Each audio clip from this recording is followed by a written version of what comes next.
Ladies and gentlemen, boys and girls, innies, outies, in-betweeners, biatches, mofos, and plod, welcome.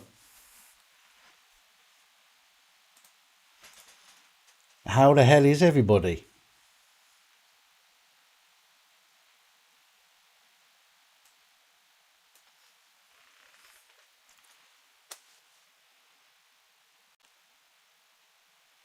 How you doing, Ash? How you doing, Jay? How you doing, Ian? Lucifer? Vic? Double D? Graham, nice to see you. King, good stuff. Society X, AIDS, nice to see you all. Hiya, Honey Badger. Good evening, Roger. Tom.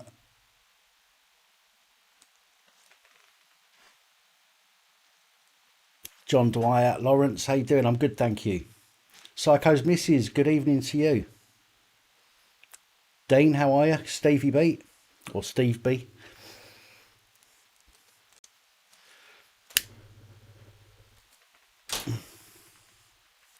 Sigma 44, how are you?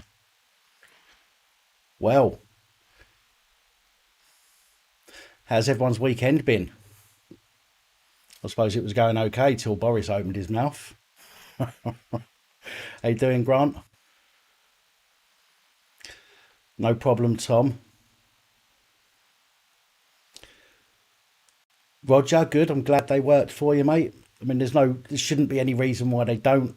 The only reason they shouldn't work is if the police think that they're, you know, as we've seen in multiple instances when they just don't want to pay attention to what the government have said.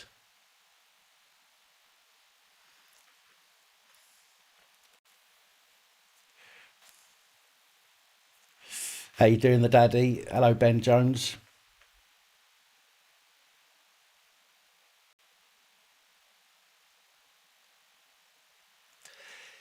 M14 SRV, what you'll find is that people that aren't wearing masks will be shamed. That's what it's all about. It's about shaming people into compliance. Okay. And that's what it is. I mean, if you feel that you want to wear a mask, then absolutely you should wear a mask. Okay. I think that people need to be doing their own, rather than just listening to what the mainstream media are telling them. I think people need to open their minds a little bit and do a little bit of research. It might not change their mind, which is fine. It might open their eyes to alternative views, which unfortunately the government are not doing, because there are many established epidemiologists, public health experts out there that are saying that masks are no good. However, the government are simply relying on the people that get benefits from telling the government what they want to hear. Do you know what I mean? But again, I am not against people wearing masks. If they want to wear masks, if they feel safer wearing masks, then absolutely they should wear a mask. For those people who are exempt, okay, people need to realise that providing they're wearing a mask, okay, then look at it this way, based on the government's rules from their scientific advisors and their public health advisors, right? If the government say that some people are exempt from wearing a mask, it must mean that those wearing a mask are going to be safe. So leave the people not wearing a mask alone. It's quite simple. What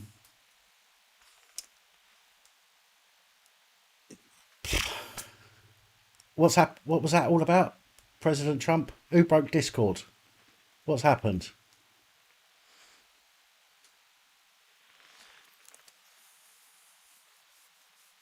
That one's finished. But I'm looking at getting the next one done soon, hopefully.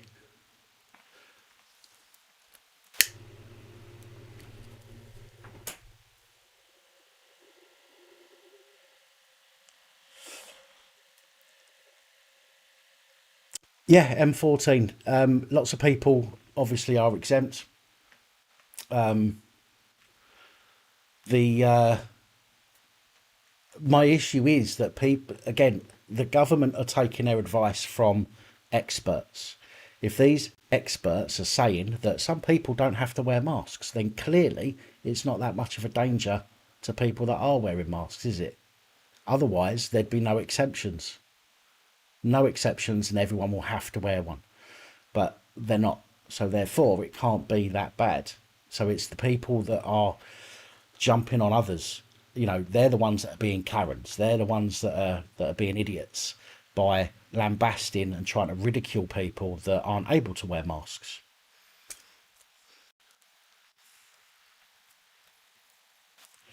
How you doing, Fergus? Yes, President Trump. I did start it privately first and then change the setting over to public because I needed to make sure it was working properly. And I still don't know if it's working properly. I know that this bit's working properly, but whether or not Skype will work in a little while or not, I don't know yet. So we'll have to wait and see. Real North Audit, how you doing? Exactly, Roger. Personal choice, and that's a very important part of the advice on the government website.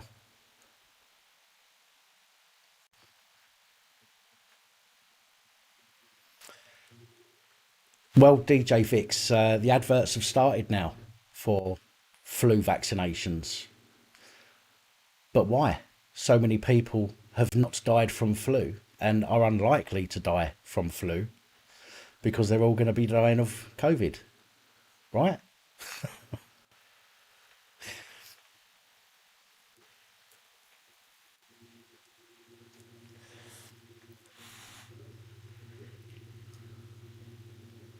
We've got two Ferguses. All we need now is a Fergus. Is it Fergus? Fergus the bogeyman. That's all we need now. No offence to the Ferguses, by the way.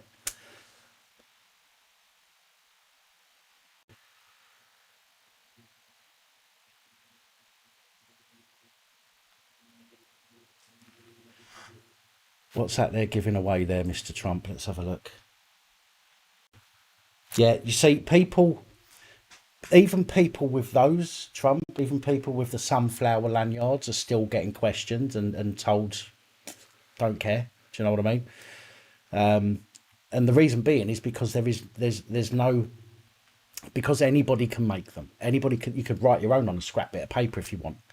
And they are supposed to accept it.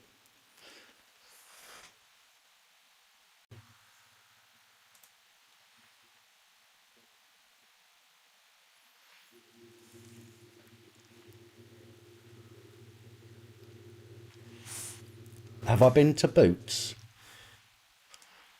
Not recently.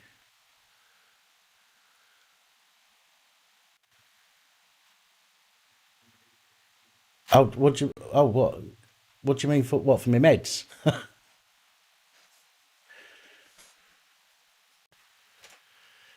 Jake Away Day, how you doing? Welcome.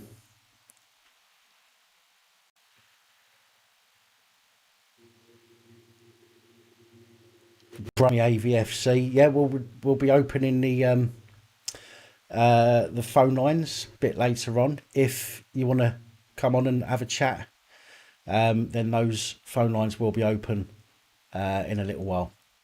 So yes, and I do remember you, by the way. So yeah, feel free to ring in once we open those lines, by all means.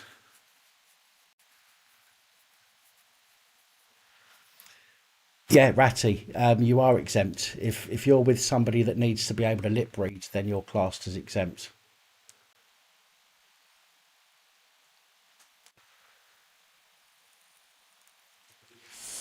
Yeah, I got them last week. I'm not due them till the end of this week now. So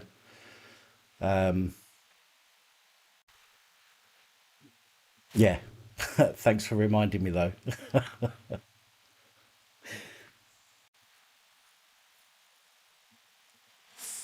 Oh dear.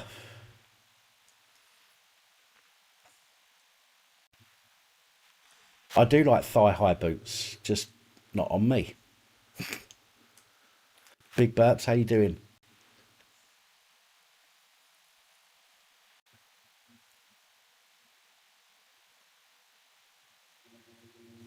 You gave the bloke in a paper shop the exception from MasterCard, and he laughed, saying, "Did your 3-year-old son do them for me?"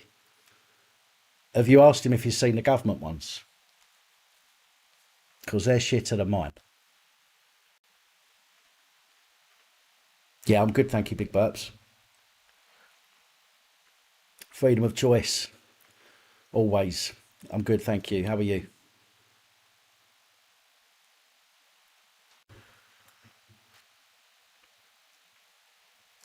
DJ Vix, I don't believe you've got thigh-high boots. I think you're going to have to send me a picture to prove it.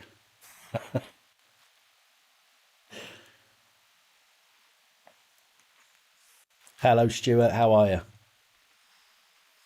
The Musk exemption cards are on the. There's a video on the channel. I will pop the video link in the comments here in just 1 second. I'm just waiting for another batch to arrive. However, get shareable link. They will be with me, I believe, Wednesday. So there is a link there to, and I'll pop that in a few times. There's a link there to the video that explains how to get the exemption cards, etc.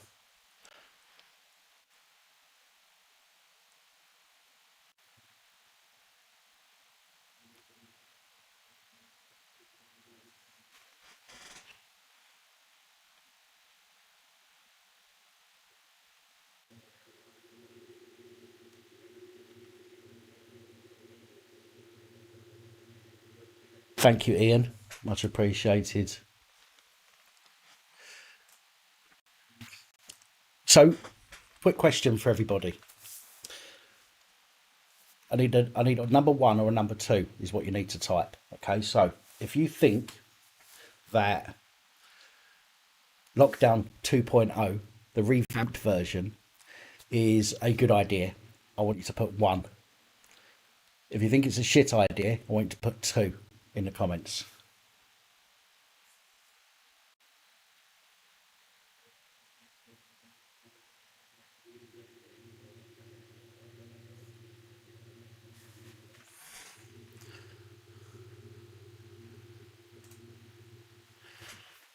Oh dear. Oh, oh dear.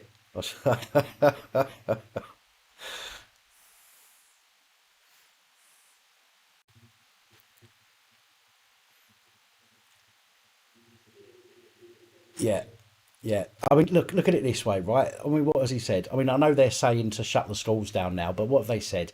Oh, we're going to leave the schools open. You can still go to work and mingle with all your workmates. You can still go shopping and mingle with fucking hundreds of people walking around a store. Well, maybe not hundreds, but you're going to go in there into an enclosed building where there's been hundreds of people before you, breathing on stuff, touching stuff, but yet you can't have, by the looks of things, you won't be having Christmas dinner with your parents.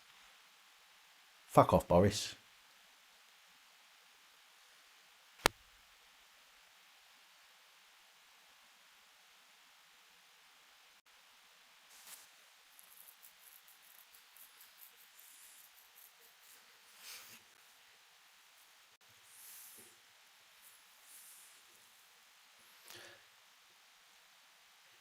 Can police remove a care kid into a safe house? What do you mean, Jake?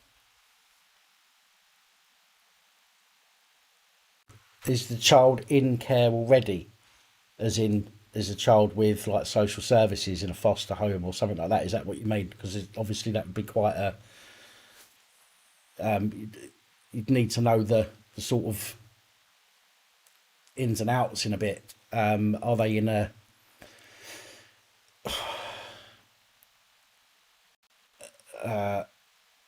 Are they with a family that's looking after them, like interim order or something like that?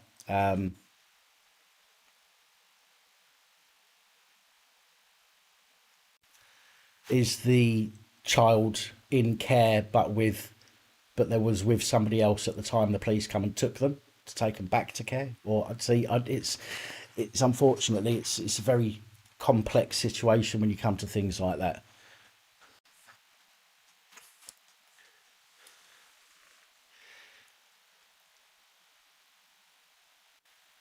Hi, Joshua.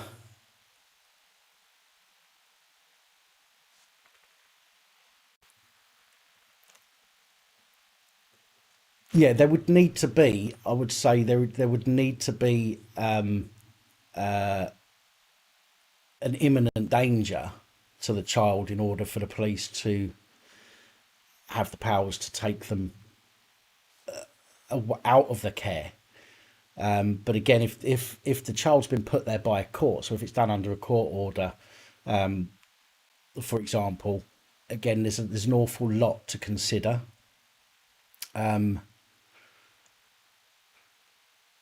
It might be an idea to email me if you can. I do know some people that deal with child, like family issues, family law. So if you can email me, and if I can help, I will do. If I can't, I will try and put you on to somebody.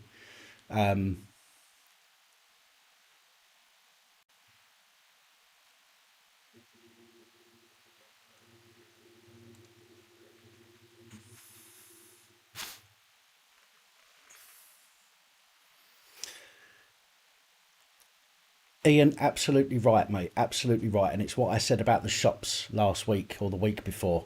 Why are the shops, especially things like Tesco's and Asda, all the big stores, why did they just bend over and say, especially in Wales, okay, we'll we'll do what you say, and we won't, we'll wrap up all this stuff that's deemed as non-essential and blah blah blah. They literally should have all turned round and said, "Fuck you." What is anybody going to do about it? Nothing. They can't do anything. And this is the problem, right? And this is why we are all pitted against each other, and we're all ended up fighting against each other. Okay, while the government is sitting there laughing their asses off, going, ha, we haven't got to worry about all these muppets because they're too busy fighting against each other.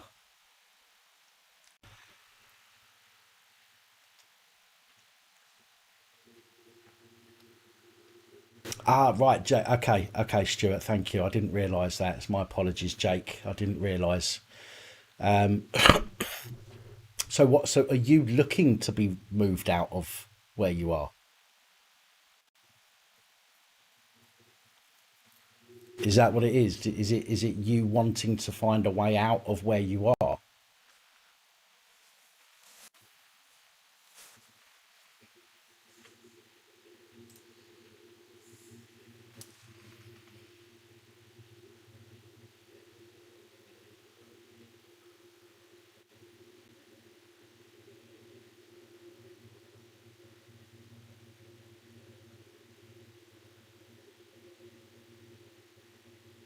Right. I think somebody else just said it a minute ago. The first thing you've got to do, and you've got to appreciate that it's a sensitive subject, okay. And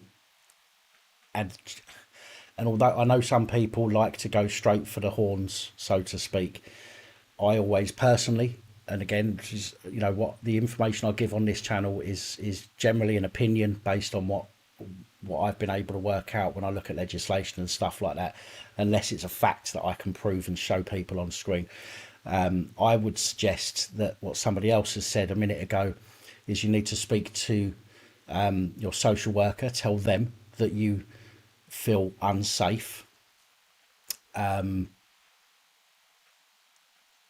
Simply calling the police and asking them to do it, I don't think is going to help. I think they're going to turn around and tell you the same thing. They're going to say that you need to speak to your social worker. I genuinely think that that's what they're going to say. Your social worker knows. Well, your social worker will have a supervisor. And so, trust me, I hate social workers. Okay, I think social services are the scum of the earth. Social workers are lower than the police. Okay, and they're lower than MPs. So let me just put that out there. I do not like them at all. I've had my own dealings with them over the years. You do need to speak to somebody initially. I think you need to let them know what the situation is. If your social worker isn't paying attention to your concerns, then I think maybe you need to try and speak to the supervisor before taking any other kind of action. Because generally a court, for example, if there's an issue, a court is going to turn around and say, well, have you tried to sort the problem yourself? And I think it's always best to try and do that initially before moving forward. But if you have concerns for your safety and a social worker won't pay attention, and the supervisor won't pay attention, then you may be able to go and speak to a solicitor that deals with that kind of thing, and say to them, look, I have safety concerns about being here. I'm not being listened to. Nobody's the duty of care has gone out the window, and that you're in a position that you feel endangered. Again, there's so much involved around social services issues. I wouldn't be able to give you advice over here that I know I can say hand on heart is 100%. I would need to look stuff up, and there's going to be stuff that I'm not sure about, so I would need to try and get in touch with other people or put you in touch with other people. But I'm not sure what else I can give you over this live stream, I'm afraid. Somebody's trying to call me.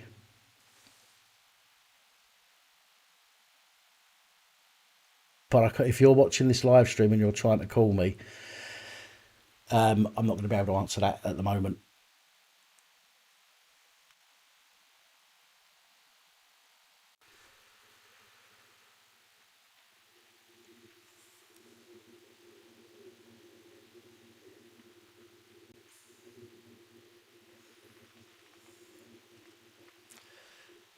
Freedom of choice.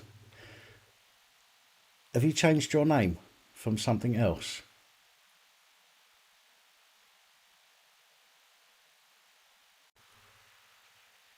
How you doing, Nanya? How you doing, Ant?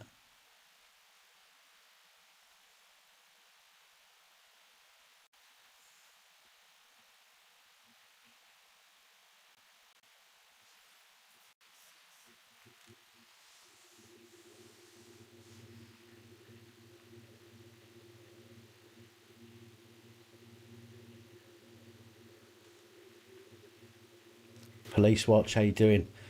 Hi, Martin. Welcome to the channel. Hello, Stuart. How are you?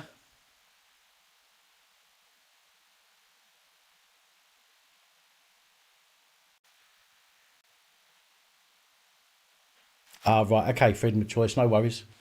I've got. You've got to appreciate. It's very difficult to remember everybody's usernames on here. So my apologies.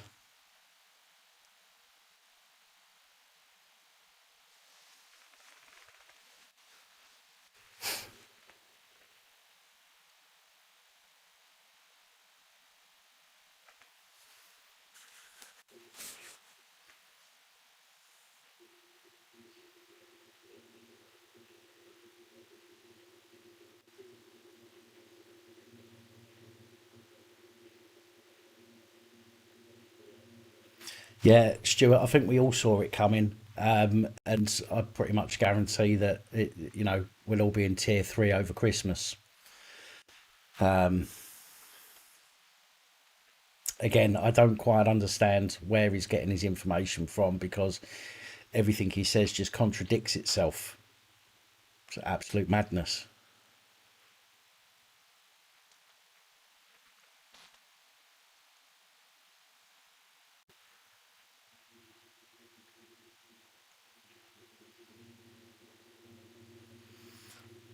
James M. Octi, I am still waiting, believe it or not. Yes, it's been a year and a half, but I am still waiting.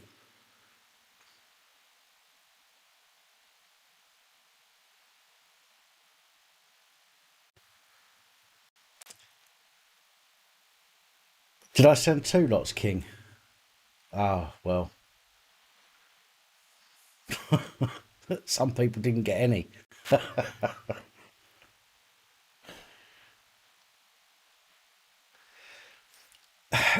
I don't necessarily believe that, though, Stuart, to be fair. I mean, I understand what you're saying, but look at all the protests that happened in June. Okay, we had all the BLM protests, and we had the Patriots anti-protests, whatever you want to call them. But there was no spike from that. There was nothing from that, and that was all across the country. So I personally, I don't necessarily believe that the protests are a cause or are part of the cause. To be fair, and again, I don't knock people. People have got opinions, and I will discuss those opinions. I will share mine and listen to theirs. I just don't. I just find it hard to believe that it is, but I can see why people would assume it is because all of them people close together. But there was just not enough people getting COVID after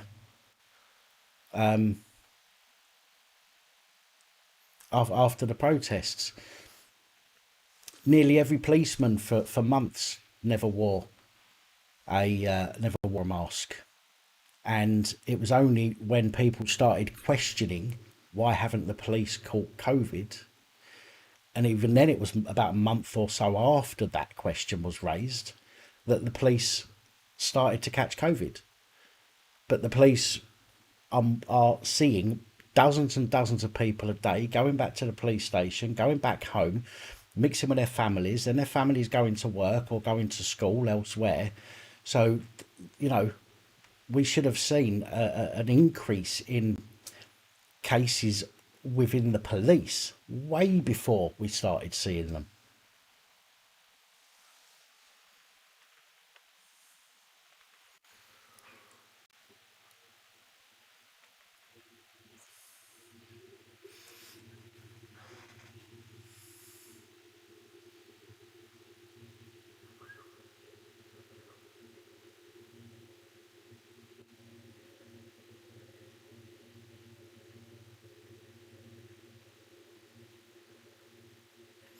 I couldn't tell you songs coops or co-ops.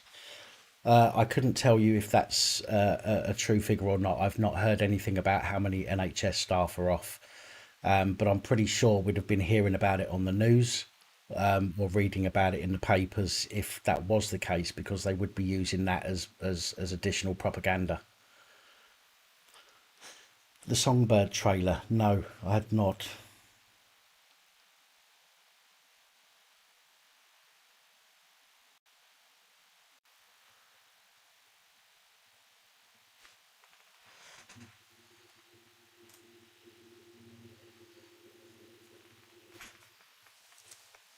That's very true, Sean. Hey, Nanya, that's very kind. Thank you. Lockdown is coming our way on Thursday. They were saying BLM protests were responsible for the second wave, only to learn the government was to blame for messing up quarantine using private guards instead of army police. It doesn't surprise me at all. It doesn't surprise me at all. And again, I think what you're going to find is, and I've already said this multiple times, we, as members of the public, and over there as well, Nunya, okay, we will be the blame. Okay, it's going to be. Of course, it's nothing to do with the government not locking the borders down when they first heard about this. If the government, in my opinion, if the government had turned around and said, right, there's a potentially deadly virus, okay, we have to lock the country down. We can't let anybody in. We can't let anybody out for 2, maybe 3 weeks. In that 2 or 3 weeks, the government could have helped everybody out if they needed to. After that 3 weeks, everybody could have been gone and be tested or isolated and all that stuff, and we could have put a fucking limit on this, way down. But no, they kept allowing people to come in and out of the country, illegally as well, I might add. But we are the ones to blame. We are the ones that get shamed by the government, by the MPs, blaming their constituents and everything else. These people that are supposed to be there for us, no, mate. All they want to do is blame us for what's going on.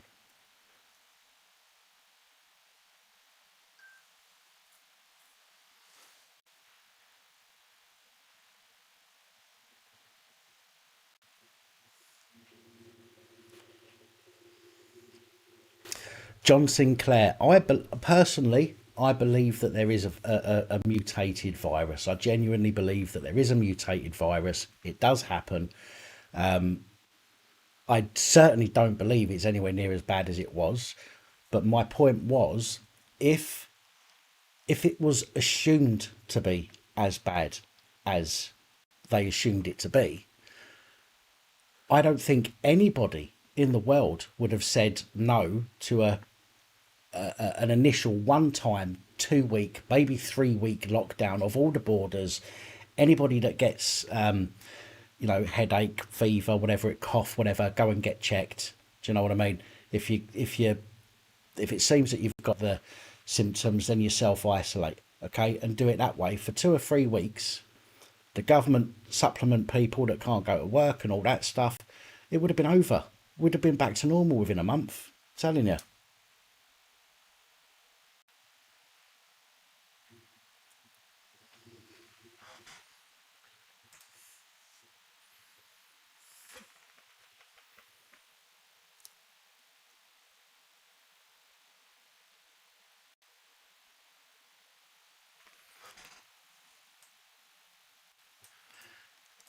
I'll do that, Stuart. I'll have a look for that. In fact, I'll chuck it up on the other monitor now.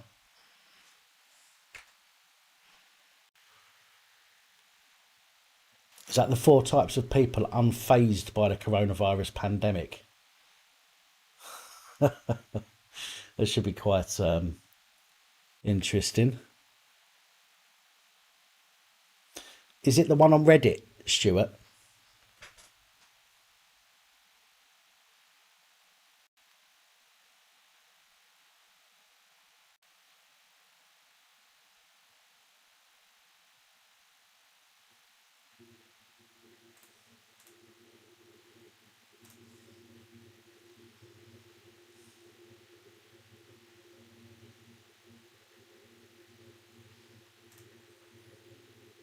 Hello, Angela. Thank you. Well, Anna Brees had a doctor. I can't remember his name now. He used to be basically the top man at Pfizer.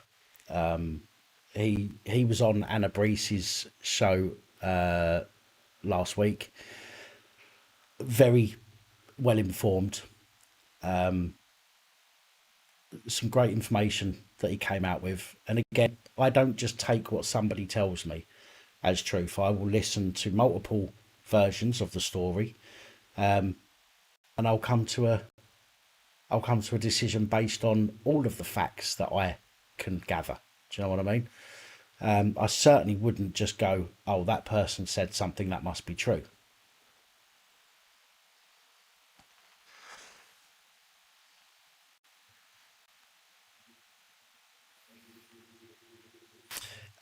Yes, Stuart, do that then for me, please, and tag me if you wouldn't mind. Ah, you have. Okay. Let me see. Discord in there. In there. Ah, yeah, that's the one I was looking at. Yeah, got it. Thank you, Stuart.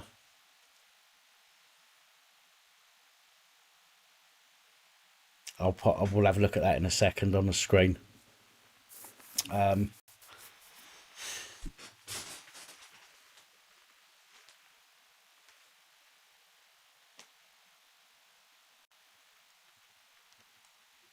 Well, I've already got a I'm already got a registered company, although it's not dormant as such, but it doesn't do anything at the moment. But I do have a registered company. I could, I suppose, open the doors and make sandwiches if everybody wants to come round on Christmas Day.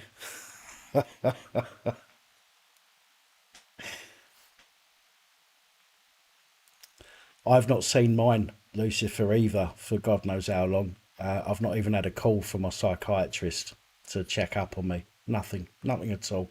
Just left to my own devices, and they wouldn't care if I'd top myself. Do you know what I mean? So, oh, Nicole, can't say the party word. Although I've got to be honest, the police haven't. Well, at the moment, they've got no powers to enter your house under COVID related legislation. Absolutely no powers whatsoever. So somebody knocks on your door, look out the window. If it's the plod, ignore them. Nothing they can do.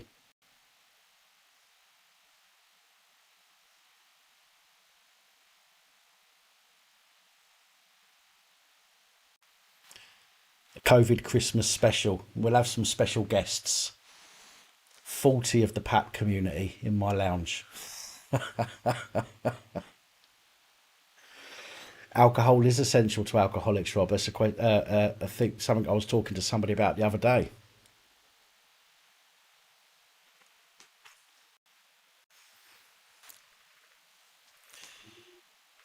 Oh, Danger Mouse. I haven't even got 30 friends, mate. That's why the police aren't bothered about me, because they know that I'd only get 3 people turn up.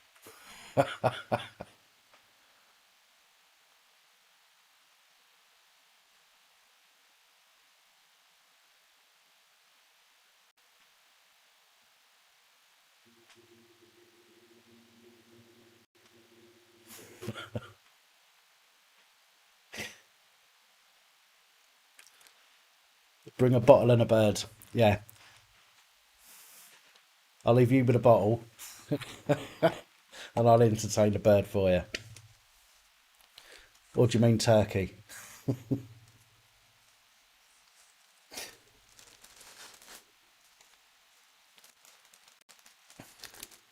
I'll tell you what, cigarettes are essential if people don't want their heads torn off.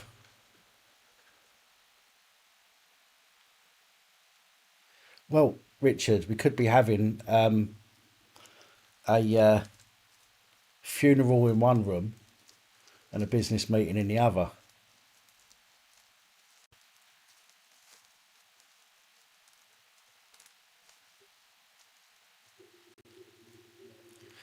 Loads of scouse birds. There is, but most of them wear them stupid eyelashes.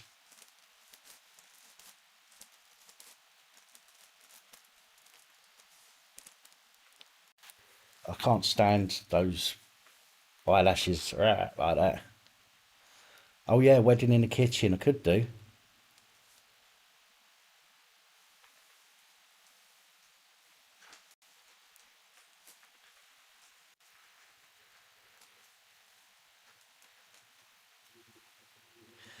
I'm still in Liverpool, Tom.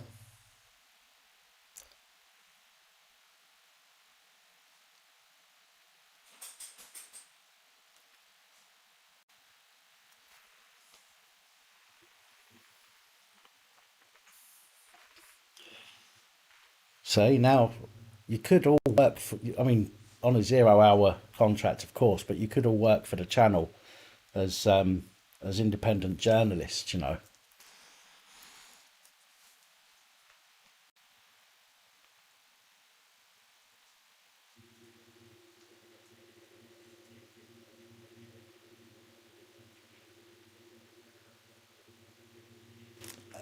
Am I going home for Crimbo, Fergus? I'll be staying here, mate. I'll be here for Christmas. That's true, Sigma. I wouldn't get any knocks on the door then.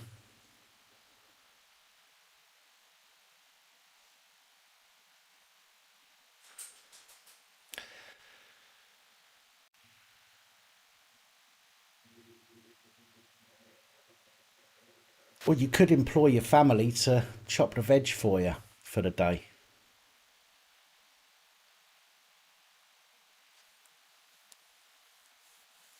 Christmas is cancelled. My arse, it's cancelled. If I find out anybody has cancelled their Christmas because of some fat twat sitting in a fucking £1 million flat in London somewhere has turned round and gone, oh, I know, let's fucking mug these idiots off a bit more, shall we? Ain't happening. And I'll fall out with anybody that cancels their Christmas for that idiot. Essex originally, freedom of choice.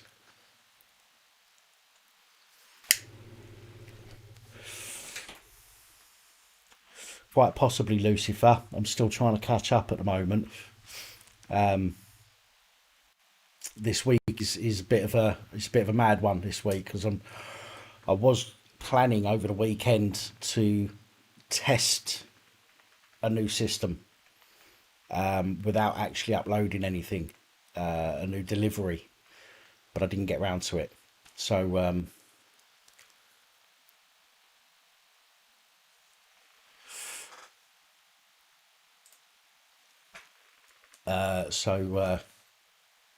yeah, so I've got to do that this week in between everything else now. So it's going to take me a little bit.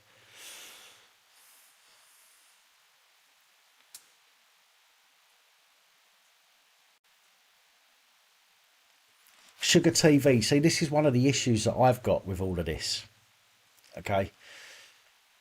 How can this virulent, and I'm going to do it all in inverted commas, right? How can this virulent and potentially deadly virus be so dangerous when all of these exemptions apply to people and businesses and everything else? Look, if there was something that was that serious, place would be locked down. It would be a case of nobody's doing fuck all, okay, and that's it. There wouldn't be exemptions. There wouldn't be, this is really deadly, but do you know what? We're going to let the kids go to school. It wouldn't be, this is really virulent, but do you know what? You can't see your family, but you can go to work and mix with, a dozen other people. It's stupid, and it contradicts itself at every single turn.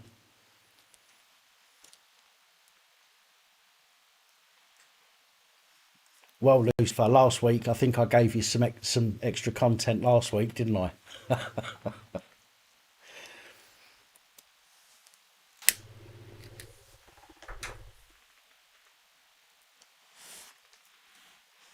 Again, I'm not saying that there isn't a virus out there, because people still get sick, okay? And we know that people get sick. So there's something that causes people to get sick. So that is out there, it's happening, absolutely. However, we all know already numbers have been exaggerated. We all know already that government have lied about stuff. We all know already that this legislation that has been put into place so far doesn't even affect anything apart from us and our rights. It's got fuck all to do with stemming a virus spread. It's got nothing to do with it. But yet we are the ones that get pointed at. It's you. It's you. Oh, well, if the public done this, done that, done the other, then we wouldn't be in this place. Hang on a minute. Hang on a minute. No, no, no, no, no. Don't blame the public. It's the people that were dealing with this so-called pandemic who are to blame. You know what I mean?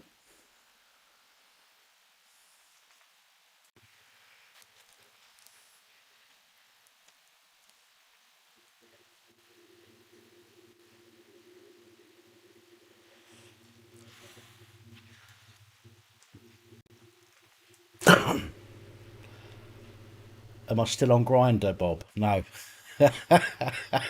Cheeky bastard.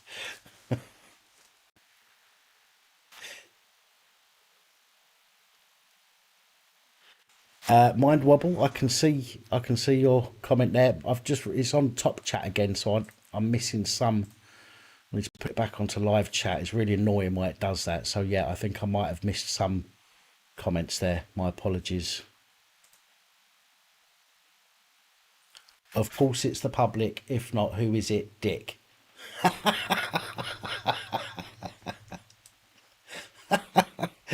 Paul, behave yourself. Of course, it's not public. It's the government's response to what happened is what has caused this. It's not the public at all. So the public are to blame because their rights are being infringed upon. Is that what you're trying to say?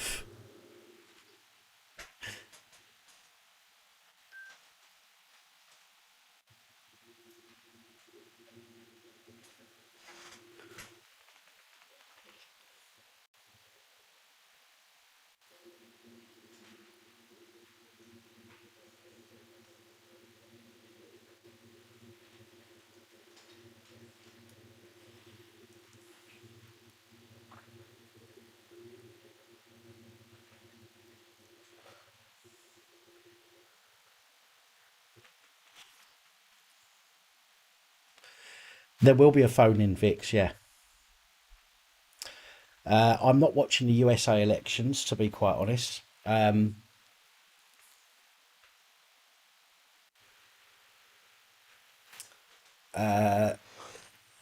law is being broken, yes. I didn't hear about auditor giving out Auditing Britain's real name, no.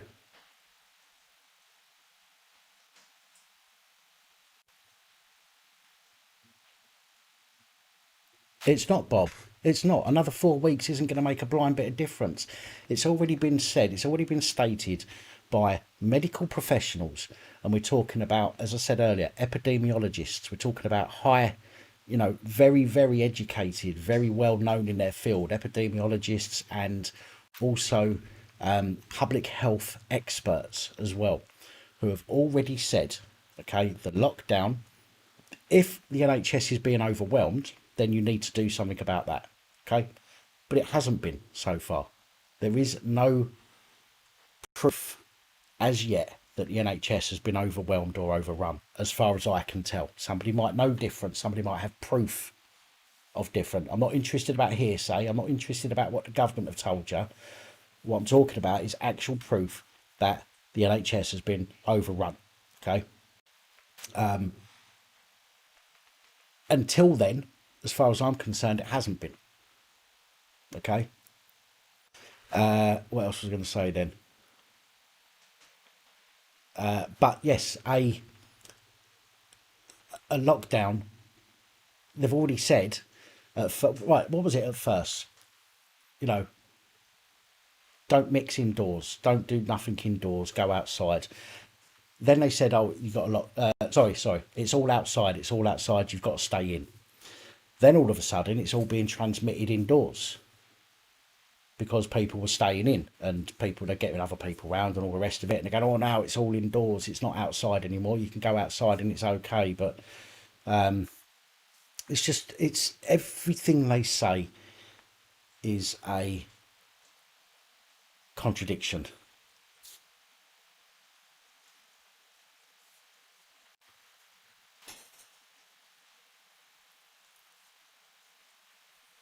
Oh, right. Okay, Paul, my apologies if that's what you were saying. I thought I misunderstood you. I agree. I agree but this is why I'm saying we need to think about this. If the government are being led by the science, okay, the government are being led by the science, by supposed experts in their field. So why then are the experts saying that it's okay for the schools to stay open? Why then did the experts say it's okay for the hospitality industry to remain open, but yet other places have to shut down? Why, if they're listening to science and medical experts, why is there such a contradiction in what they're saying works and what doesn't work? That's what my point is.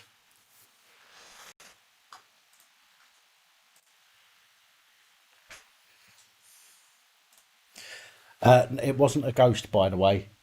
It was Daisy. She's coming to have a shake because she's heard a firework.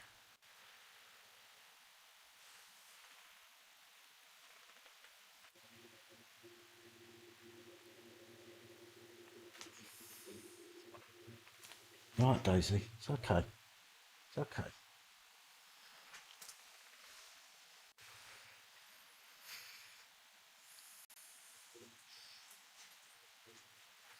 Well, is the 4,000 deaths a day is a prediction, isn't it? It's not what's happening at the moment. Or am I wrong? Have I misheard that?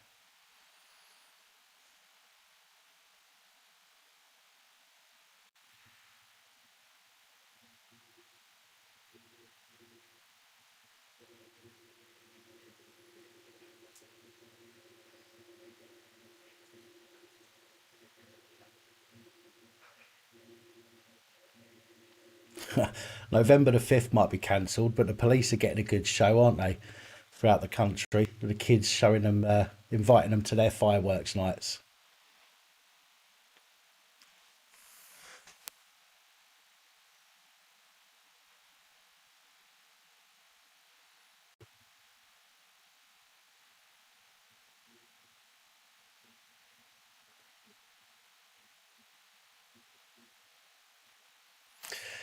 Yeah, I saw one, Michael. I saw somebody had swabbed their plant and sent it off, and it come back positive.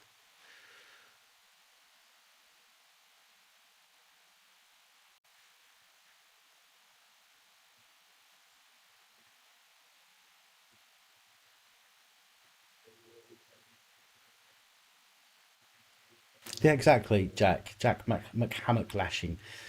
It's exactly what exactly what I've been saying for a long time. Is nothing. None of it makes sense. None of it. You know, your family who are going to have a similar immune system, and all the rest of it because you've grown up around them and they're in the same place and all the rest of it. But yet you can't go near them. But you can sit in a pub with, a dozen or more, or a Costa was sitting there with a dozen or more people. Okay, maybe 2 meters apart, but you're still sitting in a place where they're breathing and all of the rest of it. Do you know what I'm saying? So yeah, it's ridiculous.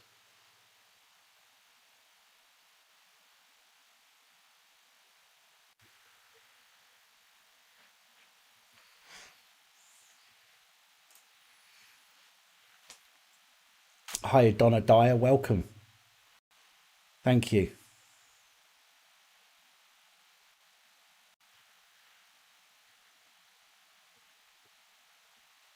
Yeah, exactly. Double D. It's mad, absolute mad. But yet nobody's seeing it. Do you know what I mean? Because they're being force fed through the TV box thing. They're being force fed what the government want them to know.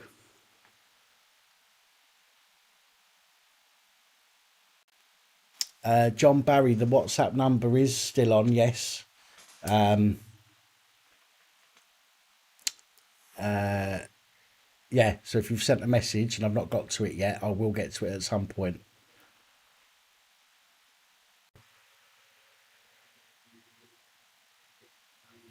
Alex Belfield, I do like his stuff.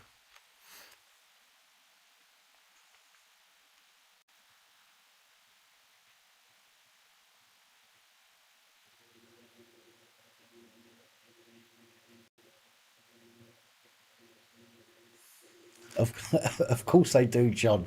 Of course they've got a dance pole and a sex dungeon. How do you think Boris gets his relieves himself without getting up on stage and doing a bit of pole dancing for the other MPs?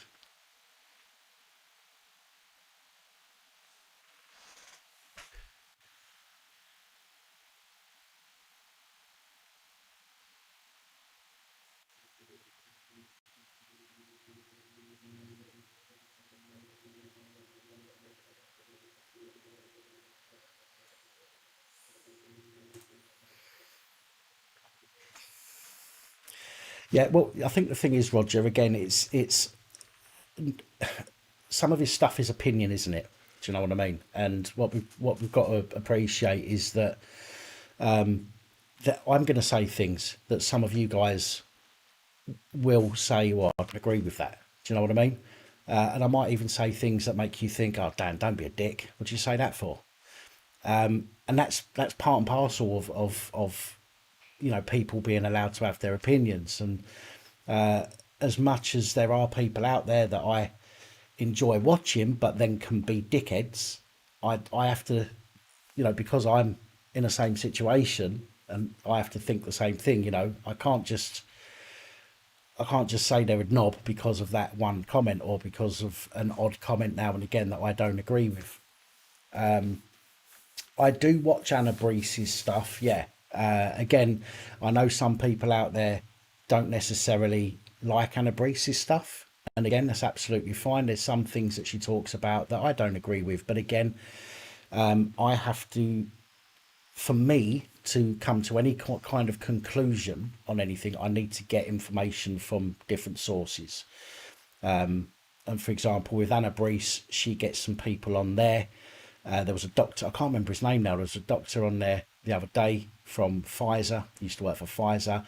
He wrote for the newspaper the other day and he put it in there that none of this is going to work. Do you know what I mean?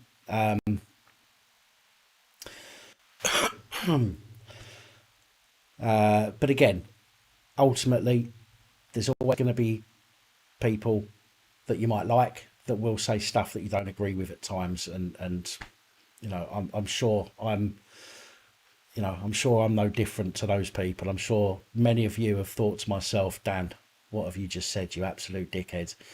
And that's fine. In fact, I know some of you have because you've asked me in the comments. Mike Yearden, thank you, Tom.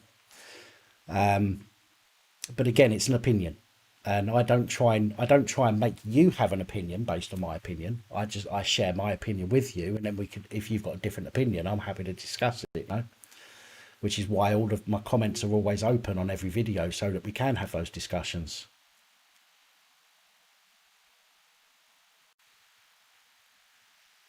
Yes, he does, Double D.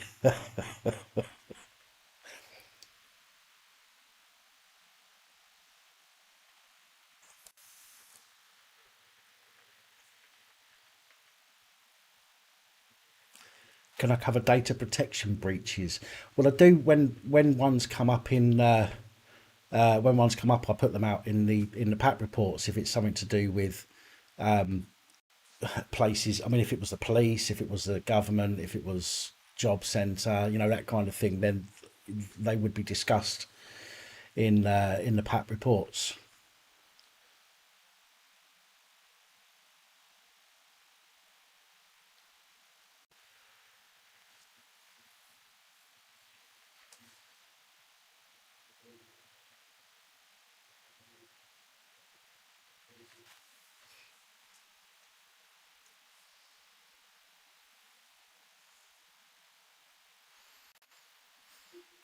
Well, Ian, I think it's already clear initially that the old people who are probably the biggest drain on the NHS, the biggest drain with pensions, cost of medications, all of this kind of stuff. Double D's just said it there. They wanted to wipe out Silvers. There you go. Unfortunately, and it's a horrible thing, but I said this months ago. I said this. So it's about get rid of those on care homes. Okay, people that are a drain on the society in that respect. And I'm not saying that they're a drain on society because my grandparents and my parents are definitely not a drain on anybody. Do you know what I mean? So I'm not suggesting that, but from government's point of view, wanting to save money and all the rest of it, they're the first people they're going to go after because they're the easiest to get rid of. Right? And then you'll have people on benefits. Okay, you'll have people on benefits. They will be the next to go because it will be a case of something will happen and money will be cut. People won't be able to survive. People have already taken their lives. More people will take their lives. People will be struggling, and it will be a case of, right, either you do as you're told, or you're getting nothing. Okay, and then people will starve, they'll freeze to death, they'll go hungry, they'll kill themselves, all the rest of it, because the government don't want to help them. Okay, that's the old people. That's a lot of people that were on benefits that are you know now not on benefits anymore because they've just been buried. But where does it stop? This is the thing. Have I heard about UpDoc? I don't know what you mean.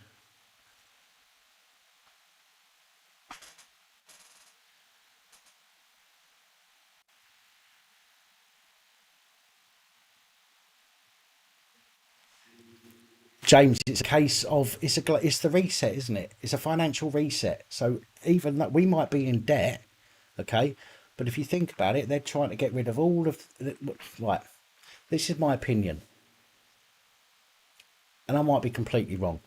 There might be people out there that have had far more time to look into stuff than I have, but this is my opinion based on what I've seen. And again, I might be completely wrong. We're going for this financial reset as well. Okay, the government have already been siphoning off billions of pounds. There's £3 billion. That was £3 billion that's gone missing that nobody has accounted for. We already know that the government have been giving their friends contracts. They've been giving their friends contracts for PPE, which either doesn't produce or it is crap. They've paid £120 million for £10,000 worth of toilet paper, ultimately. Okay. Personally, it looks to me like the government are siphoning off money, okay, out of the public purse, putting it in their banks, right? Eventually, everyone's going to go, right, that's it. We can't use money anymore. It's all going digital. At which point, these fat cats, okay, let me use the correct terminology. These cunts in Parliament are sitting there with all that money that they've robbed off of everybody, which now gets converted to digital. Okay, can't take it back off them then, can you? Right, we're all left in the shit, and the government are all sitting there on all this money that they've robbed from everybody. All right, and there's nothing we can do about it because it's digital now, and we can't take it from them unless they give it to somebody.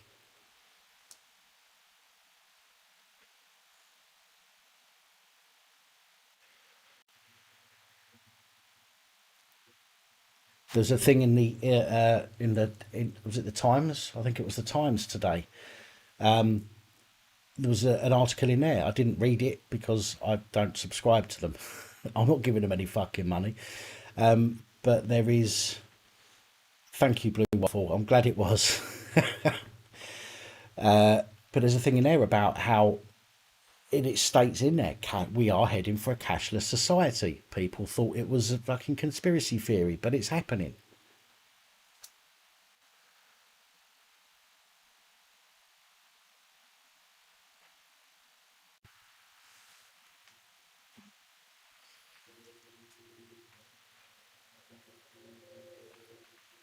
Yes, James, they did. Yeah. Well, Jamie McDonald, I can't unfortunately give an opinion on that because that would get me into trouble, and I can't risk the channel. Um, so, so I'm sorry, I can't give an opinion on that comment. But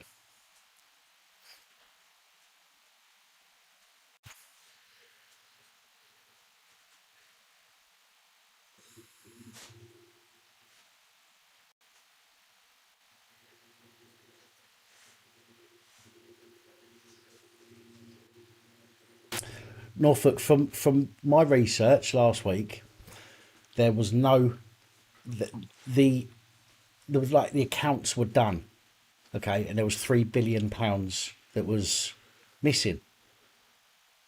Okay, they'd done the paperwork, okay, to say what's been spent, on government contracts and stuff like that. But there was apparently £3 billion that just vanished.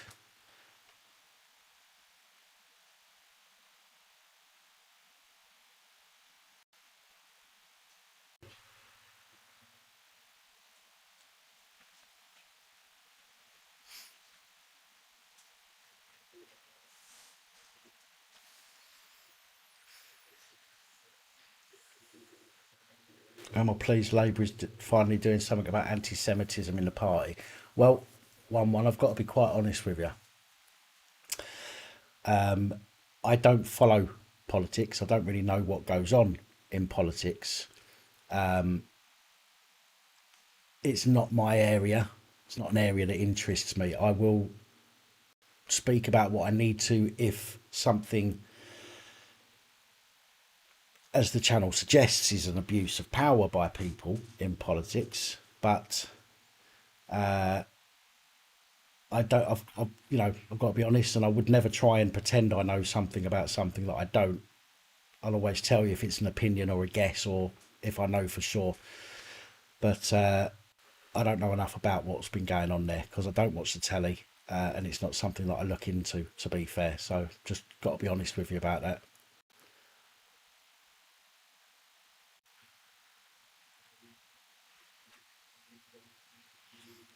It's a good question though, and I wish I could answer it. I just, as I say, it's just not something that it's not an area that I even bother with. To be fair,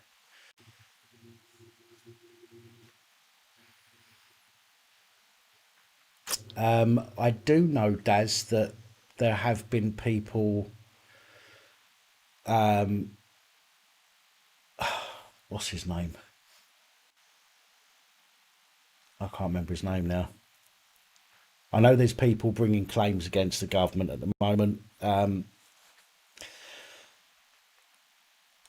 but the problem is, and this is where we're stuck. Okay, is that people have different opinions on what's going on.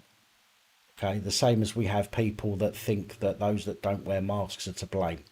And the same as we think some people think that those that do wear masks are to blame. Okay, we've all got an opinion. Now, when you go to court, even though there might be some kind of evidence, okay, whatever the judge, whichever way the judge sways, going to affect their decision making.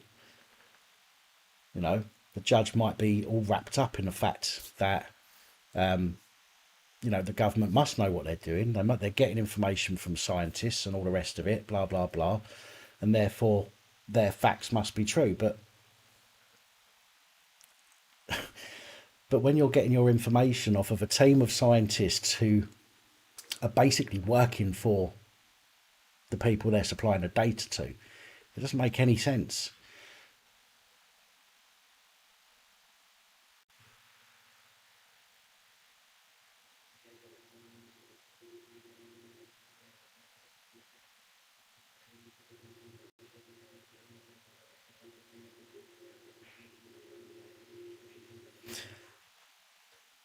Yes, Simon Dolan, thank you. There's always somebody that knows what I'm thinking about. So thank you very much, Chaos. That is absolutely the person I was thinking of.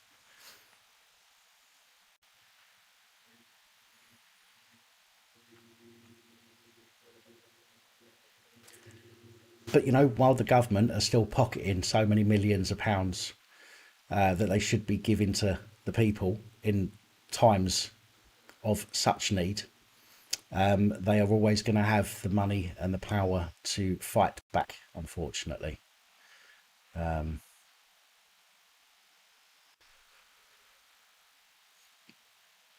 But again, it's gonna take a judge with an open mind, not a judge with a closed mind.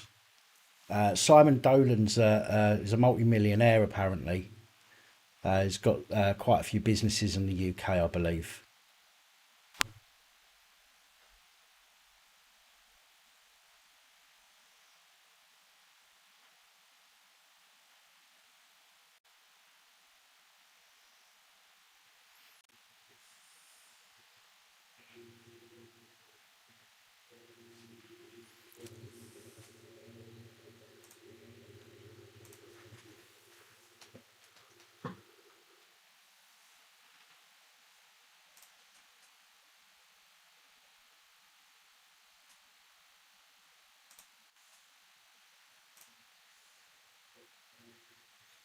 Where is he? Right. Simon Dolan is a British businessman and entrepreneur. According to the Sunday Times Rich List in 2020, Dolan is worth £200 million. Let's grab a picture for you. I don't know if it'll help or not. It didn't help me when I saw it. That is Simon Dolan. I don't know if that face is recognisable to anybody, but that's who he is.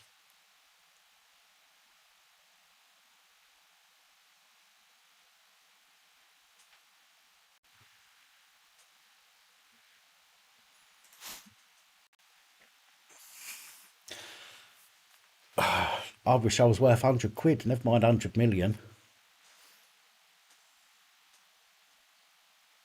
Can we get back to the police? Sorry, Donna.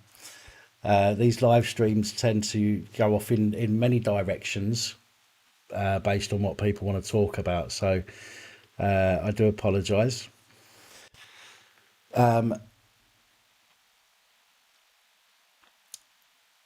Right, okay. Look, here's another one for you. And I know there's people out there that don't like this person. I don't really have any feelings one way or the other. Stephen Yaxley, Tommy Robinson, got arrested at a rally the other day. Now, I watched a very, very short clip where I heard that he was being arrested for breaching COVID regulations. By an inspector. I'm not sure how many people picked up on that, but if you've seen the video of him being arrested, you'll notice that one of the police had a red lapel badge, whatever you want to call it, and it had 2 lips on. So it was an inspector. So it was a decision that was made high up. It wasn't plod on the street. It wasn't plod on the street that thought he's breaking COVID rules. It was a motivated arrest, in my opinion. Otherwise, they wouldn't have had an inspector do the arrest. Simple as that. All right? Inspectors aren't there to arrest people. Inspectors are there to make sure that the other people, the constables, do their jobs. Now, I know that the regulations, the COVID regulations, are what you call non-recordable. Okay. Now, what that means is that they're not actually arrestable as such. Okay. So breaching COVID regulations is not actually an arrestable offence, which is why you get fined for it. Okay. The arrest part comes if you fail to give your details in order to receive the fine, or if you don't pay the fine. But not standing 2 meters away from somebody or not wearing a mask is not an arrestable offence. So straight away I knew something was going on there anyway.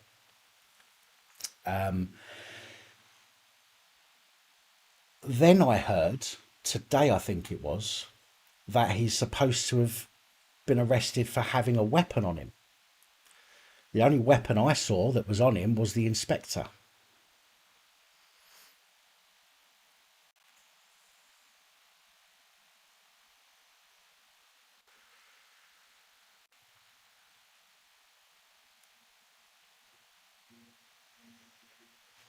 So it's obvious from watching the video anyway that it was a motivated arrest. There was no, from what I could see, there was no crime that had been committed. There was no reason for the police to have arrested him. Certainly no reason for an inspector to get involved. other than for an inspector to turn around and say, well, this is why we arrested him, because they're more likely to take an inspector's word than they are a PC's word.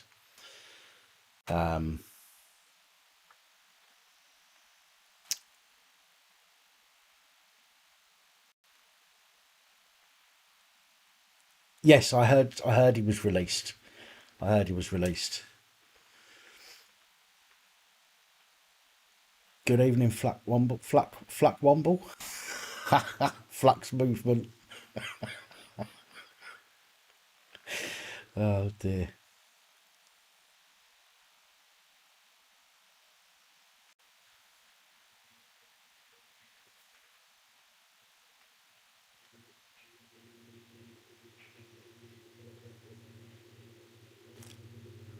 Are you cold? No, I'm not cold. Why? Can you see my nipples?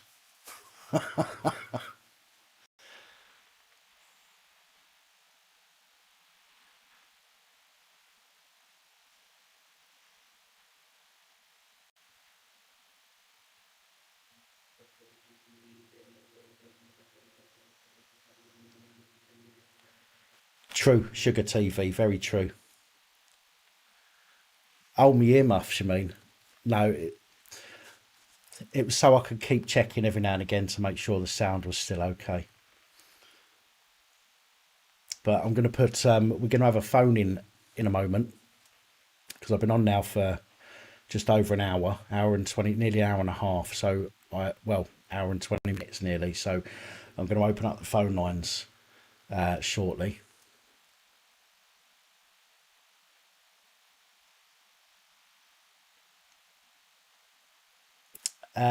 Mario, I think that once this month is over, we're all going to get. It's going to be a case of, well, it's come down a little bit, but we can't go back to normal yet. So we're going to put people in tier 3. So there's still some restrictions.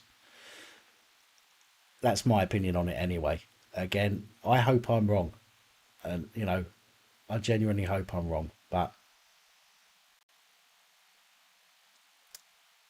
I don't know.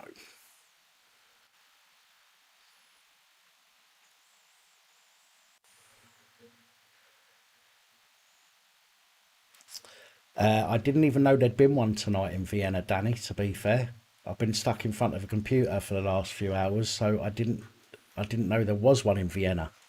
I will certainly have to have a look at that a bit later. But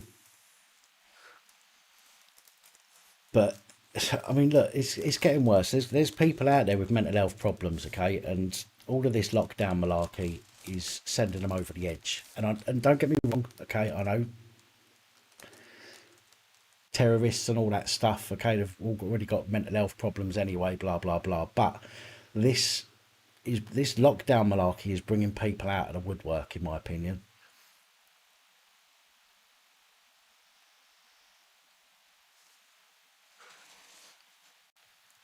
which isn't necessarily a bad thing if you can catch them.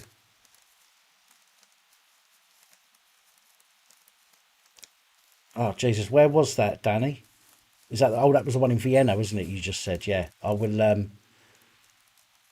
have to have a look.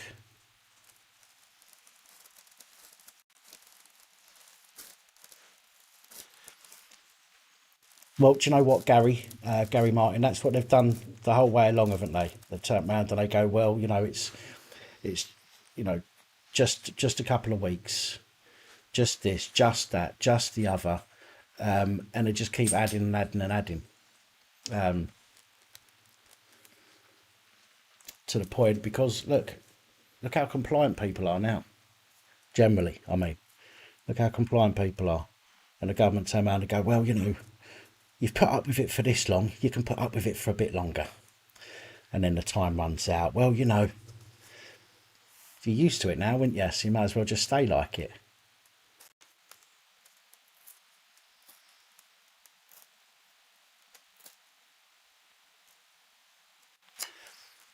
Vix, what's happening? What's going on?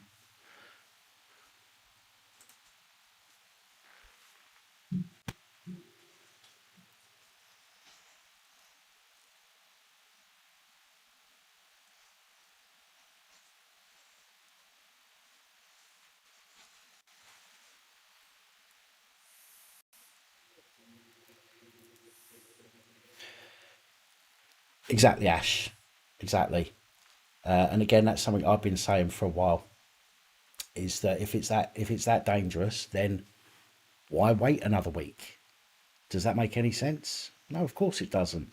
Because if they're saying that things are doubling every week, which they're not, obviously, but if they're saying and they're using that line, infections are doubling each week, deaths are doubling each week. Yeah, I know. Let's wait for another double the amount of people to fucking die before we lock the country down. Don't be a prick, Boris.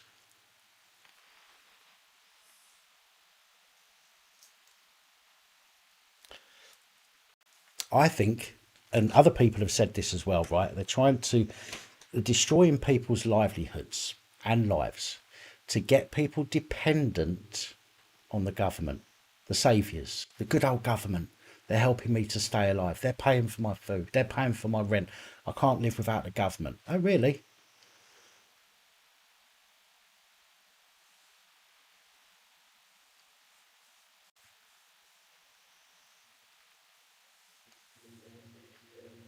Right, okay. Well, as I've said before, opinions, I don't mind people's opinions. And I don't know I haven't seen the conversation that's been going on there, so I don't know. But just for clarity, opinions I don't mind. The only time it gets a problem is if it becomes like a targeted to and fro between people. When obviously we're all adults and we can just learn to ignore. If somebody doesn't want to discuss something properly, we can just go, well, okay, well, we won't talk to you anymore. But anyway, going back to this, yeah, I think the government are trying to destroy businesses, they're trying to destroy lives, livelihoods, get people dependent on the government, bring in the universal wage or whatever it is. Everybody will get paid a shitty amount, okay, a few drachma, but you've got to go and do what you're told. Otherwise, you get nothing. It makes sense. It makes sense from a point of view where you want to control everybody.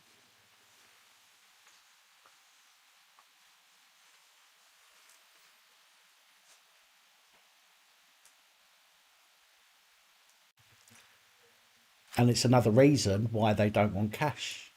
Because if you do cash, then you can get a cash in hand job and you can survive a bit better.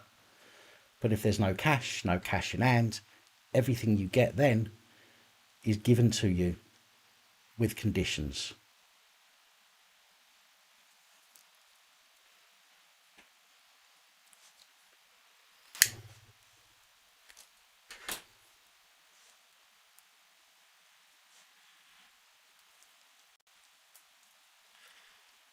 Yeah, there's lots of names for it, Trevor Am.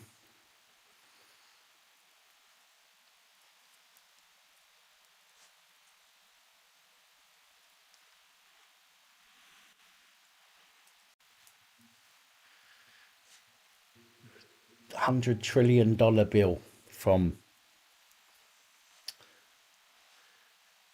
wherever it's from. I can't remember now. Zimbabwe, that's it. And that's what happens when you inflate the numbers. Gets to a point where there's no coming back from it. I do have a vape. I do have a vape.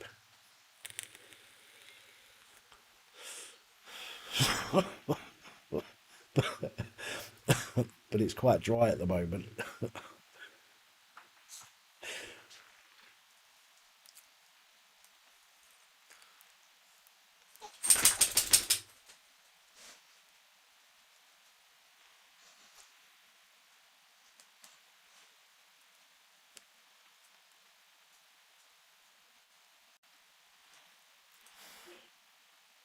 World Economic Forum, yes. Well, they seem to be in charge from what I can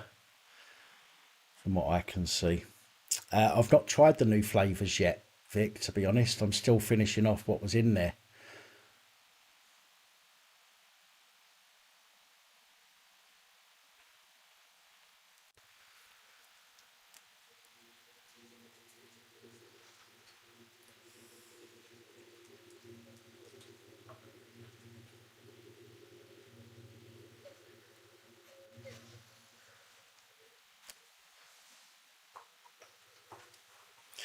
Right, guys, I am going to put on, because I know how much you love it, I'm going to put on my Be Right Back music.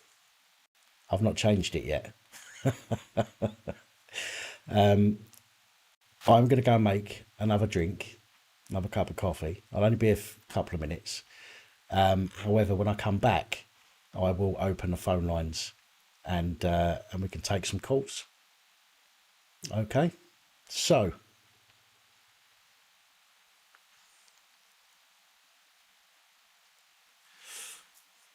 no sugar, right? I haven't got a tray big enough to bring all of your drinks in, I'm afraid, so I'll just have to bring my own.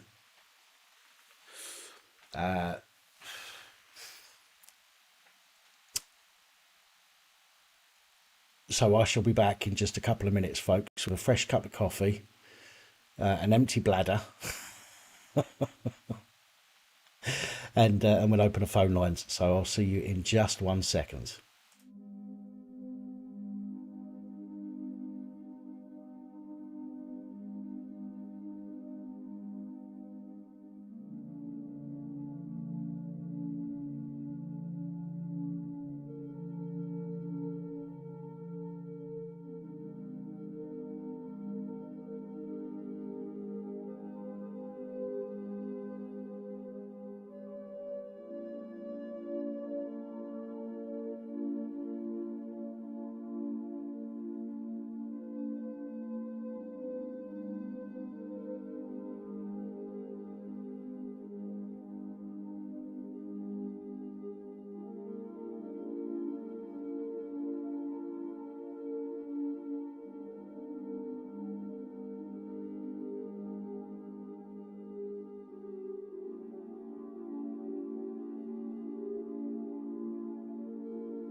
Right, folks, and we're back. Listen, before you call, I'm going to have to try and cut some of these conversations down, I'm afraid, so we can get more calls, because sometimes I'm on a call and I get 3 or 4 or 5 more people trying to phone through. I want to give as many people a chance to get through as possible. So if I turn around and say I'm going to have to cut it short, please don't take it personally. But if you do, I don't care. No.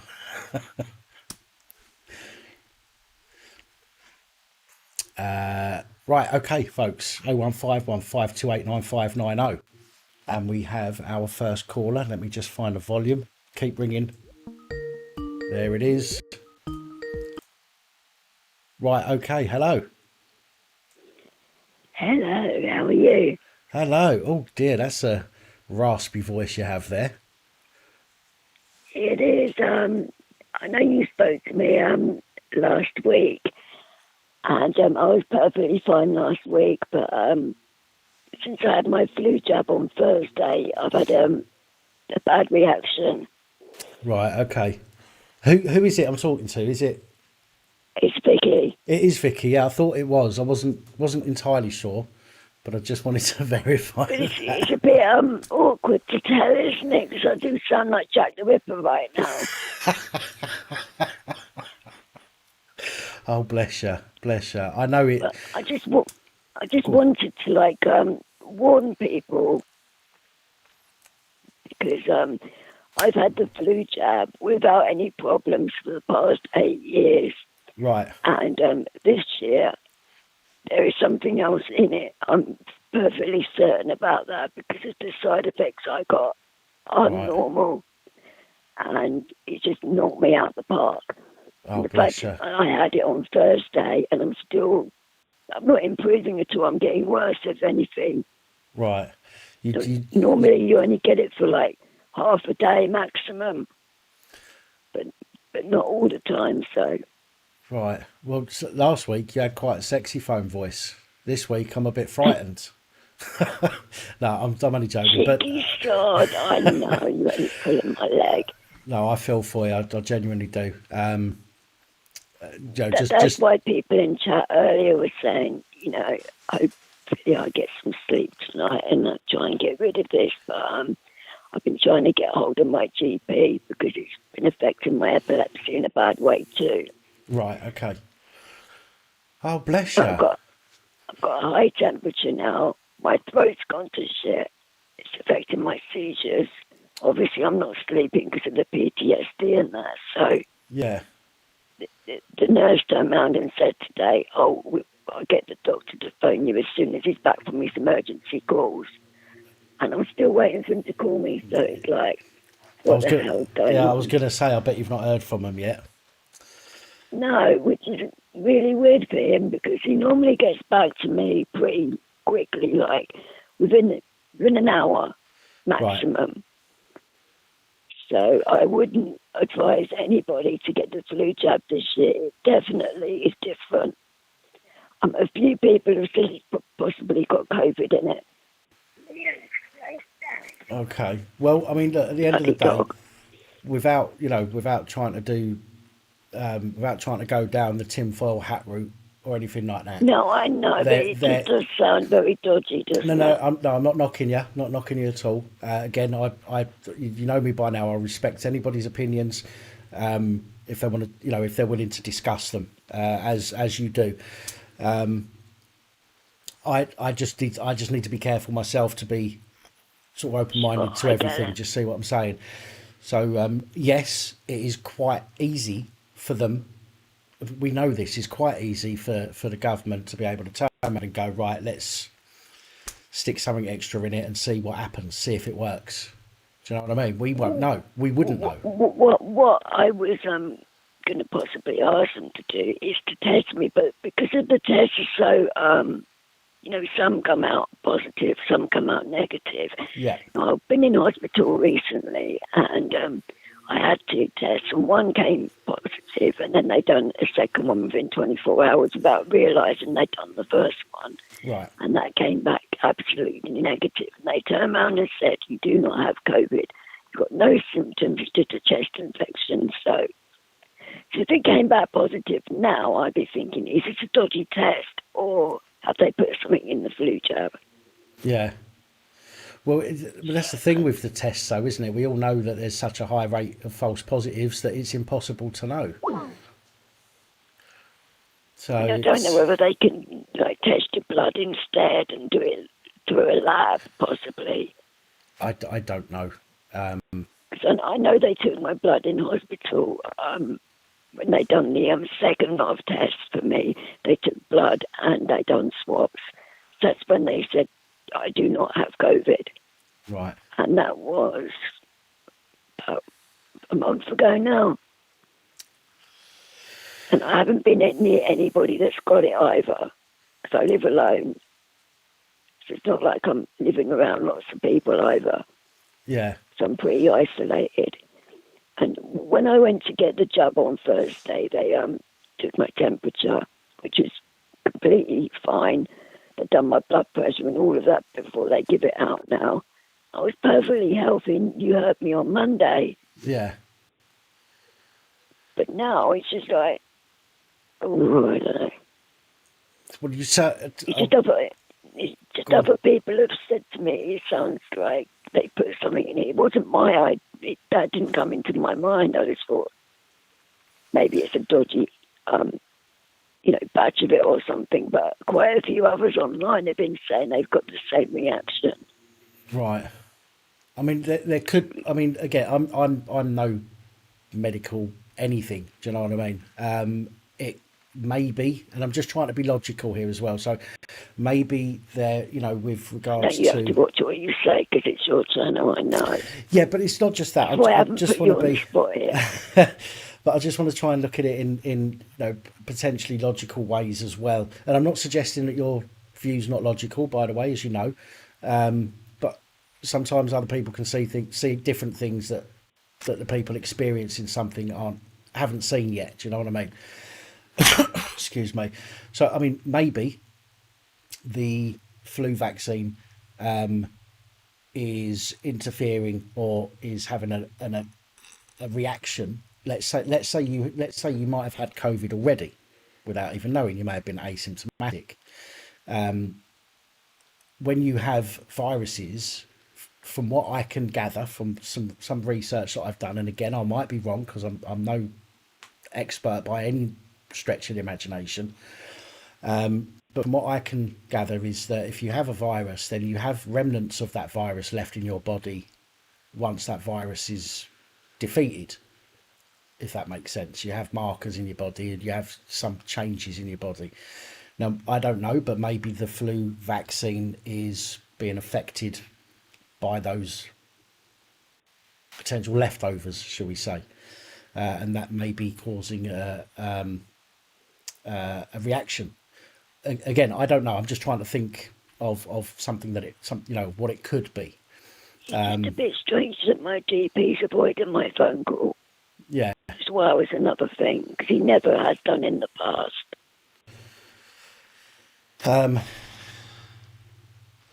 I mean, again, I can perfectly see where you're coming from. It seems a little bit weird why they would not want to get back to you if they've got back to you all the time. Other times, but and I'm trying. The nurse did sound on the phone. She said that I sound terrible, and the amount of seizures I'm having. She wasn't happy at all with the way things are going at the moment. Yeah. So she was that concerned to say, I will get Gareth, who is my GP, to call me as soon as he gets back. So it's like, why on earth hasn't he? Even if he's busy, he sends me texts or emails to say, look, I will contact you tomorrow. I'm a bit busy today. He hasn't even done that either. Has your doctor's got an emergency number? I called the emergency number. It was it? Yeah. Okay. That's why I got to speak to the nurse practitioner that was at the surgery. Right. Because the normal nurse, I spoke to her first, and then she passed it over to the nurse consultant. So So I've got to be She honest. didn't sound. I've got to be honest. She didn't like the way I sounded. I've suffered with chest infections for most of my young life. Every single year, I had a chest infection to the point where I couldn't even walk up the stairs without having to stop Bad, three isn't it? times to catch my breath. And you smoke as well. That's terrible. I know. But your voice doesn't sound like a chest infection voice. No, I mean, I actually got rid of the chest infection ages ago now because they put me on a drip in hospital. Right. So I completely got rid of that before I even went to Dover and that. So I've been perfectly well for weeks. I've had no temperatures, no sore throat, no headaches apart from my epilepsy. None of that at all. So I was perfectly healthy. That's why I went and got the jab. Yeah. Because I nearly died of flu a few years ago, so that's why the doctors say you should have it done now just to protect yourself. Right. But now this has happened, I don't think I'll be getting it again. Well, I've got to say the right thing here, and I think that if you're if you're feeling this way still, maybe it's an idea to try calling the NHS line. Now, whether people believe that's a good thing to do or not, if I sat here and said to you, I wouldn't do that, I wouldn't call them, blah blah blah, I would be completely remiss in trying to be a decent person. Do you know what I mean? I would have to say the only to you reason that I haven't called 111 is because when I've called them in the past, when it's just been about my epilepsy, they have said, well, we're getting an ambulance to you right now, and it's been a hospital job. which is what they tend to do. Which is what they tend to do in most cases, and I agree with that. And nobody wants to go to the hospital. Do you know what I mean? No, I exactly. That's why I want to speak to my GP, so it's not a pain in the arse. But you are, obviously, it's down to you whether you agree to go or not. That's entirely down to you. But I have to suggest, because it's the right thing to do from my point of view, is that you need to speak to somebody. And if your doctor has not got back to you, I mean, I'm going to call Gareth again tomorrow morning, and if he avoids me, then I'm going to speak to 111 and see what they have to say, because I need this to get better, because of course, I'm not eating much. I can hardly swallow. It feels like someone's jumping on my chest all the time. It's hard to lay down without. I'm not coughing, but I'm trying to. It's a really strange feeling. It's not very nice at all. But it's different to a chest infection feeling. I've never felt like this before. Never with flu and never with a chest infection. So something else is going on. To me, it even sounds a little bit. It sounds different from a sore throat, just from hearing your voice. And I know people are different and they sound different, but the way that you're speaking is very raspy, and it doesn't sound like it's a sore throat that's making you rasp. No, it doesn't. And again, I'm not a medical anything. I can only give you what from experience in life. But I have to suggest that if you're going to wait until the morning and you can't get through to your doctor, I really do think you need to get on the phone to 111. I'm going to, because a few people have suggested speak to 111. Yeah. And I just don't want them to call an ambulance, and because I'd have to take Leo with me as well. And the stress of being in hospital alone triggers my fits, so it's a double-edged sword. Yeah, of course.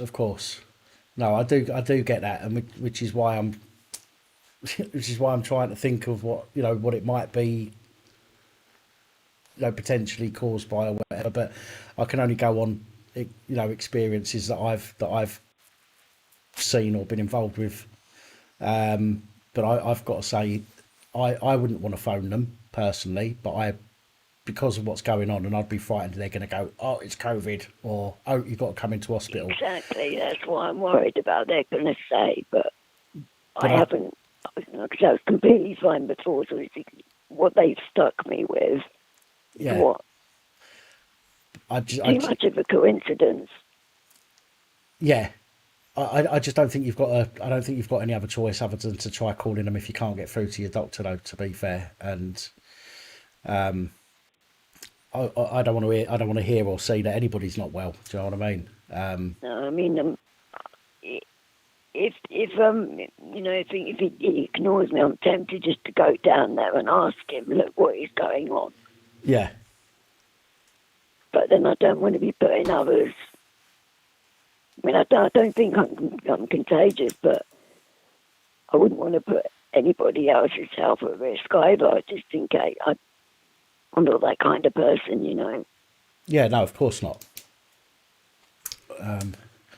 The fact that I can't wear a mask either. Getting to my doctor's, I have to go on the bus. So if people heard me on the bus like this, then they probably think, "Oh my God, what the hell she got?" And get a load of flack from them. Yeah, you know? yeah, of course. Not Yeah, there's going to be easy. people that are just going to be panicking over everything, aren't they? You know what it's like.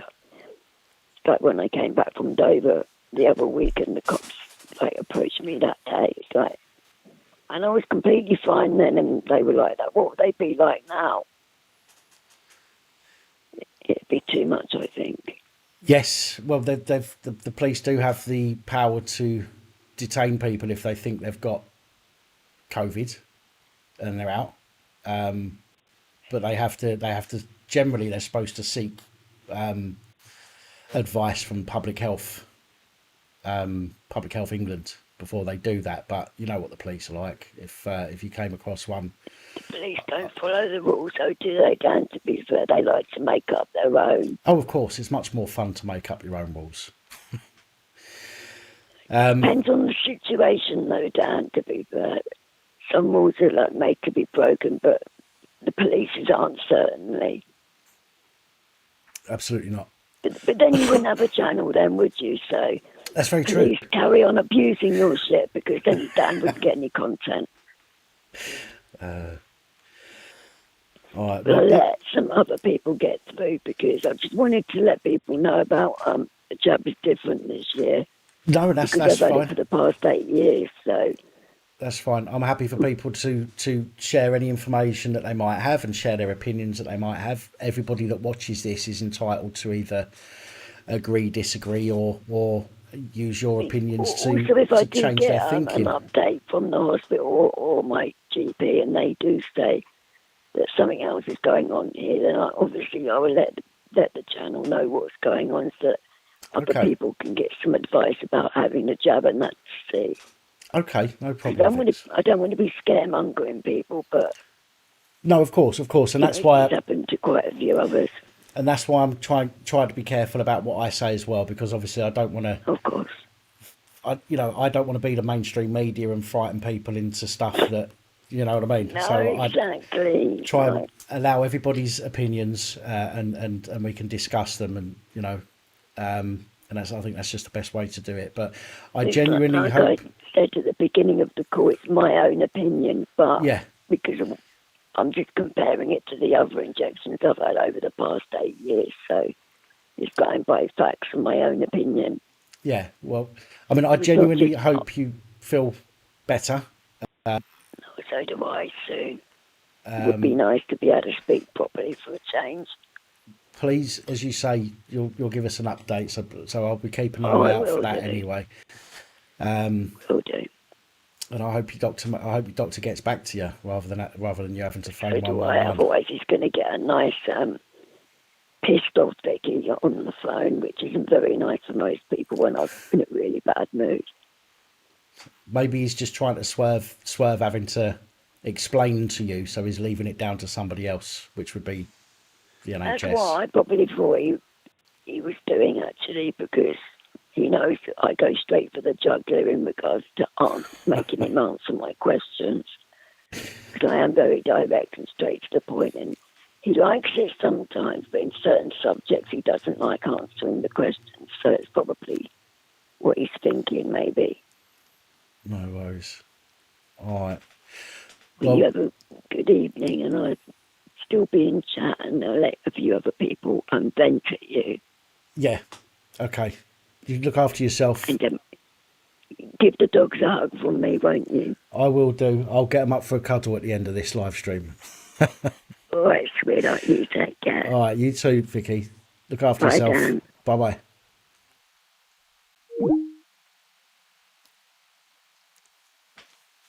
Right, what's going on in the comments here? So people argue... Oh, that's loud. That was a bit loud, that ring one, wasn't it? My apologies.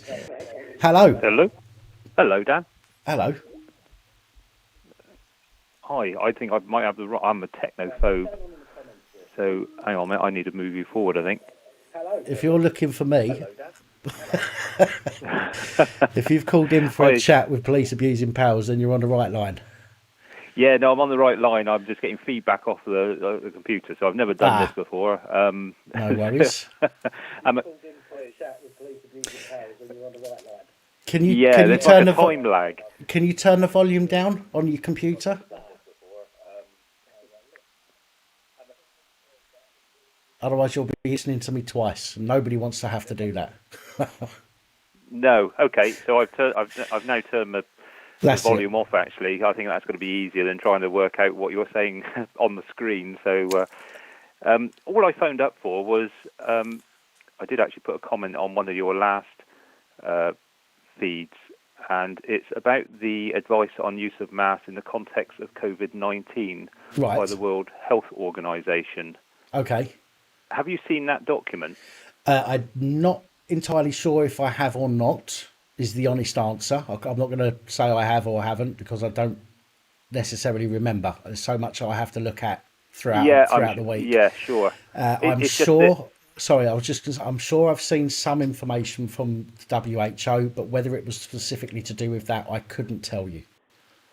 It's just interesting from the point of view of listening to it. Like I say, I'm fairly new to your channel. Love the content. Thank you. Love how it's put together as well. But a lot of the questions that are being asked are kind of in it.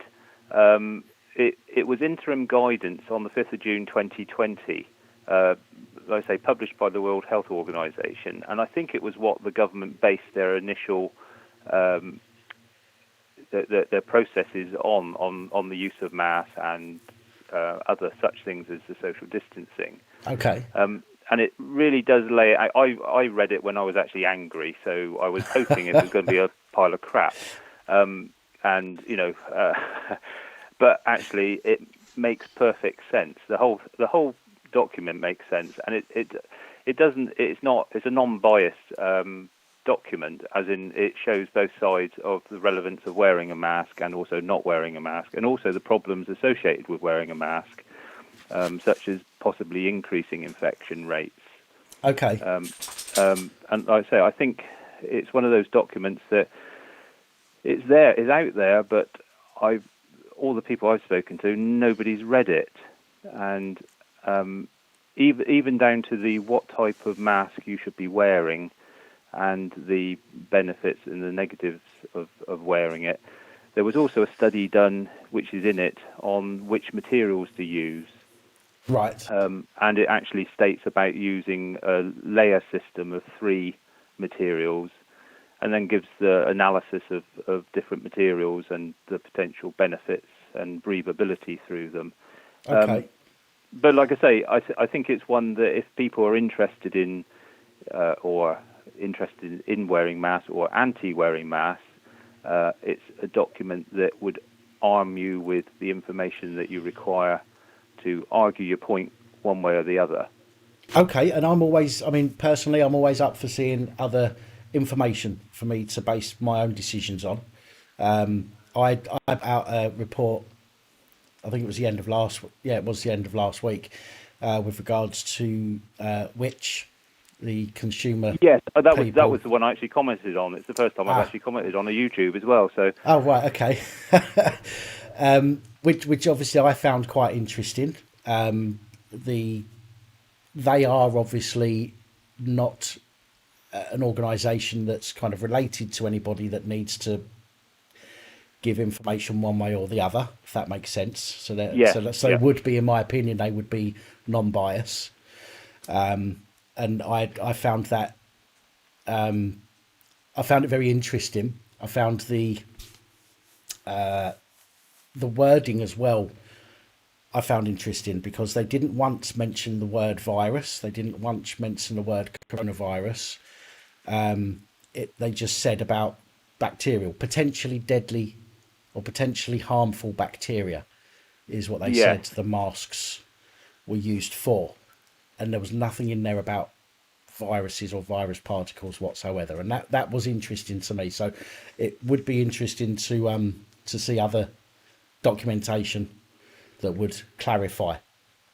So, I mean, Yes. if you're able to send me that link to that information by email, then I'd appreciate that. I will give it a go. Like I say, I'm a bit of a Luddite, so but I will definitely give it a go to send it to you. It's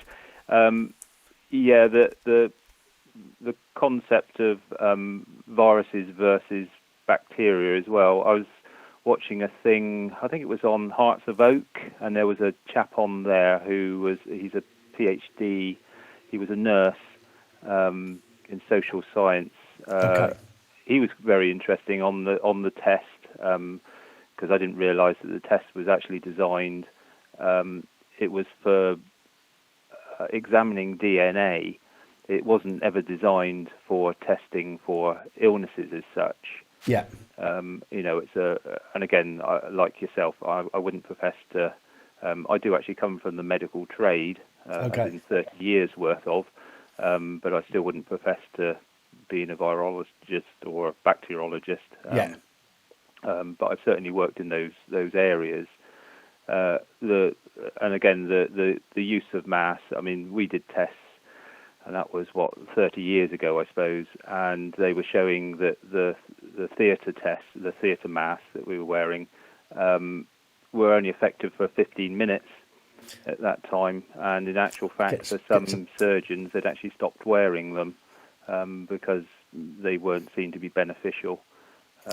They were more, and to be fair, they were more to protect the patient than the surgeon, apart from sort of splatters that come back to the face. But again, there's also the concept of your eyes being a trackable, or a place where the virus could track into. Yes, yeah. So again, I'm with you. A lot of it doesn't make sense to me. The only bit that I can't understand is the actual lockdown itself.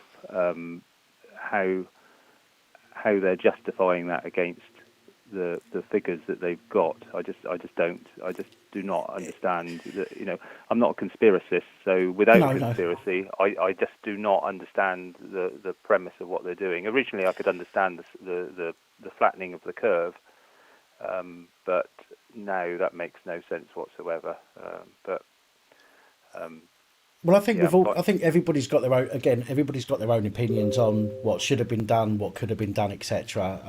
I said for quite a while now that, and again, I understand people won't agree with me, some people, but I think from the very beginning, once they knew that there was this potentially deadly virus, I have to do that because I'm still in two minds as to what's going on.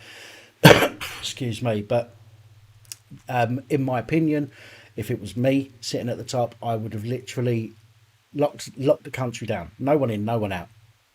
Yeah. If there was people that were due back here, the country could have saved so much money by paying for them to stay where they are for 3 weeks.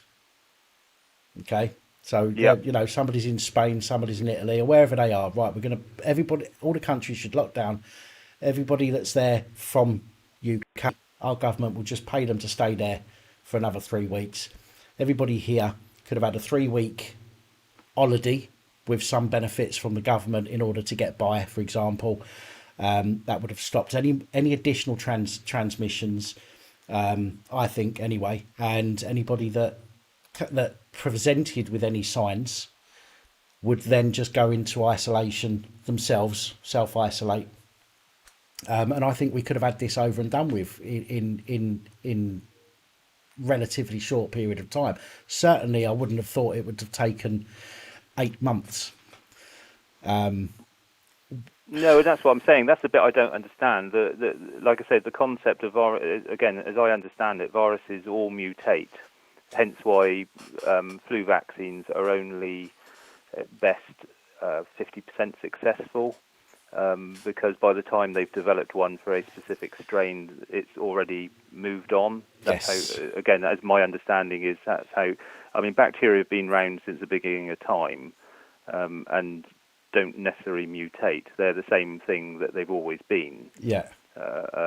So like all the streptococci and that are still the same as they were since the beginning that they were created or came of being, whereas viruses are constantly changing, which is, like I say, so why they come out with a new flu vaccine every year, because it's the same flu or a strain of the same flu that's just mutating. Yeah.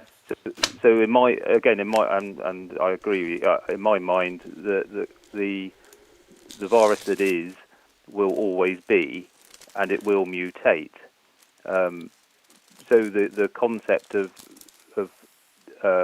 like I say, the flattening the curve, it was purely, as I understood it, to prevent overwhelmed hospital, because they didn't know the full effects of it, and it seemed to be very virulent and certainly causing, obviously, chest complaints. Yes. Obviously, vulnerable people should be completely isolated, and again, that makes perfect sense. Yep. But at some point, you've got to become susceptible to said virus. Yes. Yeah. Well, there's been a few doctors that have said that this is something that you're never going to eradicate, just like the normal flu. Okay. Yeah. It's never going to be eradicated. It's going to go round and round and round and round and round and round and round. Yes, we are going to lose people. Sad as that is, we are going to lose people from it because it's a new strain. Although some people don't believe that. I personally do. It's a new strain. It's some people are not going to be able to cope with it, and they are sadly going to pass on. Those people generally, in my opinion, would have been the people that would be susceptible to a very bad flu anyway, which could have potentially killed them. But it's the way that they've made it out to be. It's the way that they've made all the deaths out to be the fault of this virus, which, as you've said, it's as they say, it's whether you died with it or of it.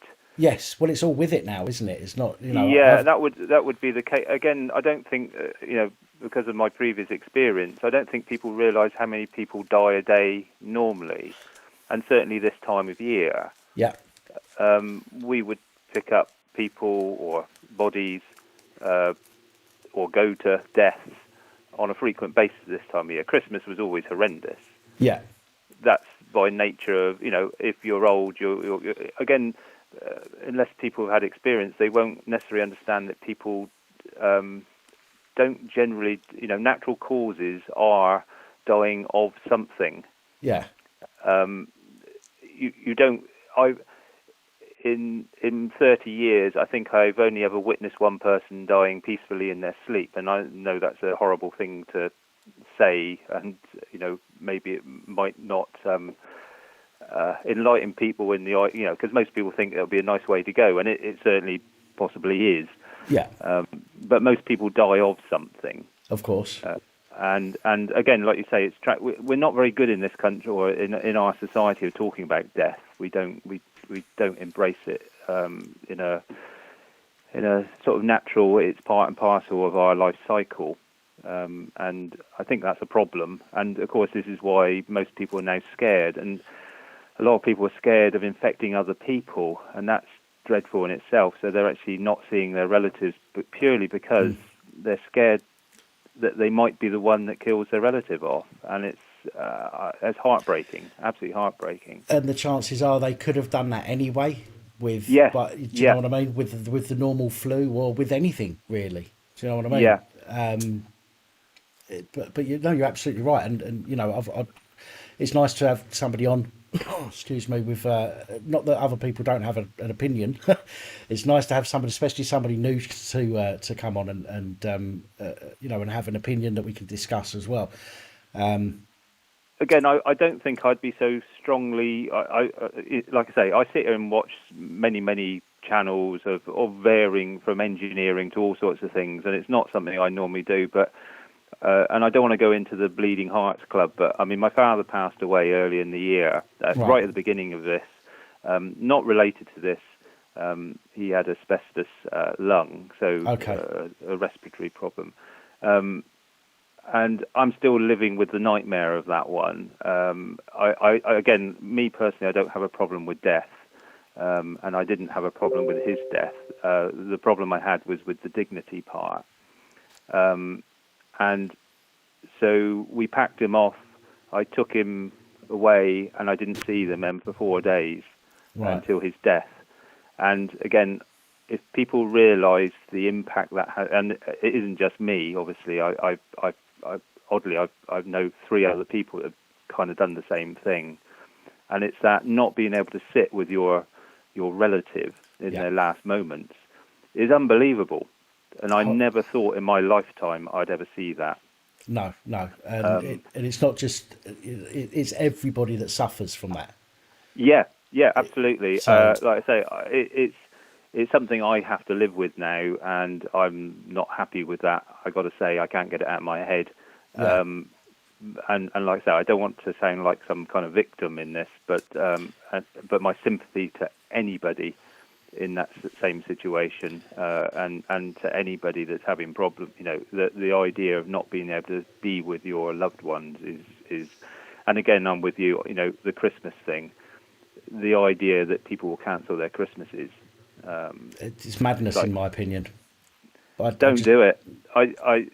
You've got one crack at life, and if it's your last few days, then you should be doing something you want to do. Is my opinion. If it's your time to go, it's your time to go. Yeah, absolutely. Yeah, and none of us know that one. So no, exactly. And thank God for that. I wouldn't want to know. I think that's you walk down the road, you could get hit by a car. Game over. Yeah. Do you know what I mean? Yeah. Or you could live in fear of what might happen. Oh, I might get. Imagine that. Imagine being so scared of everything that you don't even leave your house because you're scared you might get hit by a car. You're scared you might get stabbed by somebody. You're scared you might trip over and cave your head in and die that way.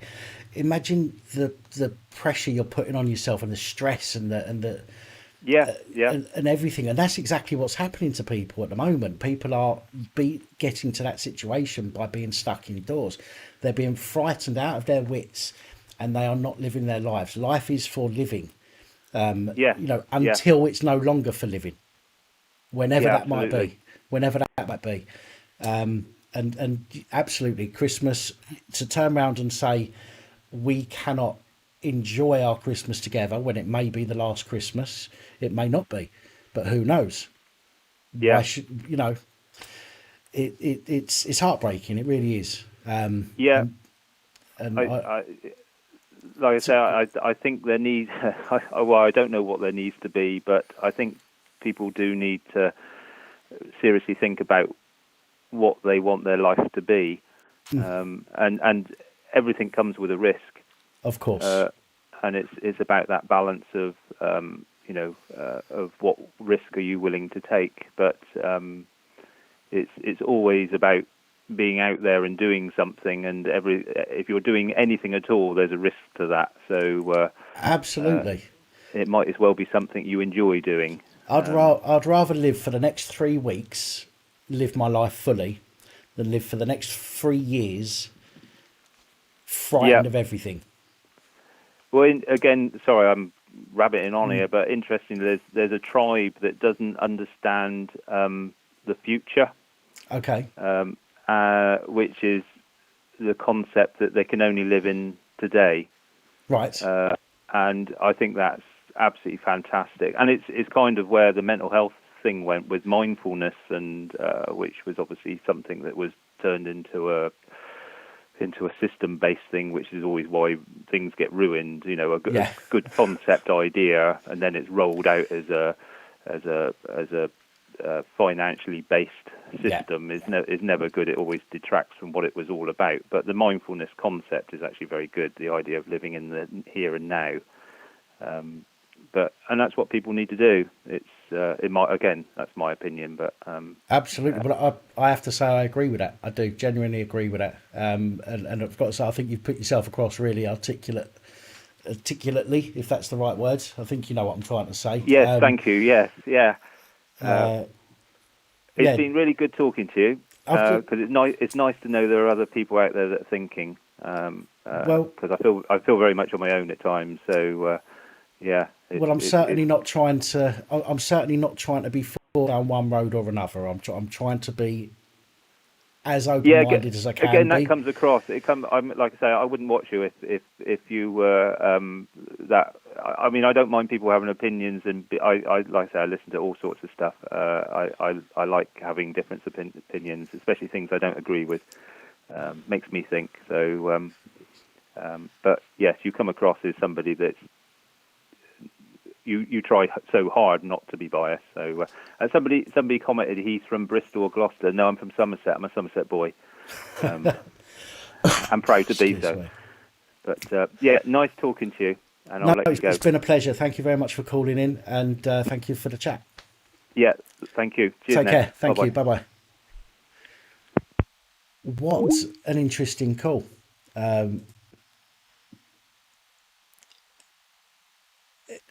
Obviously, very nice to get anybody call in, because none of you have to. But you know, I genuinely appreciate people that want to phone up and discuss things and are open to discuss things.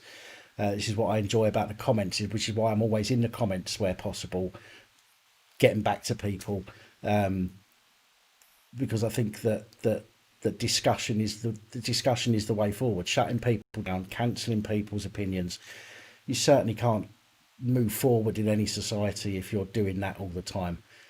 So the fact that we're able to discuss like adults, you know, even if I didn't agree with this gentleman, and even if he didn't agree with me on some of my points, I genuinely think that we could have left that call still as we did. Do you know what I mean? In a friendly manner, even if we didn't quite agree with each other on certain stuff. Caller, do you mind just letting me know who you were, if you don't mind? In the comments there, just say it was me or something like that, just because I didn't get your name, so my apologies.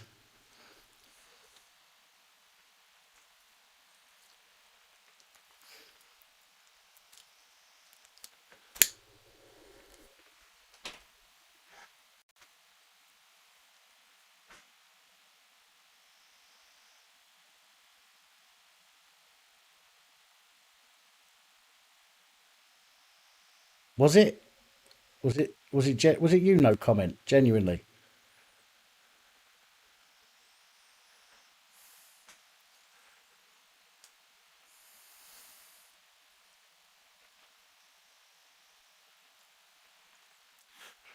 Oh, here we go.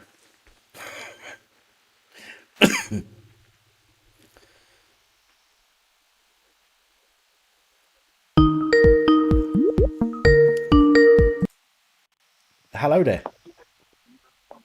Hello. Hello. What do you think to the video of AB? Hello. Hello there. Hi. The video of AB. Which video? It's the one where he's stalking the comedian, and right. let me just find it for you. Just 1 second. I have seen it.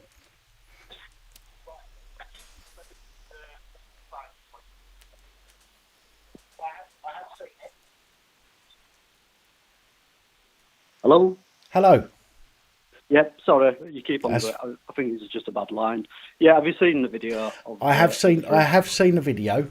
Now, I've got to be honest. I don't know what AB looks like. All I know, and there might be people out there that know for sure.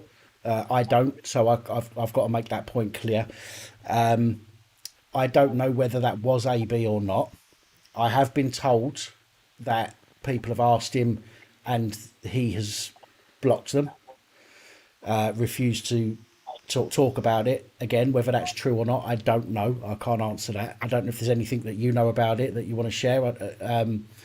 But all I can say is that it sounded like him, and that's as much as I can say with regards to that, unfortunately. But is there anything that you know?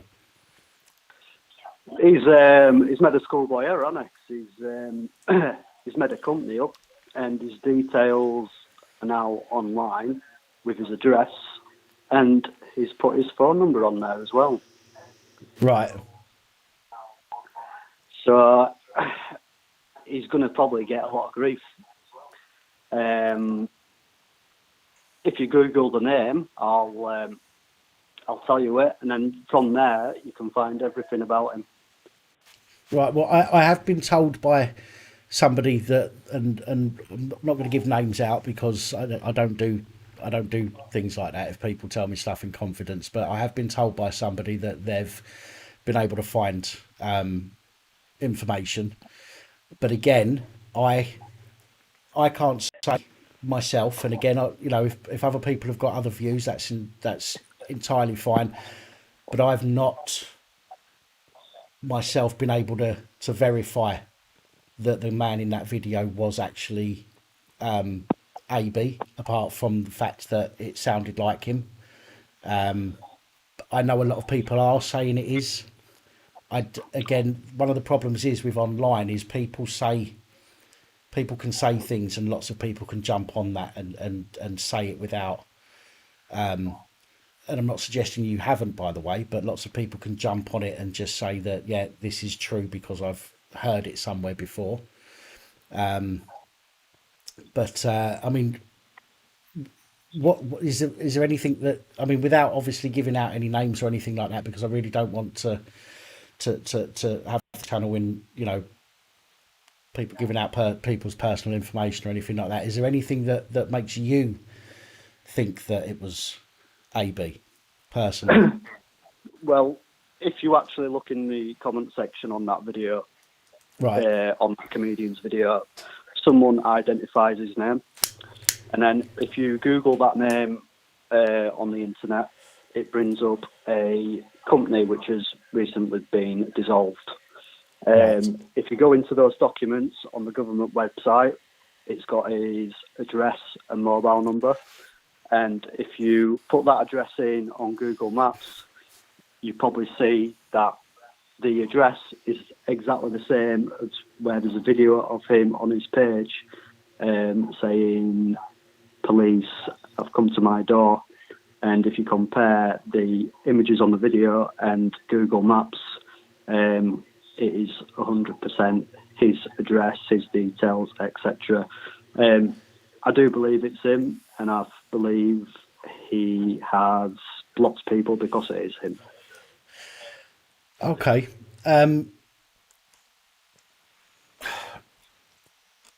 One thing I can say is that I know that every person that makes videos makes mistakes. Now, again, I'm not suggesting that I can't say, I personally can't say that I think it was him because I don't know, and I have to be honest. I know that people make mistakes. I've made them myself. There's people like Marty Blackburn, and he won't mind me saying it either. He's been in an interaction and he's gone over the top and he's made a mistake, and he's apologised to his subscribers for it. We all do make mistakes. Whether it was AB or not, I don't know. If it was, I would imagine, and I would have expected him to say, I ballsed up, went over the top, whatever it might be. But he hasn't, and I would have expected him to. So I'm in two minds. I don't think he would have done that, but the voice sounds awfully like him. But other than that, I don't really think I could say much more about it because I'm not in a position to, if that makes sense. I don't want to sit here and put somebody down without knowing. Yeah, I sure. totally agree.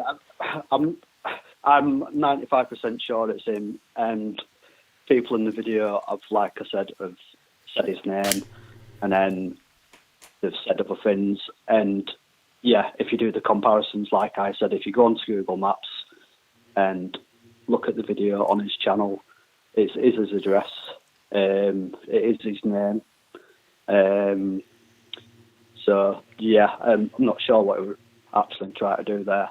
For me, I'm not really for auditing. I'll be honest with you, but I watch your channel. It's an opinion, and everybody's allowed to give an opinion. Of course.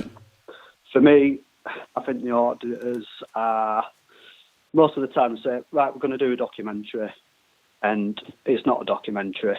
It's a case of we'll go out with our camera, we'll take a video, we'll take photos, we'll antagonise people who were there. Yeah, they're in a public place, you're allowed to do that, we get that. But at the end of the day, these channels won't get the views they did if the police or the prison officers didn't have the interaction with them. And they never make a documentary. When do you ever see Live Free do a documentary? Yeah, it puts a few facts in about prisons and police stations, but does he ever produce a documentary? He don't, does he? Well, he's just out there. He's out there to antagonise and annoy people, and yeah, it's borderline, and it's borderline. Yeah, you're in a public place, you can film, but you'd have to give you details. But any normal person would probably go, right, well, I'm filming here, it's a police station.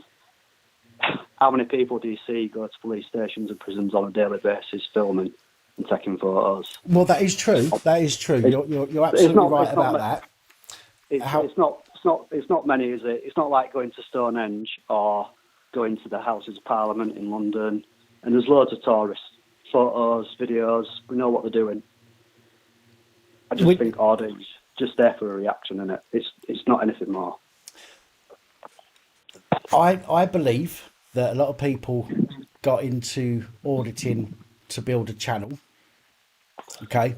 I do believe now, however, that there are people out there that do want to highlight the fact that people are targeted for doing something that might seem a little odd to somebody, but isn't illegal, isn't unlawful.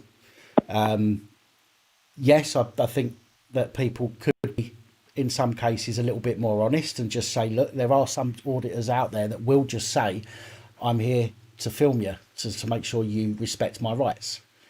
And there are people out there that say that, which is absolutely fair and absolutely 100%. I'm bang on it. There are people that will say that they're doing something that maybe they're not necessarily doing.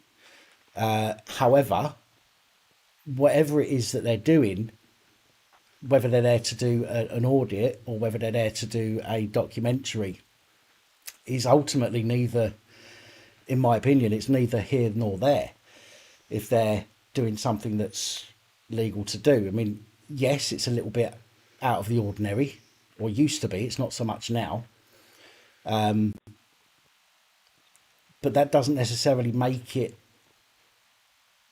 It doesn't necessarily make it right for the police to then abuse the powers that they have in order to teach somebody a lesson just because they don't like what somebody's doing.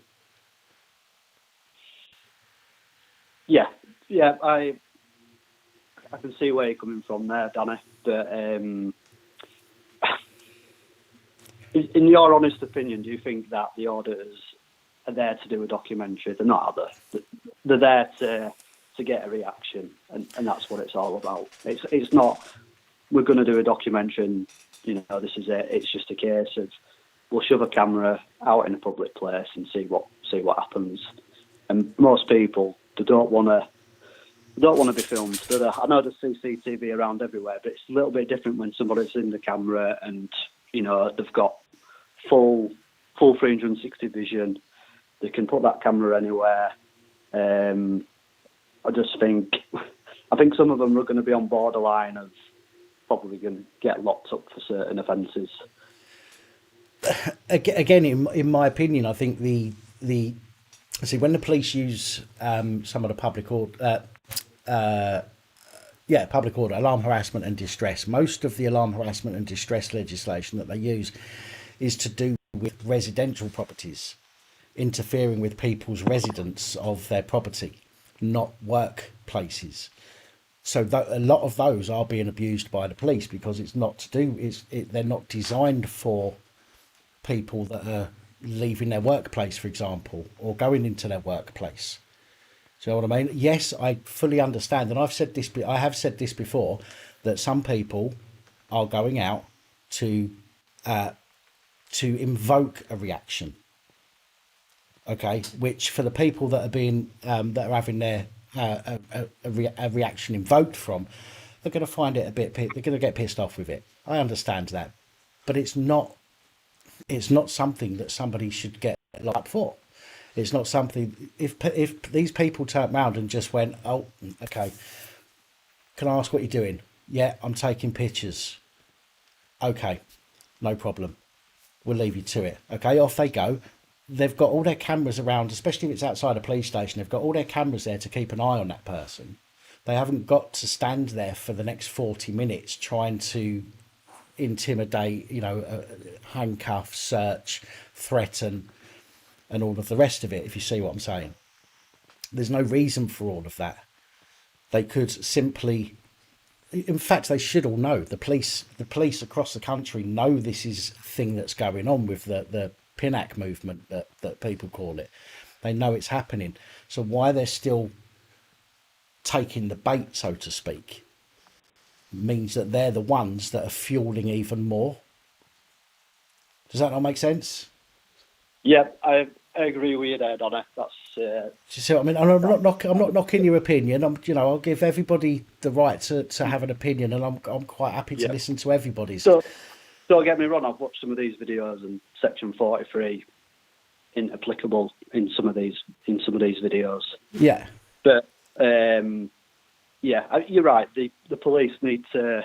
I'm sure they probably watch these YouTube videos and they probably have their own opinions. And I think the one which AB did a while back, where there was that police officer who knew him and he knew he was no threat, and he just let him crack on with it.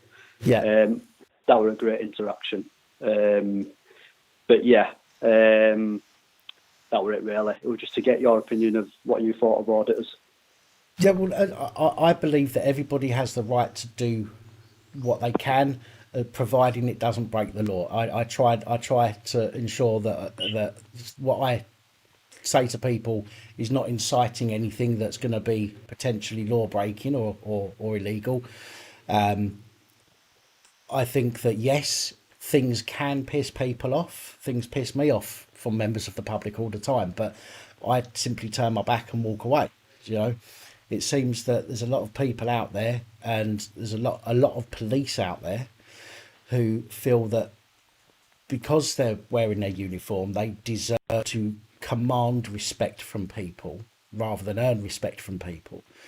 And all they seem to be doing, or a lot of them seem to be doing, is destroying whatever bridges are left between the public and the police, and widening that gap, widening that divide. Now, whether that's being done purposely or not, I don't know.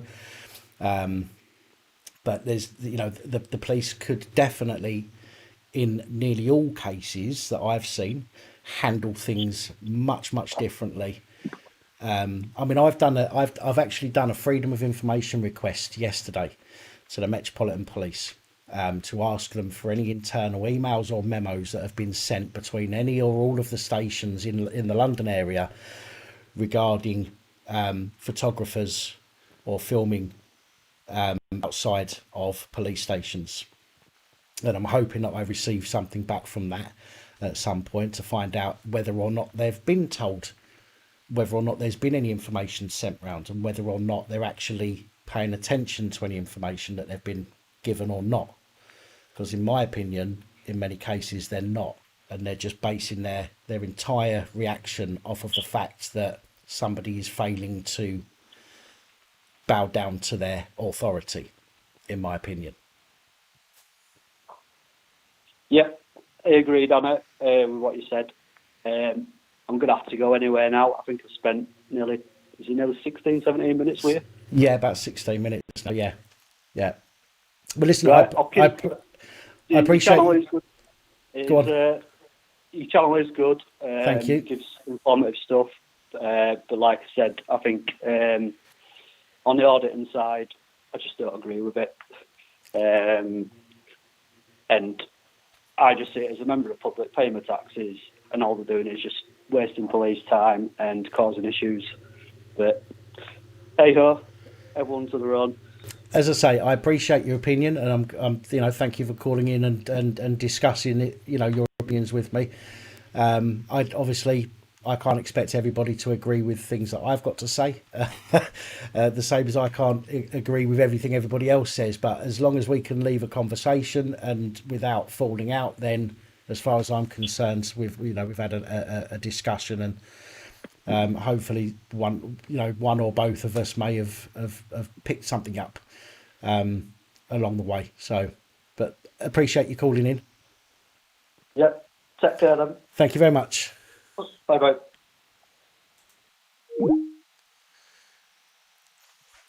Right, guys, I know that a lot of you were. I'm not going to answer any calls just for the moment, folks. Just while I'm talking. I know there's a lot of you there that were asking whether this guy that I was just talking to was a copper or not. I get that, but please, if providing, as far as I'm concerned, providing somebody is respectful to me and wants to discuss things, I'm happy for that. I'm happy to discuss things. If somebody phones up and they want to be rude and they want to be aggressive or arrogant or anything like that, then I will knock the call off. Okay, but I think the auditors, as I said, auditors are perfectly within their right to be able to go out and do what they're doing, providing they're not breaking any laws. I don't think that anybody should be able to abuse the uniform that they're wearing, regardless to what it is representing that uniform. But I also have to say that while I'm standing up for people to go and do those activities, I have to stand up for people to have their opinions as well. Do you see what I'm saying? Whether it's a copper or not, couldn't tell you. But just understand that I have to take people at face value, shall we say, when they call in, and I have to just listen to them, and we have to have a discussion.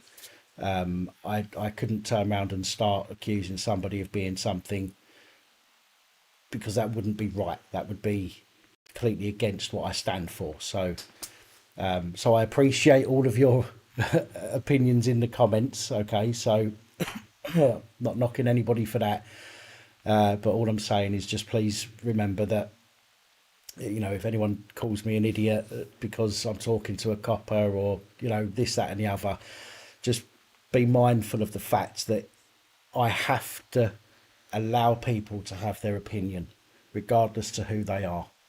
All right, but again, it's only when people start being aggressive or abusive or whatever that might be, then I'm not going to carry on with that. So thank you to the caller for calling in. Anyway, much appreciated.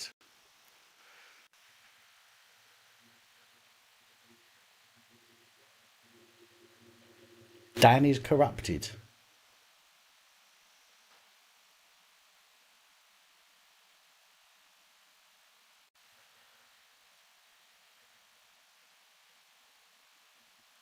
That's a new one.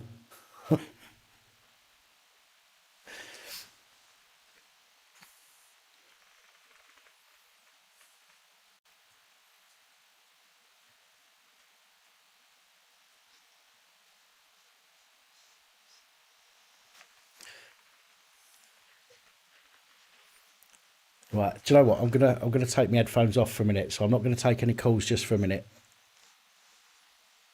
In fact, I'll probably go on for another half an hour now. So I'm just gonna go to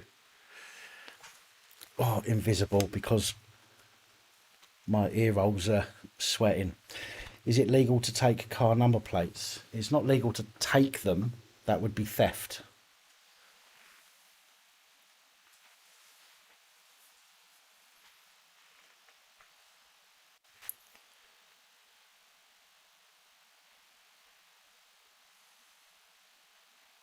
They are, Roger. They are.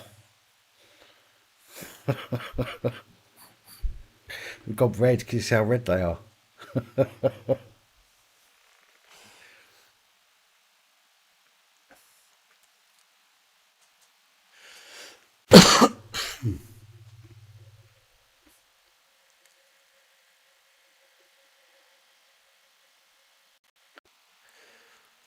There is, Lucifer, there is nothing, as far as I'm aware, there is no legislation, no law, no nothing that prevents you from taking down somebody's number plate. The reason that they are on the back of your vehicle is so that the vehicle can be identified.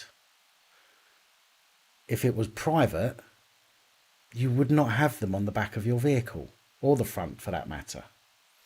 So yes, of course, and this is where fear, alarm and distress gets abused. Somebody could go, oh, they've written down my number plate, I'm frightened, what am I going to do?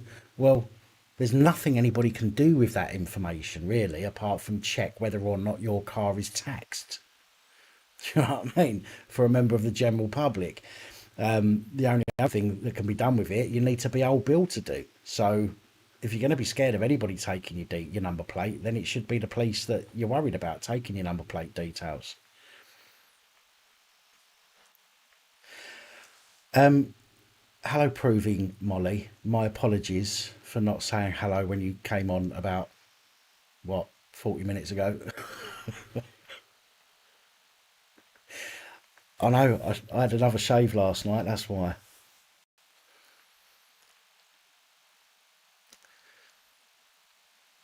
Then why do they moan about people filming number plates?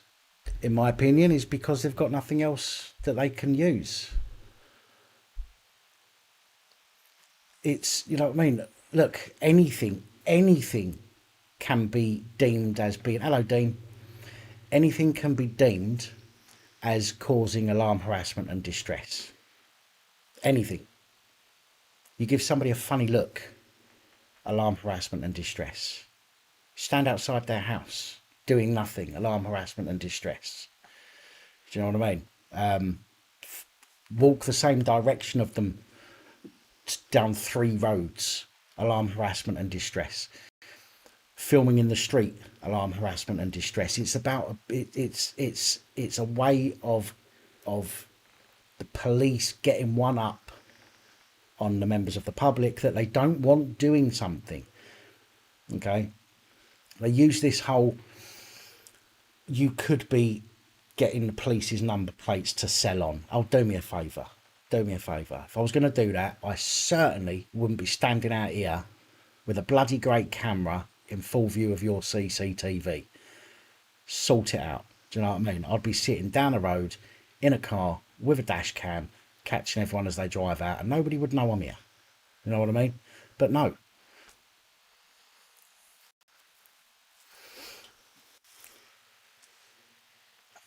It's, in my opinion, it is used simply because they know that they can get away with using that on people, and most people will go, okay, I'm sorry, I don't want to get in trouble, and they'll do one.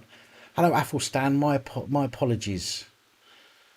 I did see your last one that said you haven't noticed me yet, and then I've just seen another one that says you haven't noticed me yet, but I was in the middle of listening to my own voice.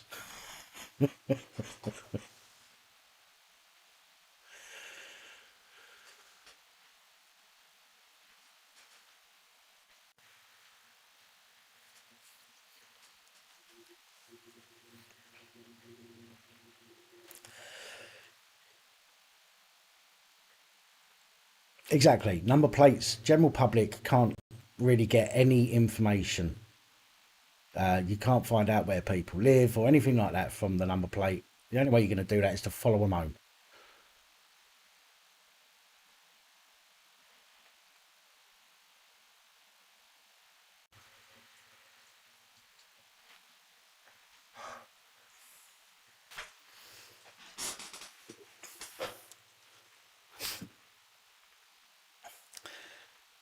It's cray cray in a big way.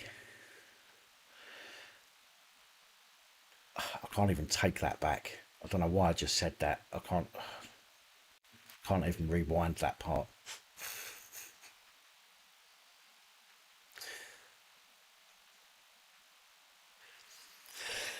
Yes, Athelstan. We did mention earlier we had a little spot about Tommy Robinson's arrest. Initially what I was told was that he was arrested for breaching COVID rules, which are all non-recordable offences, meaning that there should be no reason to arrest unless obviously you fail to give your details, then it becomes an offence, or if you don't pay the fine, then it becomes an offence and you can be arrested for those two things. The other thing is that it was an inspector that arrested him, not just normal plod. Why would an inspector do it? Very strange. And then the next thing I heard was that he was supposed to have had a weapon on him. And then the next thing I heard after that, it was let go with no charges. Whatever you think of the guy, that was definitely, in my opinion, a political attack on him, in my opinion.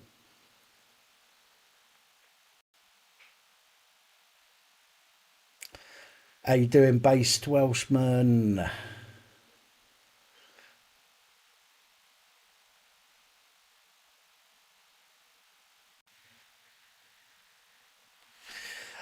Yes, Adam, I saw that. That's part of the footage that I saw.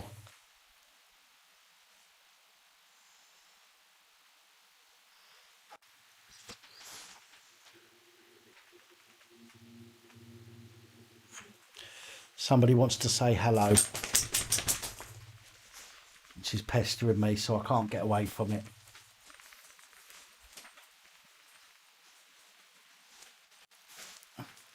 You, hang on a minute, don't scratch me. Don't scratch me, you fat lump.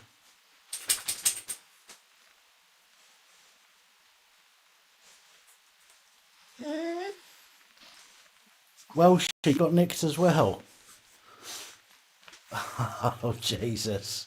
Have you got the video?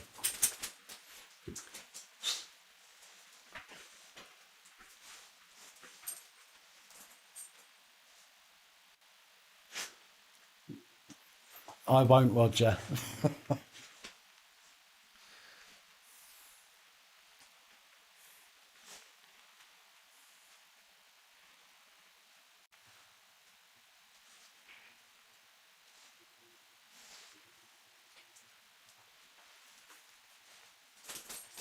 Thank you, Albie.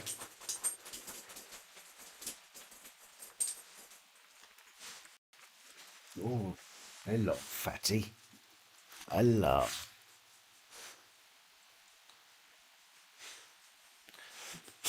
No worries. Let me know when you're putting it up, Welshie, because I'd like to see that, mate.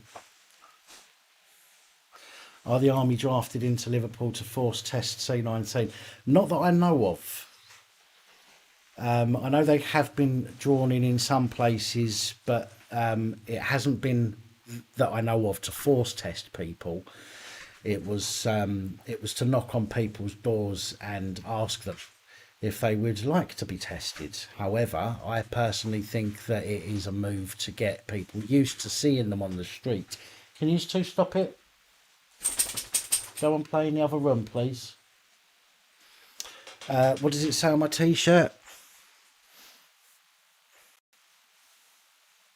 It says, hello, Popper.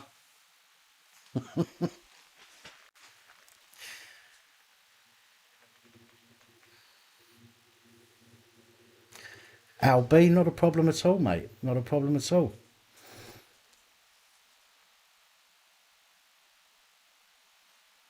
Well, there is that I believe tomorrow. Well, yeah, tomorrow there's supposed to be some kind of protest here in Liverpool. So I am going to try and get down there to see what is going on. Get the old camera on the go, and see what's happening.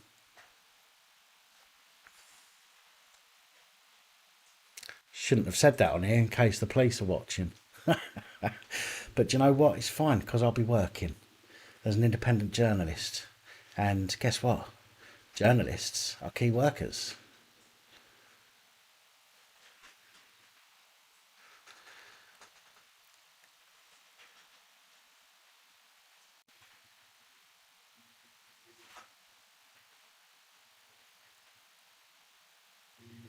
Oh, right, okay. Joshua, do it again.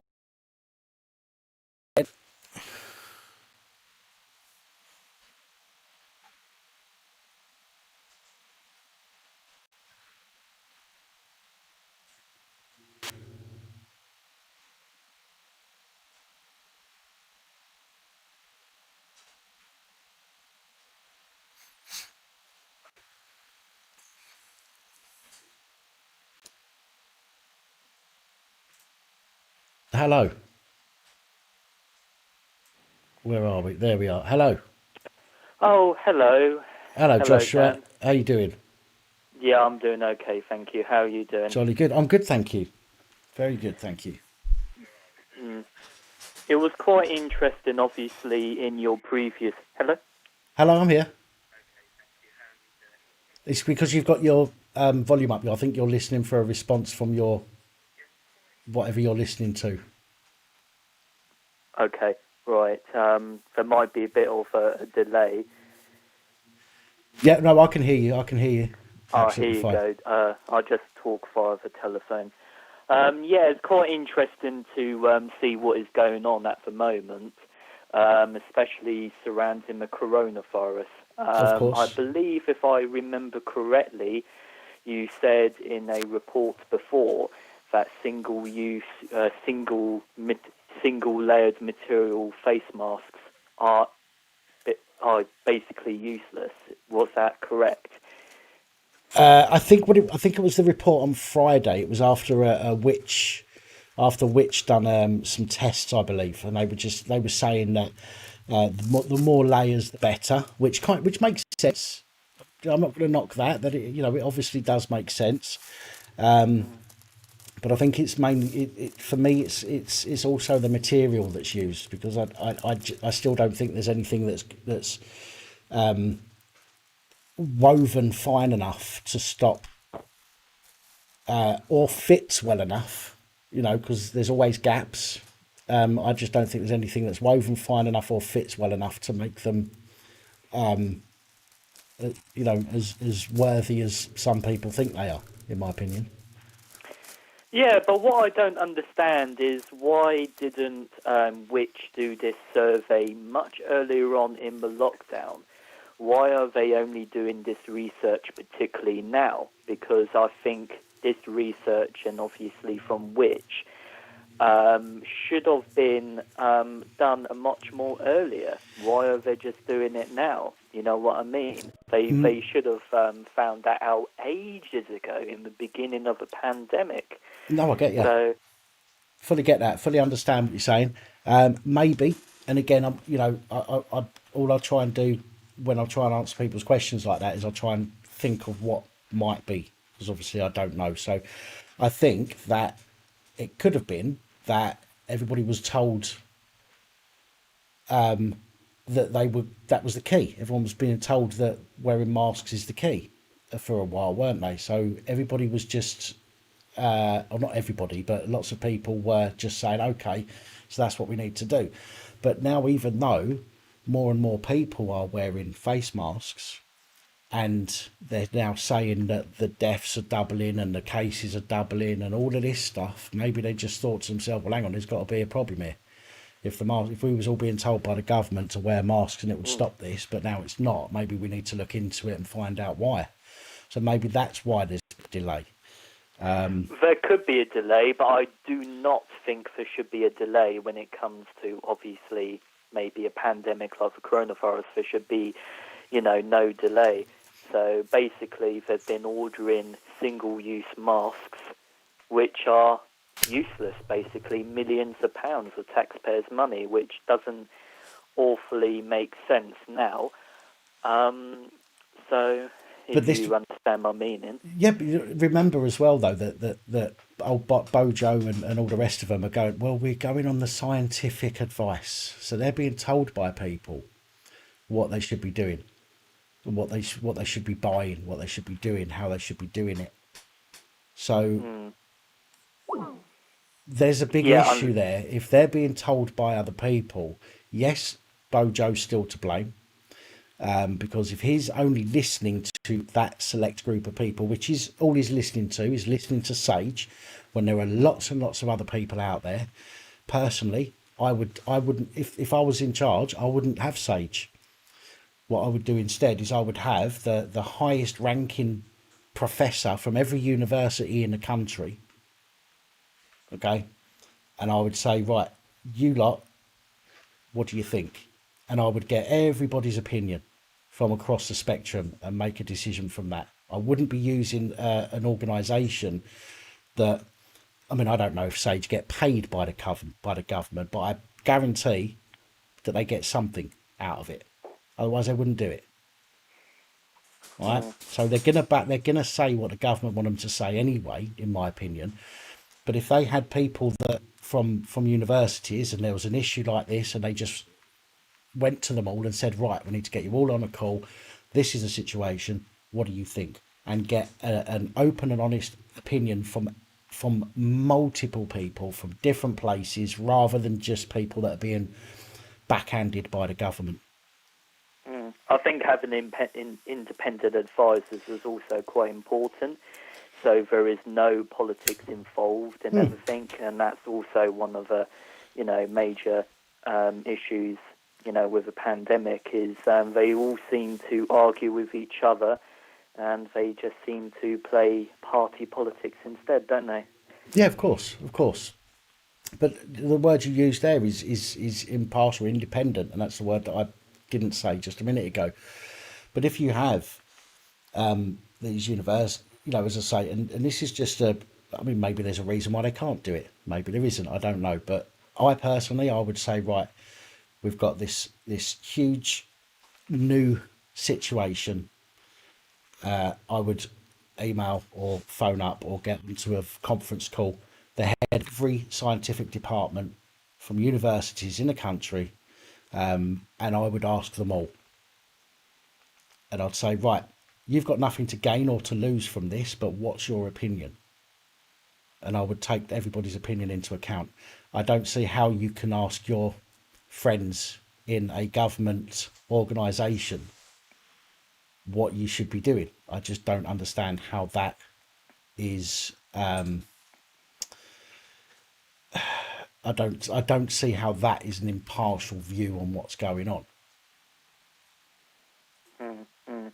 I know, obviously, changing the subject now to a cashless society, I think cash offers a sense of privacy to people and security, because I know, obviously, with debit cards, they can maybe track every purchase you spend and everything like that, which is not very good. And that's also another problem as well. And obviously, there's some elderly people that prefer using cash, and they're probably going to be left out in the digital age as well. Absolutely. My mum said to me last week, she said that she loves having cash on her. She loves carrying cash around and using it. She knows what she's got then. She knows what she's got to spend. On a card, it's easy to overspend. It's easy to get in debt. But with a card, you know where you, with cash, you know where you are. Put your hand in your pocket, you go, right, that's how much I've got to spend. And you know what you can afford and what you can't afford. Excuse me. I do think that going cashless is a bad idea for us. It's a good idea for those that want to keep tabs on us, because every transaction is recorded. I understand that going cashless could prevent some kind of crime.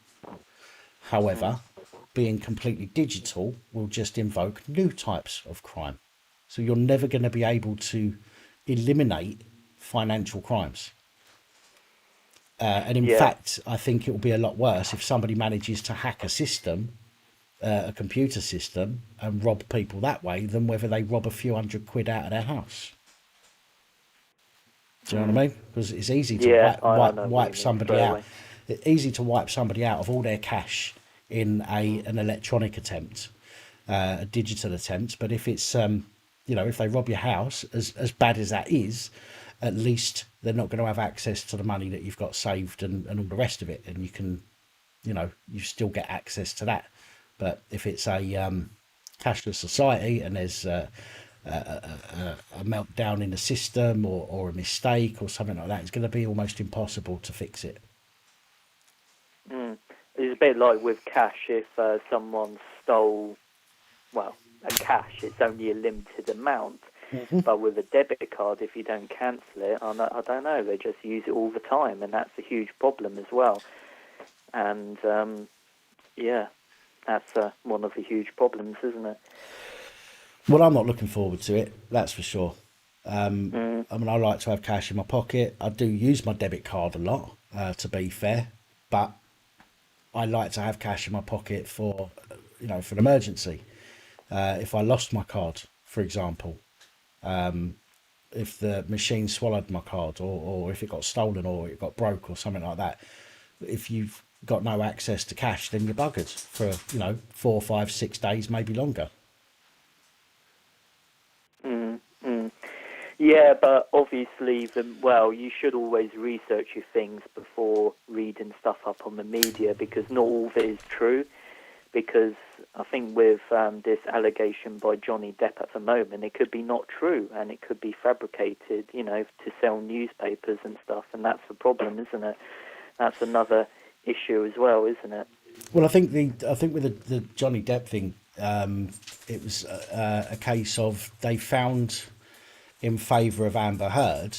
They didn't necessarily not find in favour, if that makes sense, of Johnny Depp. I think it was just more evidence to suggest that Amber Heard's story was more credible.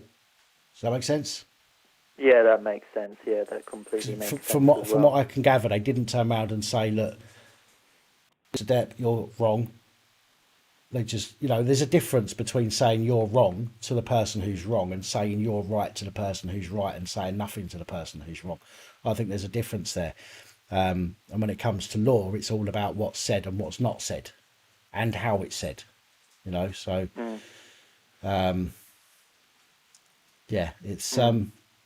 it's crazy stuff. Yeah, it is a crazy world that we do live in at the moment, definitely, especially what's going on at the moment. And obviously, there's been another deadly terrorist shooting in Vienna as well, threatening people's freedoms and liberties as well. There's been another attack. Yeah, well, Vienna.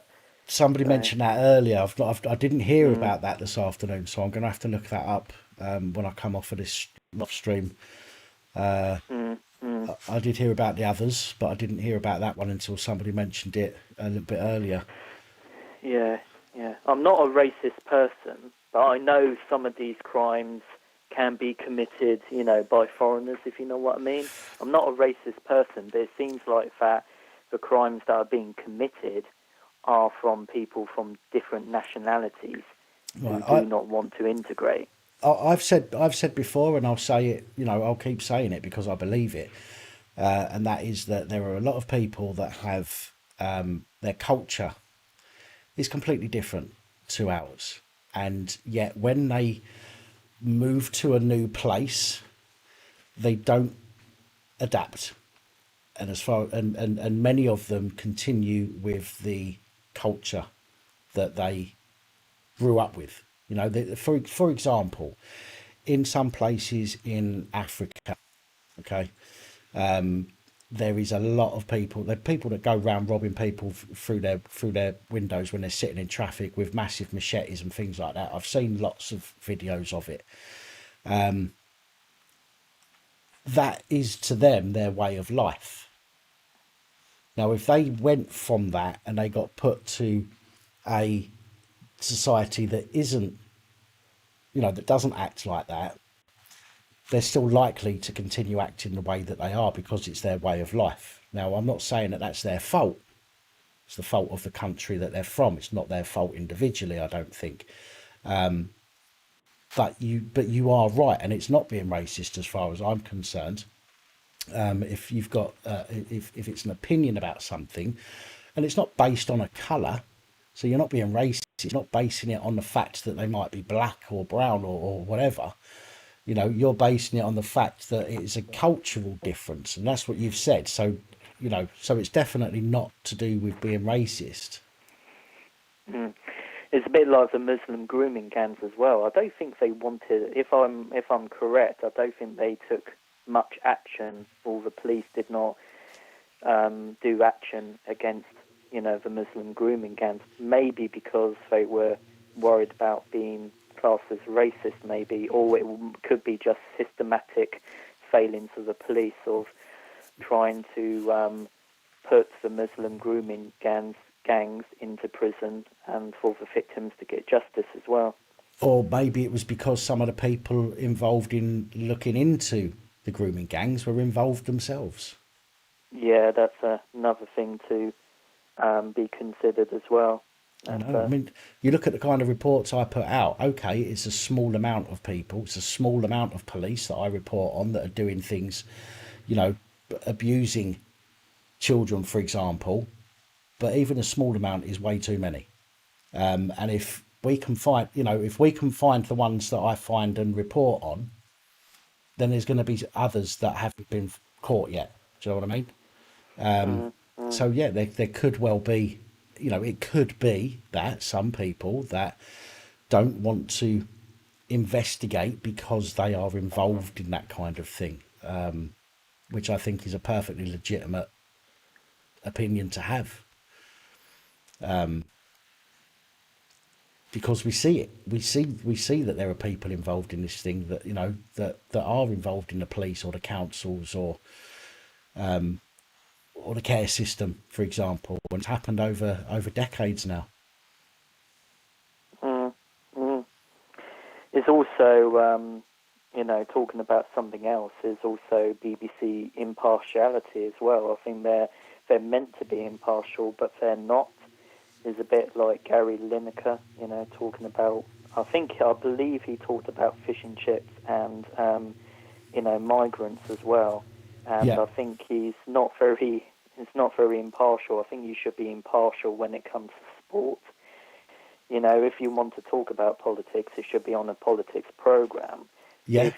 But it's a bit like in football, with Black Lives Matter and putting the knee down as well. But I think that should be kept out of football because it's a sport, not a political statement, is it? And Yeah, of if course. you want to talk about that, it should be on a political program, because the problem is, in a democracy where everybody has different opinions, even if they're left wing, right wing, if you support Joe Biden, if you support Trump, I think it's not a good idea, because some people will agree with it and some people will really get angry by it. Yeah. So I think it's not a good idea to have it in football, to be honest. No, but this new executive, whatever his name is, of the BBC, is supposed to have turned around and said now, no more. You're not allowed to have. You're not allowed to have a political opinion because they're supposed to be impartial. Personally, I think it's way too late for that now. They've already made their bed. And this should, it should have been done a long time ago. It should have been nipped in the bud a long time ago, but it's been left to seep through the entire BBC establishment, if you want to call it that, and it's just got to a point now where I don't think they're ever going to change it. I genuinely don't think they're ever going to come back from where they are at the moment. There's also a very good YouTube channel called We Got a Problem, and basically they talk about what is going on in current offence at the moment. It's a YouTube channel called We Got a Problem. Yeah, I and do. Obviously, I am subscribed. oh yes, I'll watch it as well. For Ofcom, they ignore 25,000 fewer complaints, which is also not very good as well. No. So ignoring 25,000 complaints, ignoring them is not very good for fewer, and it's not very good, is it really? No, absolutely not. Absolutely not. Right, Joshua, I've got somebody that is the same number, keeps trying and trying and trying. I need to get to this last person. I'm going to make this the last call now. It's 10 past midnight now, and I need to be up so I can get to this this protest or whatever it is tomorrow. So I'm going to have to cut this short, I'm afraid, Joshua. But thank you for calling. As always, it's been nice chatting to you. Thank you. All right, thank you very much, and Okay. I'll speak to you soon. Will do. Take care. Take care. Bye-bye. Thanks, Joshua. Bye-bye.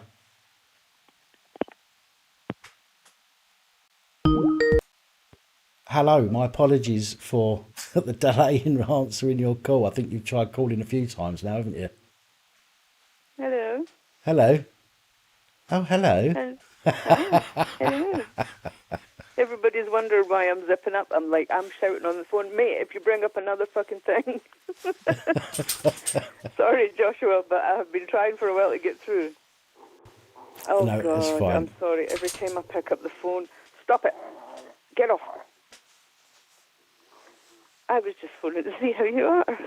I'm well, thank you. I'm well. You can hear I'm being used as a chew toy. Did you enjoy their video? Or their photos, at least you wouldn't have seen the video. The what, sorry? Did you enjoy the photos, the Halloween photos? Oh, on Facebook, yes. Yeah. Yeah, that's... yeah, have you not had the RSPCA round yet? I have called them. Oh, come on, it was funny. Oh, dear. Well, everybody thought that obviously it was going to be Freddie. Right. So I thought, yeah, I'm going to turn it around. So I had to do that. Hi, guys. Hi, how's everybody? Yeah, that's why I was zipped up. I'm like, May, I've been trying to phone for like the last 10 minutes, and I saw you looking over like, shit, that's the same number. Yeah, I noticed it was the same one. I thought, oh, somebody wants to get through desperately. I always want to phone and talk to you. You know that. Especially to see how my puppies are doing. That sounded wrong. They're okay. Daisy's had a few meltdowns with the fireworks, but Alice doesn't seem to care one bit. But Daisy's a bit of a fanny, to be fair. That's a shame. Such a shame. She looks really small, actually. She looks really tiny here at the moment. She's just sitting there shaking. Oh, thanks, Lucifer. That's nice. Yeah, fuck the SNP. Okay, you happy, DJ Sonic? I will say that because we Jimmy Cranky needs to wind our neck in. Put a foot so that our mouth disappears. But you've had a lot thrown at you tonight, so I thought, I'd call and just say hi. Yes, there is. There's been a few. What should we call them? Sensitive topics, maybe. Yeah. Is that the right word to use? Probably. Obviously, it's difficult when things get thrown at me like that, but I don't mind it. It's nice to keep me on my toes. Obviously, I have to be careful what I say, not because I'm afraid of upsetting people, but because I'm afraid of losing the channel. Obviously. I will tell people what I think. It's just sometimes I have to reword it in my head rather than say it out as it is in my head. Like I do on the bad bits reports. I will just say what I need to say because people have an option to watch it or not. So not happy with me. Sorry. So that's right. No, I mean I've got my thoughts on all these things. But like I said, you've taken quite a battering tonight, and you've also had quite a few bad phone calls as well. So. Well, it's all fun and games, really, isn't it? Yeah. Oh, shut up, Freddie. God. Goodbye, Fergus. Thanks for joining us. Hi, Heggie. Yeah, I'm getting. Sorry, Double D. 1 second. Okay. Cole.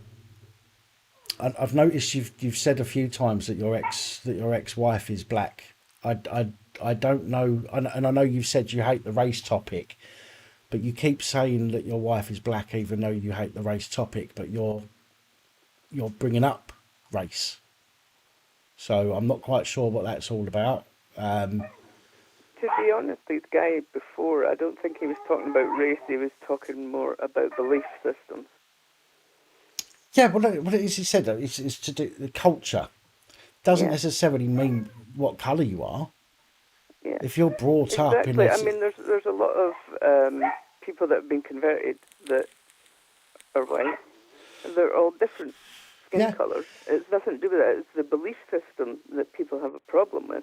Yeah, you could get taken somewhere when you're 5 years old to another country, get brought up over there and learn the culture and the belief system, and colour doesn't come into it. So it is, it is, as far as I'm concerned, colour is neither here nor there in that respect. But people, but people bring it up. I mean, if I try not. I try not to say, when I do my reports, for example, I try to say discrimination. I don't like saying racism or homophobia or whatever it might be, because all that does is it continues to fuel the divide between people. Well, that's all that's been going on all year. Yeah. Somebody's purposely making that divide bigger.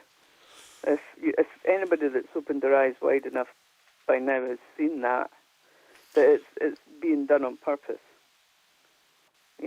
Yeah, so no, I agree. Absolutely. Absolutely. It's not as if one's getting picked on. Well, one is getting picked on more than the rest, in my view. But as far as I'm concerned, it's more the government. I was talking actually. Big up the Real North Audit had Charlie Veach in his stream last night. Right.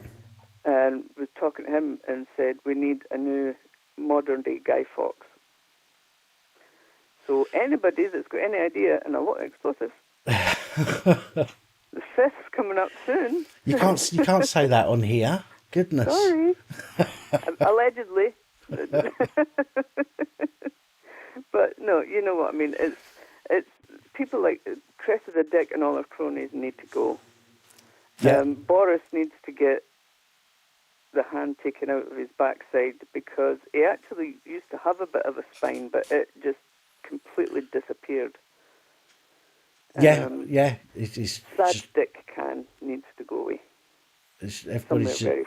Everybody's just gone to jelly, haven't they? All these people that once had some balls. They look now. It's like everybody's so scared now of being called racist. Yeah. That the people that have opened their eyes are like, you know what, call me a fucking racist, because you've thrown it about that much now, I don't care. Yeah. Well, because if you're what I'm saying isn't even slightly racist, but you're calling me racist, then there's a time when that word just loses that meaning. Yeah, and that's exactly what I was going to say there. It comes to a point where a word is abused that often that it loses all meaning. It's the same, I used to say this years ago, it's the same as, when everybody says, oh, I love you, right? Mm-hmm. People, if you say it and you don't mean it, eventually you just say it out of habit and it means nothing. And that's, the word love is supposed to be a special word. But now, because people use it all the time and they say it without any meaning, they just say it because, I don't know, they expect, they think the person they're saying it to expects them to be saying it. Do you know what I mean? Or whatever it might be. And it does. And it just loses meaning. The same as the word sorry. It's like kids, isn't it? You go, well, you don't mean it. They go, oh, I'm Yeah, sorry. they And you don't go, no, mean you it. don't. You don't mean it. Because they just say it to get out of trouble. So, and it's the same with all these other words. It just gets to a point where it just becomes, another noise rather than a word. Again, all these wee snowflakes that have been told that, this is the way to go. Just shout racist at somebody and that'll stop them. It certainly has managed to stop the police and all the other officials in their tracks. The guy before talked about things like Rotherham, stuff like that. That was for fear of being racist. Mm-hmm.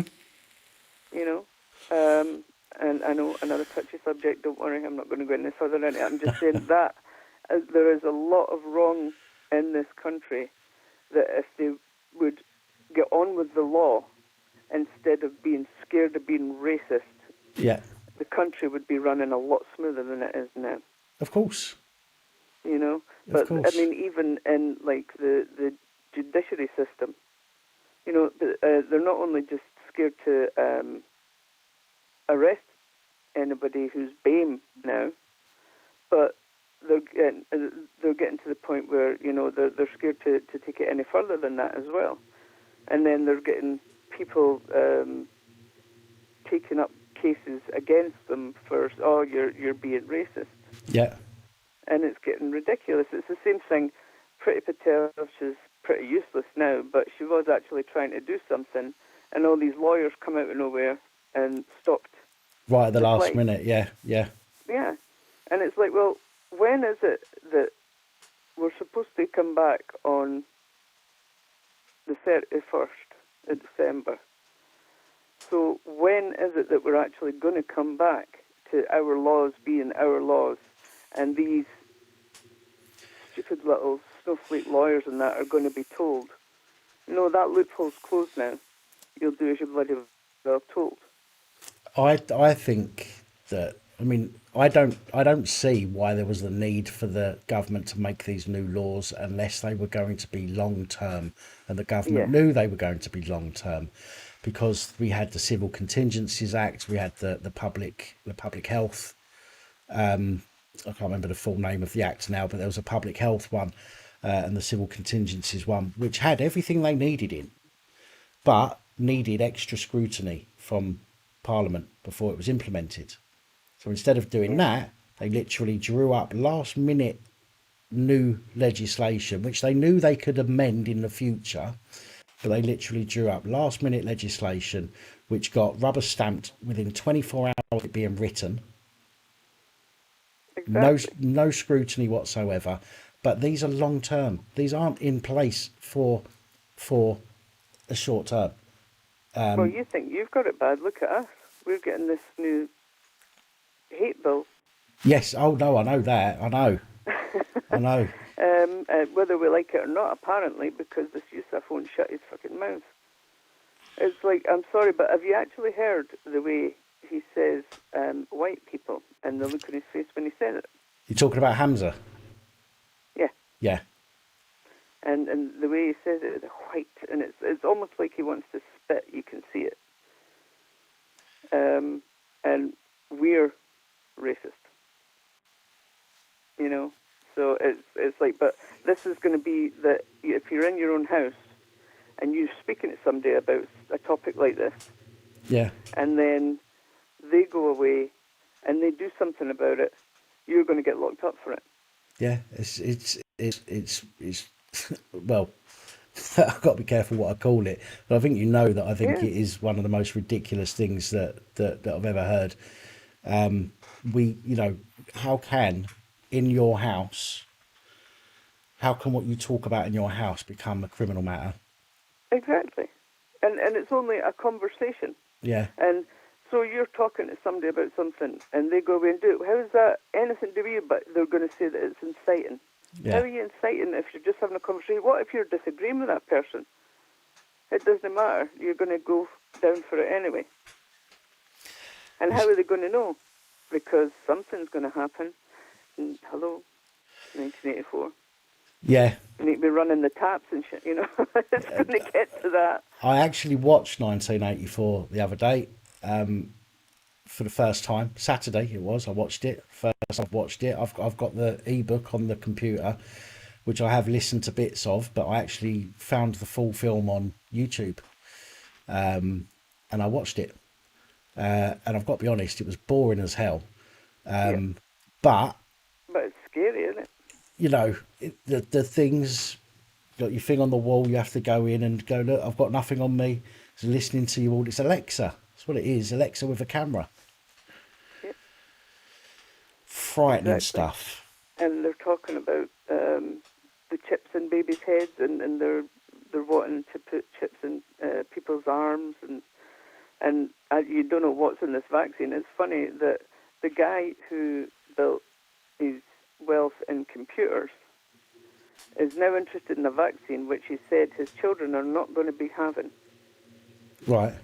Somebody else said that. I've not seen where he said that, but somebody else told me that. He said that his children will not be having this vaccine, but he's so interested in it. Why?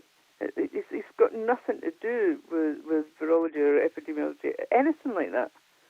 He's a guy that built a computer. Yeah. You know, that's it. So what the hell is he doing? And he said, oh, yeah, I'm trying to, but my kids won't be having it. If his kids won't be having it, why? Yeah, of course. Of course. And the government need to be asking the same question. Hang on a minute, Bill. What? What'd exactly. you say? But they've all got, it's like watching a real life spitting image. They're all wandering about like puppets. Yeah. And it's getting really scary now. It's like you said, the cashless system is unbelievably scary for people like me, who's, like you said, it's going to be the people next that are on things like disability. Yeah, so I mean, it's like, well, if you didn't do as you're told, you didn't get your credits that week. Yeah. So you can't eat. I'd rather starve, to be fair, but that's. Yeah. That's well, I think that's what they're trying to do. I don't call me nuts if you like, and some people probably will. But excuse me, as I say, I think we've already seen that, you know, with ill people being put into care homes, with access to services being shut down for the elderly, with the elderly being, I mean, look how many people, and you might not think it's a lot, but people that retire, there's a lot of people that will die soon after retiring because they can't handle it. Can't handle not being busy, not doing stuff. There's a lot of people that will die after their loved ones pass away. You know, broken heart, whatever you want to call it, because they feel they've got nothing to live for anymore. Old people will start dying. Okay, they will physically give up because they're not seeing their family, they're not seeing their loved ones.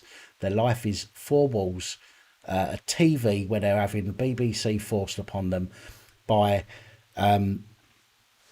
multicultural healthcare assistants, many of which don't give a shit about them anyway. Oh no, I've seen some of the video footage. It's rather harrowing what they do to them. Do you know what I mean? So what incentive is there for these people to carry on living? Exactly. None. But the thing is, we're all going to end up that way, and not so much Skynet, Roger, as I would say. I said to my kids years ago, the Hunger Games is coming. It's going to end up more. They want us more over the sort of China, North Korea way. We're going to end up in bloody cubicles, and like you say, you've got who said it? It was just as a joke one night to something like the Demolition Man. Yeah. You're going to have your cubicles. You're going to have credits, and if you've run out of credits, you kind of get anything. And this is something I've thought about in the past. You know where he's at, where Sylvester Stallone swears. And then you've got that thing on the wall that goes, you've made an infraction, you've been deducted credits. Yeah, I can see that happening. I can genuinely see that happening. I hope I learn how to use the 3 seashells then before then. But no, it is scary in that way. I mean, for me, it wouldn't bother me so much in that, because I'd be quite happy. But like I say, I'm going to be a nana in about a month and a half. So that worries me, and especially with what happened, going back to the Rotherham thing, that worries me because it's a wee girl. So sorry, Double D, I just want to answer someone there. DJ Sonic says it's designed to make us resent and eventually hate the ethnic minorities, divide and conquer. I don't believe that's true. I think it's designed to make us resent and eventually hate everybody. Believe Yeah. it or not, I think that we are even supposed to hate ourselves. Okay, which is why we're getting blamed for stuff that is not our fault, because we Exactly. should feel bad for not doing as we're told, for not being good little citizens. And when somebody does go against the grain, okay, everybody then turns around and goes, it's your fault. And that one person will then get attacked, and people are going to start getting hurt because of it. Well, DJ Sonic, what I'd like to say is if you look at most, like, say, marches for BLM and things like that, it's mostly young, white, uni-age kids. Mm-hmm. The social justice warriors that are there. You know, those are the ones that are spreading the hate because they're having it poured down them in school. Yeah, yeah. That's exactly what's happening. It's not as if it's not even about colour anymore. It's about who can scream the loudest and shout racist. Yeah. Yeah, I have to agree. Like you say, it makes nothing, but that's all it is. It's to make a divide. So if we're all fighting each other, we're not watching what they're doing. Yeah, 100%. 100%. Keep us busy fighting amongst ourselves. Exactly. And unfortunately, they're going to slowly get away with more and more stuff because people are going to be fighting against themselves harder and harder. Like I say, we're being blamed for stuff. You know, this whole thing about, and again, I'm not an epidemiologist or a virologist or anything like that. Personally, I can't see how ethnic minorities would be more at risk from the coronavirus. Okay. Yeah, but even if they were, all these marches and that, you don't hear about all the hospitals filling up after those. No, of course not. But my point is, I don't see how it can be, because the virus isn't going to go. I mean, okay, there's something in the genes, but I find it unlikely because so many people around the world. Melanin. It's not as if it's going to mess around with melanin. Well, there's just so many people around the world, so many different people that have allegedly caught this. So I can't see that it's going to go. It's something to do with the genes. What it could be is that maybe a lot of these people, their cultures, and again, just go back to culture rather than colour, because colour's irrelevant. The culture where they all go to pray, for example, in one place. And yes, Christians and everybody else do the same thing. I'm not suggesting they don't. But we have communities here of, say, Muslims, for example, who are very tight-knit, okay, and they are... they're always around each other, from what I can see. I don't know much about the religion, to be fair, but social distancing. no, they're always together, and they always seem to be in large groups. Maybe that is the reason. As well.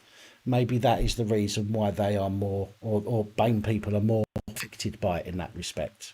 Okay. But in the same way, if you look at most of the statistics, you've got to be over say 75. Or have a pre-existing condition. And I think the last time I heard, the amount of people who had died since February who had no pre-existing conditions and were young was 4. Yeah. And the rest of the people had to... And unfortunately, the worst thing is the more people dying of undiagnosed cancers, not getting their chemotherapy, not getting their open heart surgery that they need, you know...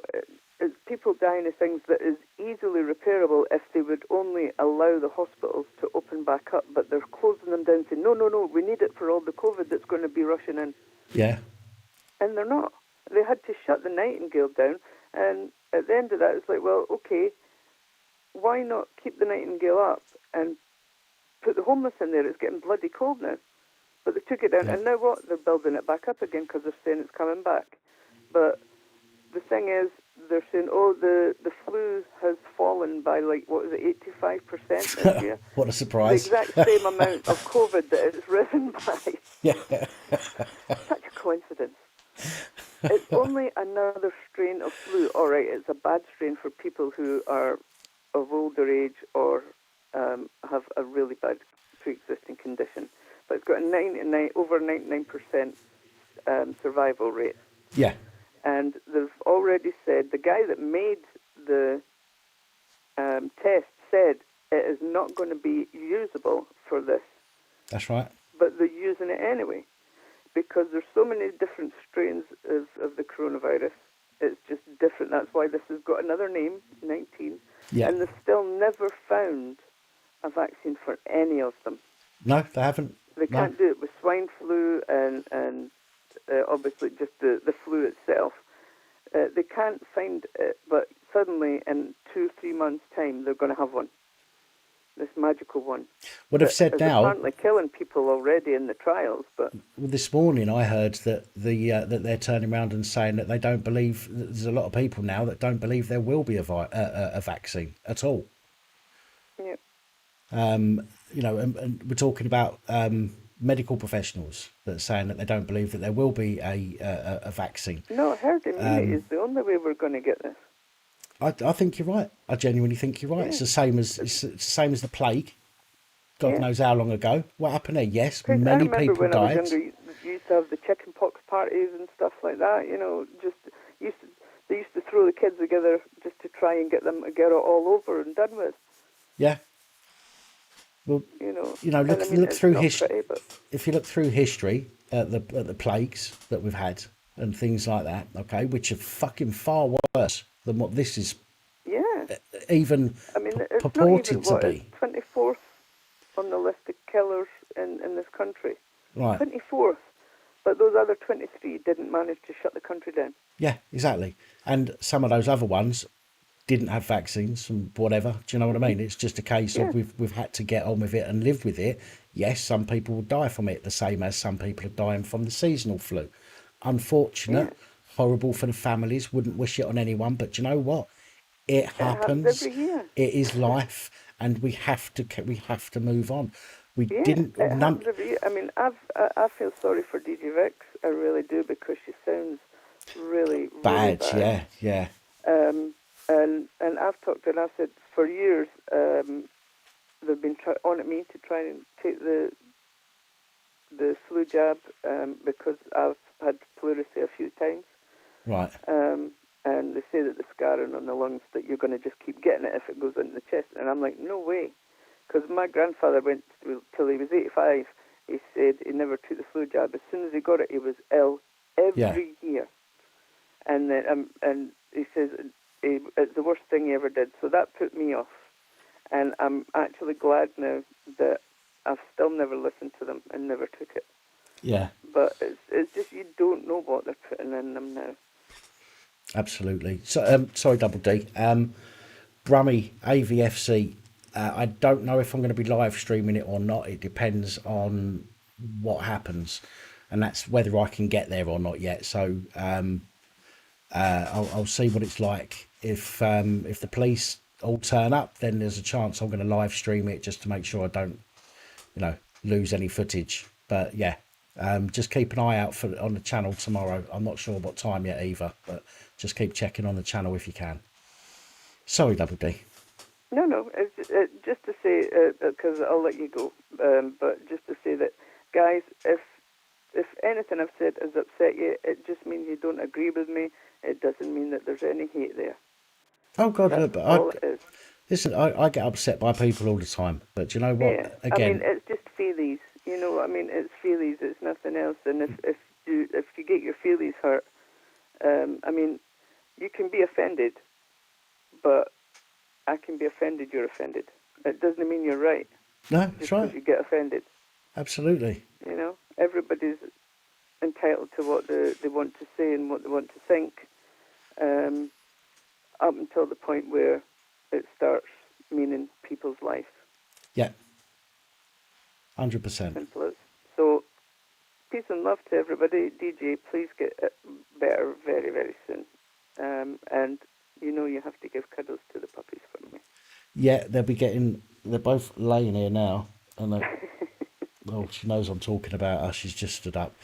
But they will be getting cuddles very shortly because I'm going to have to chip off of here after this call anyway. So thank you for calling. Nice to hear from you again. Thank you. And thanks to everybody for all the love and chat. Thanks very much.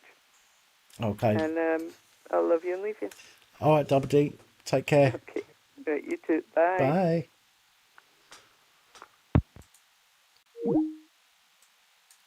Right, folks. Well, let me come back to this one because the phone line is now closed, I'm afraid.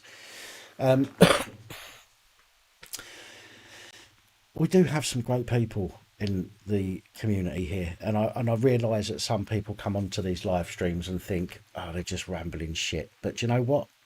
In a time like this, and in what we're faced with at the moment, I think it's a good thing to just get together with people and just to talk. Do you know what I mean? You may not have people in your life that you can discuss your thoughts with. Coming on here, I hope, gives some people a chance to be able to talk about things that they might have not been able to talk about throughout the week, which is why I don't like missing live streams. And if I don't do it on a Sunday, I'll do it on a Monday. But, you know, thank you to all of the callers, whether you've agreed with Brummy. Can you email me? Or actually, do you know what, Brummy? I'll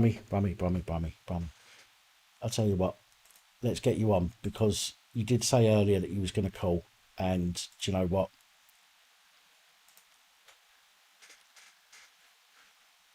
We're going to have that call. Right.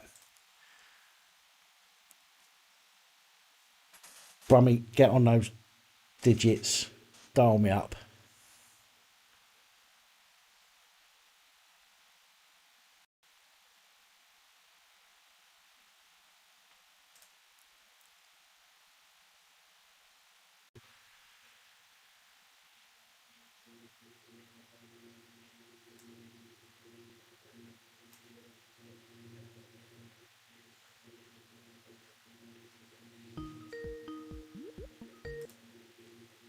Hello.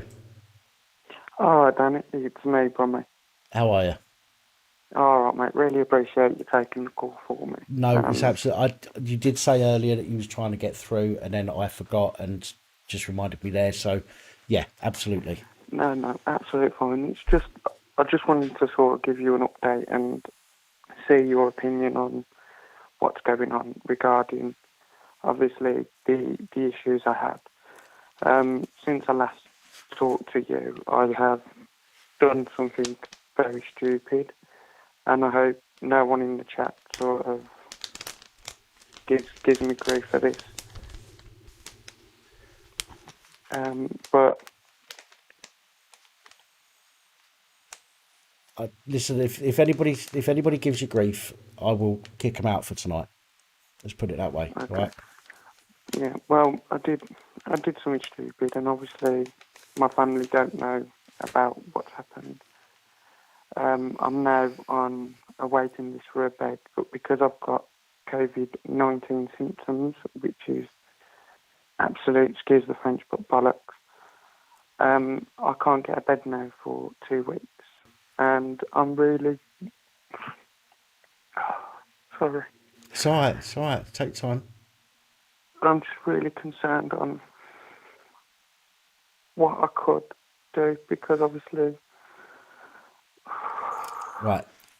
Now, I obviously, and I don't want you to go into detail because it's not down, you know, I don't want everybody knowing the ins and outs of what's going on. I will say I've done stupid things myself. I don't know what it is that you've done that you class as a stupid thing, but you know, I've done some fucking mental things. Okay. And I thought at the time I had nobody to help me get through that. But you know what? It's at times like that you find out who your friends are and who your friends aren't. I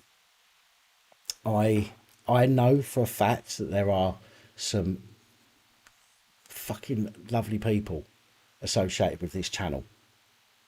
And I know that even though you don't know them personally, same as you don't know me personally as such, although some people might feel that they do because they see me every day on here practically, which is good. I don't mind that. But I know there are people that will put themselves out to try and help where they can. Do you know what I mean? Okay. And I've said to you before, if, by all means, get in touch with me if you ever need to talk. Okay. I will always do my best to try and help people. And I've been in some pretty bad, pretty dark places, and I might not be able to help with the right words, but I can certainly listen and allow people to get that off their chest, if that makes sense, which can help. Because it's also now that work has sort of sacked me as due to my illness. Okay. And because obviously I haven't been with the company for over 2 years, there's nothing I can do. Well, you've got what's it called? There's two types of dismissals. There's one that you can check that you can do if you've been there less than the statutory time frame. I think you've got wrongful dismissal and unlawful dismissal is one, I think, but there is two. There is one that you can use if you've been there less than the statutory time frame before you can use the other one. They are slightly different, but they should not be able to, regardless of how long you've been there, they shouldn't be able to get rid of you based on a disability. That's still classed as discrimination.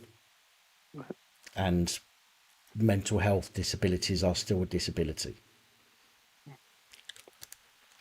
However, that's a lot to take in at the moment if you're if you're up the wall at the moment. So because the last time I left the house was 3 weeks ago, and that was in the back of an ambulance. Right. Okay. Well, I'm sorry to hear. So I've just not left that. I can't leave the house, and obviously not being able to see family and friends is a massive,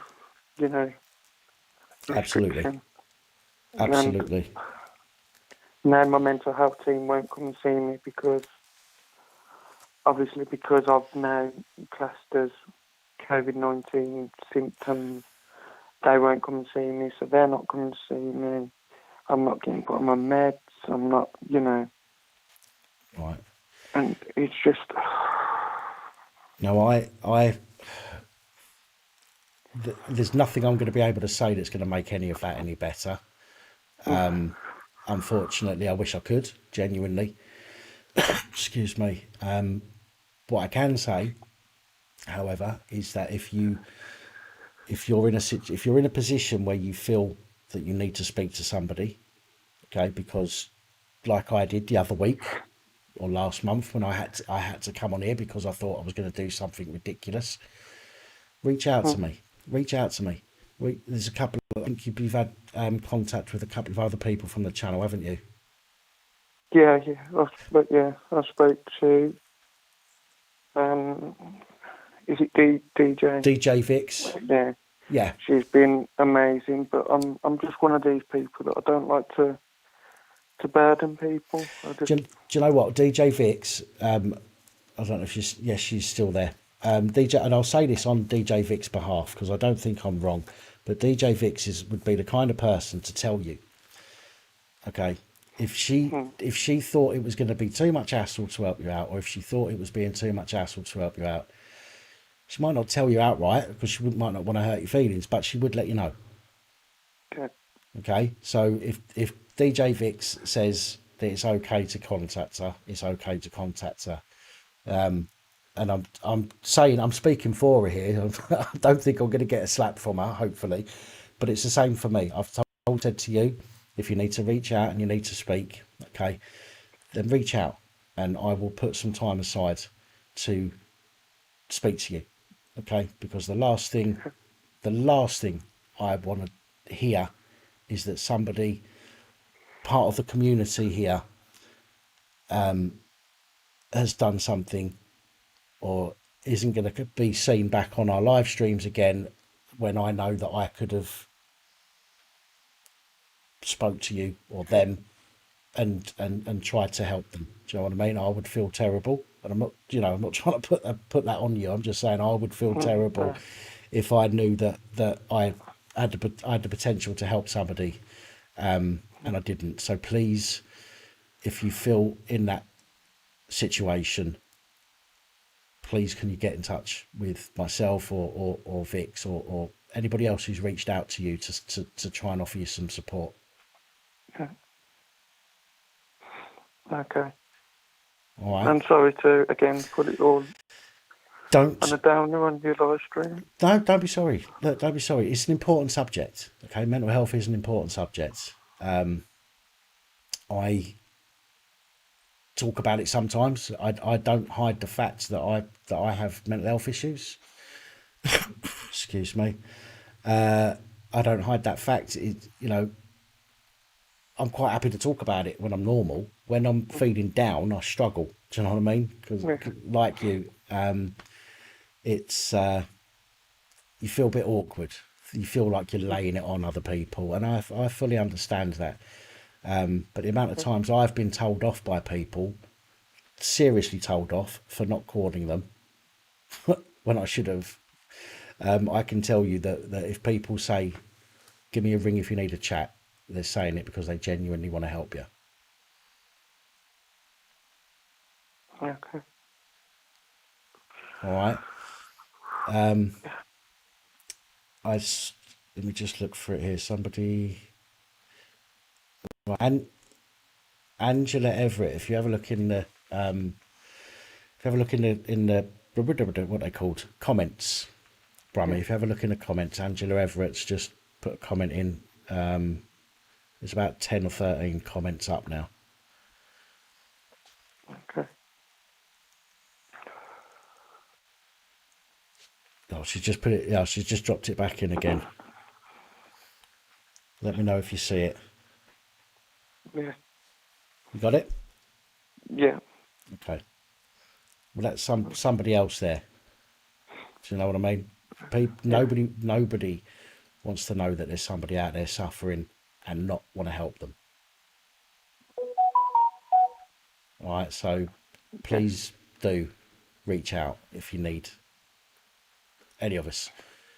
Okay. Okay. Yeah. You promise?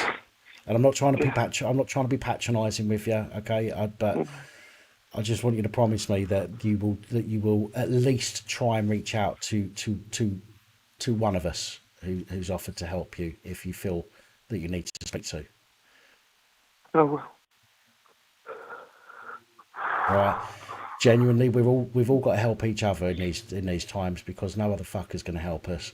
So we've got to do it for each other. Do you know what I mean?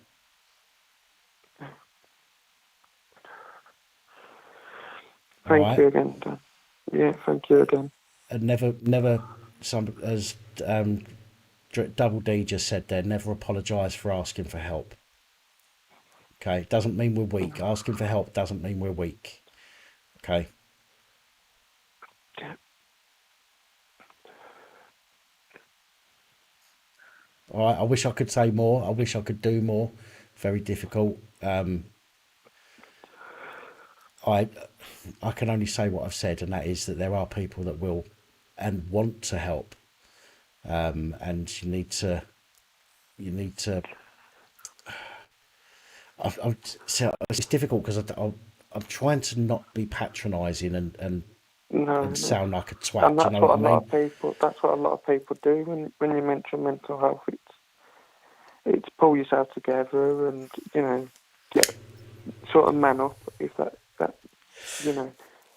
Yeah, but I know that doesn't work. I know telling people that doesn't work because people have said it to me, and this is what I mean. I don't want to talk to you like you're a child or be patronising or talk down to you. That's the last thing I want to do.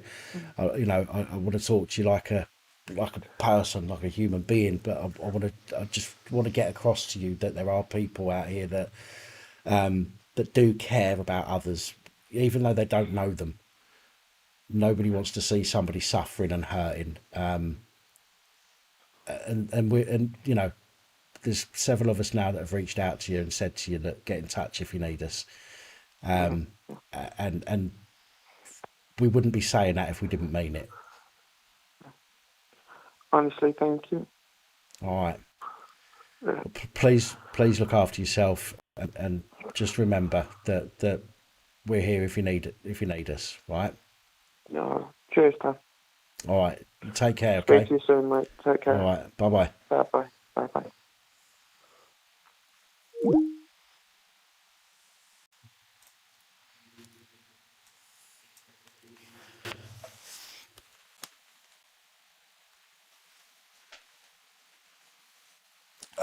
Indeed, Jay. Indeed.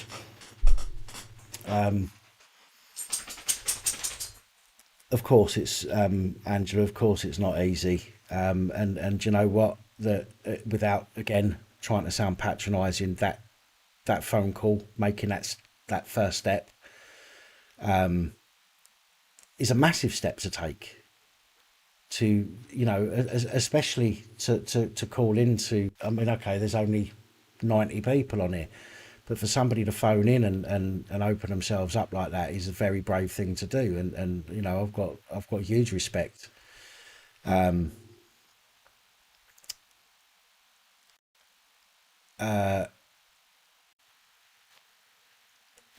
That big step is probably the hardest one to make. That initial reach out for help is probably the hardest one to make. And the thing is, you've made that step, and people have offered a hand. Do you know what I mean? They've offered some support to you. It might not be the support that you want. It might not be the support that you actually need, but it's support nonetheless in order to help you get by, you know, until you can get that support that you need. And like I say, it's we have to. Ian just said it there. We're all in this together. As I said, we have to help each other, because there's no other fucker out there at the moment that is going to do it for us.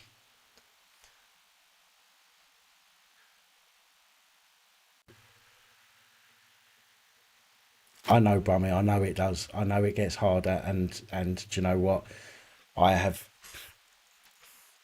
and again, I hate talking like this because it sounds like I'm, you know, it just sounds like I'm reading from a script, and I hate it. It sounds like, you know, when you get a counsellor. Oh, yes, I understand, rah, rah, rah. And it just sounds like bollocks, and I'm genuinely trying not to sound like that.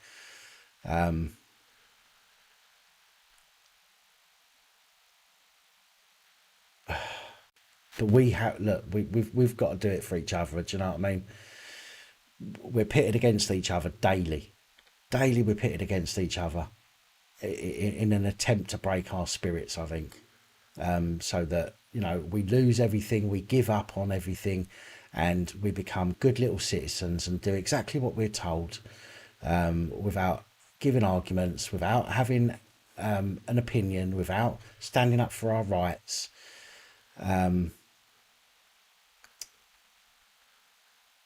And as long as that goes on, the more we need each other as people that aren't going to just sit back and take all that BS, because we can't.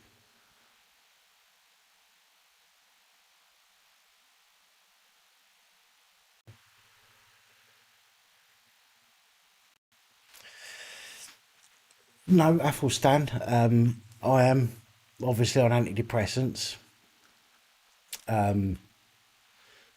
I do struggle myself, but do you know what? If I'm helping somebody else, I'm not thinking about myself. Does that make sense?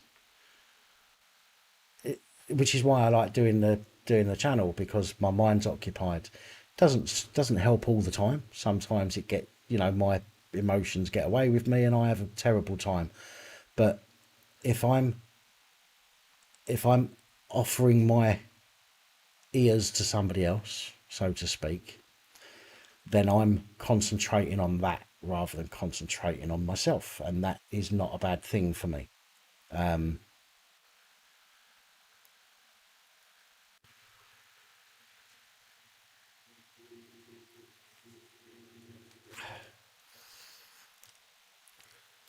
Do something funny. Shall I do the truffle shuffle?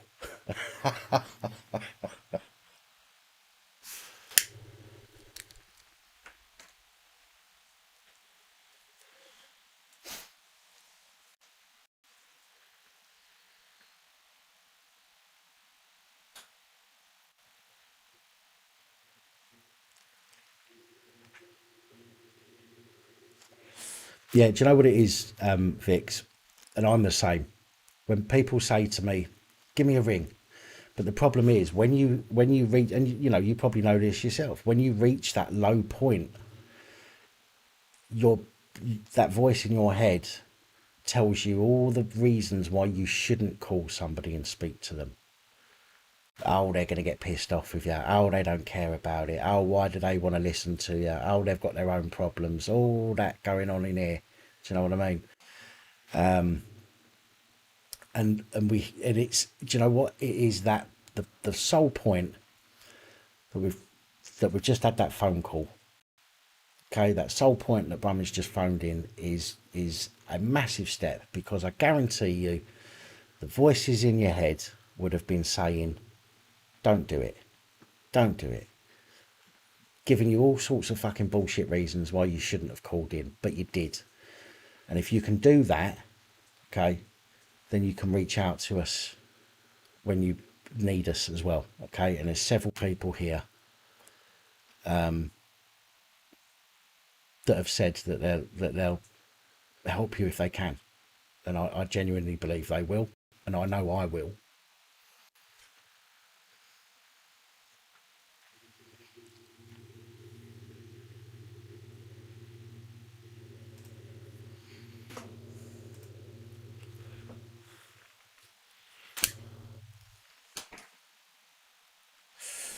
Sigma, I don't wear stockings and suspenders. I wear hold-ups. I just shave the tops of my thighs so they stick.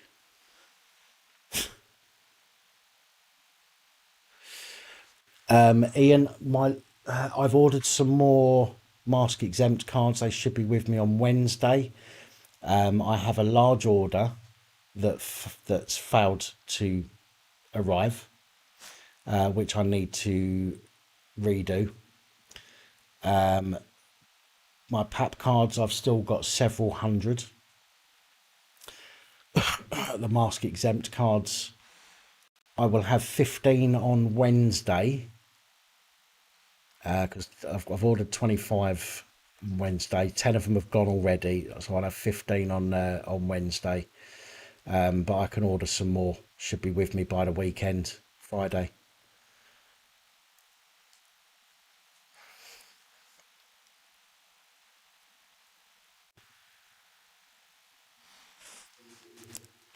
Do you know what? I went to Asda yesterday, I think it was. Was it yesterday or day before? I can't remember. Well, it's today now, isn't it? Tuesday today. Sunday, I think it was.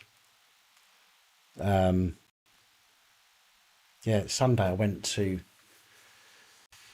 Asda with a friend, and I just said yes. She said to me, "Can you come shopping with me?" And I just said yes. I knew that I was going to have anxiety and that, but I said yes, because if I thought of an excuse not to go, it would make it worse if I needed to go again. So I just said yes, and I got there, and do you know what? I had a meltdown. My head just went. I got sweat on and fucking all sorts of shit. But it's about taking that positive step, isn't it? Do you know what I mean?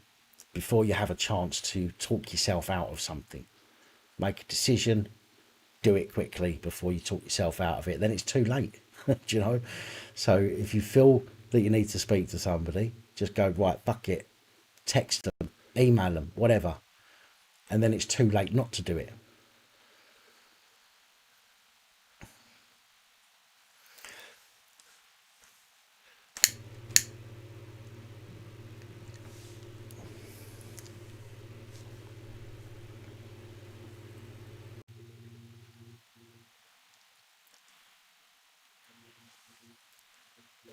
Bobby, if the police do that, then what people need to start doing is claims against them, discrimination. That's what people are going. The police might be fining people, and then people are going, "Oh, okay," and they go, "Well, we'll take it to court," and then they'll go, "Oh, do you know what? I can't be asked. I'll just pay the fine." No, if you've got an exemption card and you genuinely have an exemption reason, then you need to fight it. You can't just accept it. Yes, Double D.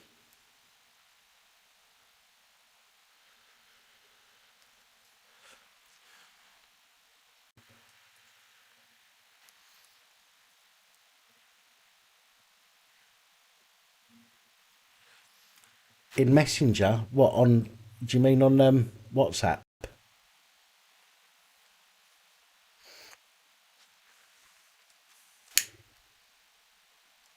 Or do you mean on Facebook?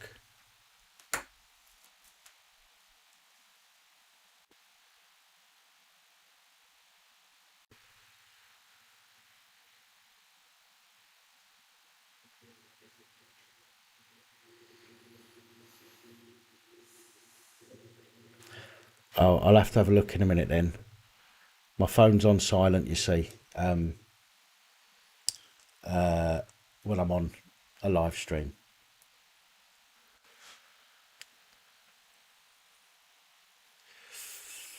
Hey, Denise De La Rosa. What a lovely name. Is it Rosa or Rosa?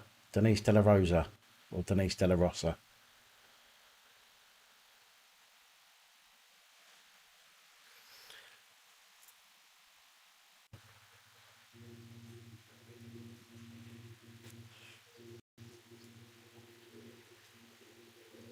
Cool.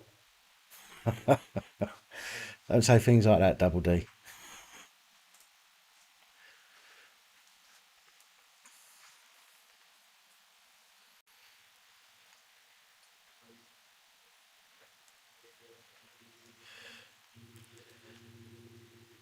Ignoring your messages on Pornhub.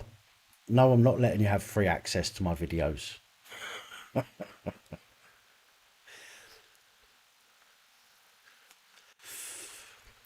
Brummy, there are people that will run for the hills because they don't understand it. There's also a few of us who have been there or there at the moment, and we know what it's like. And as I say, no, because we know what it's like, we know how hard it is for other people.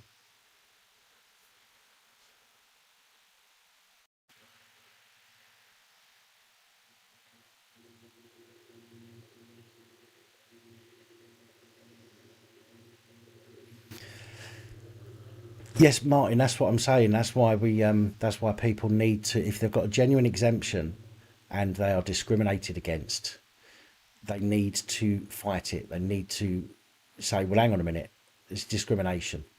And going to court for the fine is not going to get that done. So you need to take your own claim out against them through the civil court for discrimination.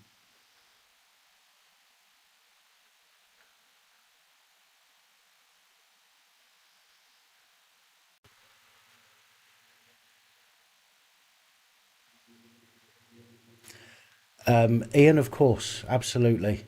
Just drop us an email and I'll get back to you, my friend.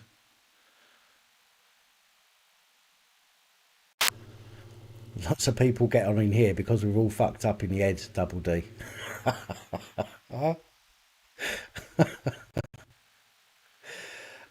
Cole, if you have sent me your info, then as long as you've let me know it's you, in the message wherever you've sent it, then I will do. I've got a card. I got told by the cops that inside my t-shirt, so they said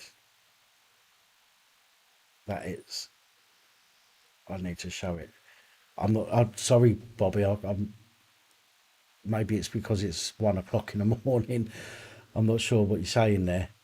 You've got a card, but you got told by the police.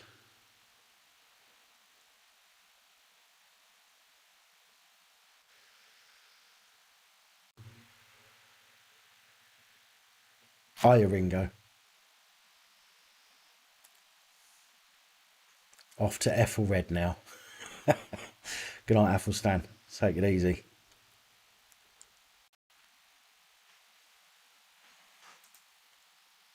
Oh, Brent. Brent, you're fitting perfectly here then.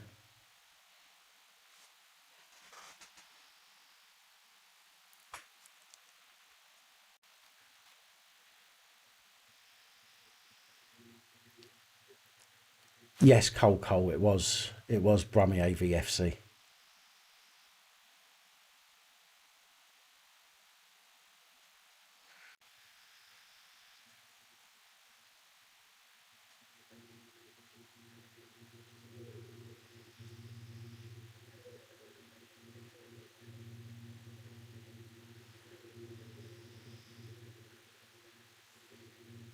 My goodness, another 4-hour live stream.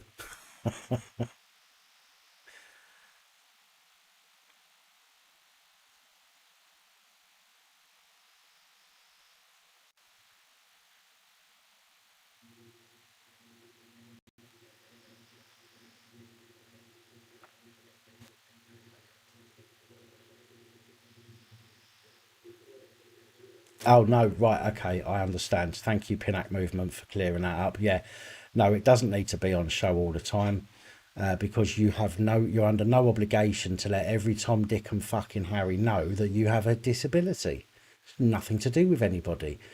You can pull it out when you walk into a shop and show them, and they should accept it, and then put it away.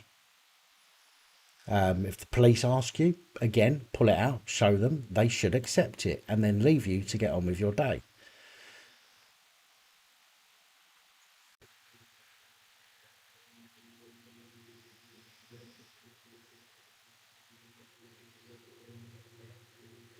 Good night, Joshua. Thanks for joining us, and thanks for the call, mate.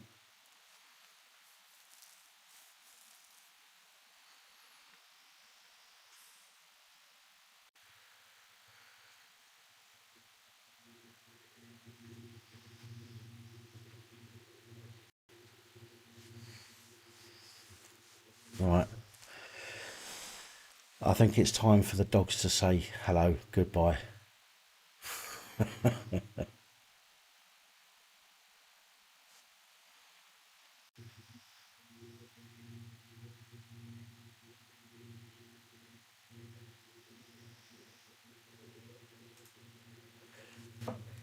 Right.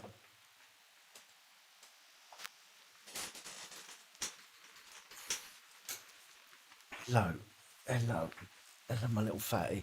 Hang on, let's move this out a little bit. Let's put that out a little bit so you can get seen on there. Look, hello. Oh,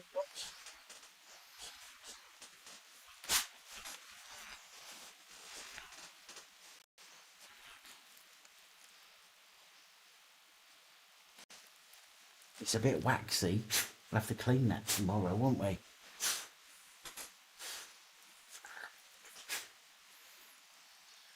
No, not 5 more minutes.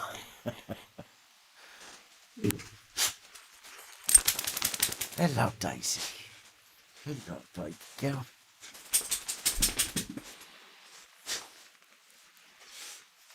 No, Bobby, it's not true. It's not true. You don't need to show it all the time. But if you do want to show it all the time, in the description, there is a link to Spreadshirt. And on my Spreadshirt store, I actually have a I am mask exempt T-shirts.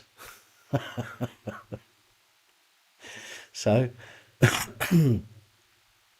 you can always get yourself a I am face mask exempt T-shirt if you like, and then they can't say fuck all.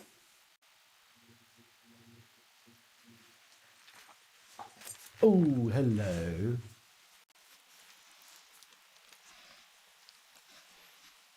Hello. Hello. Hello, Daisy. Hello, baby.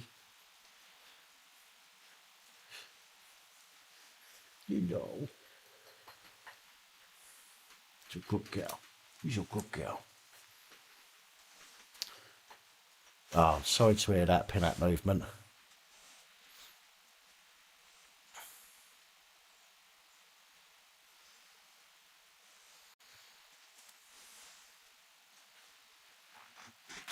Who's MPIC? I keep seeing that everywhere. MPIC. What's all that all about?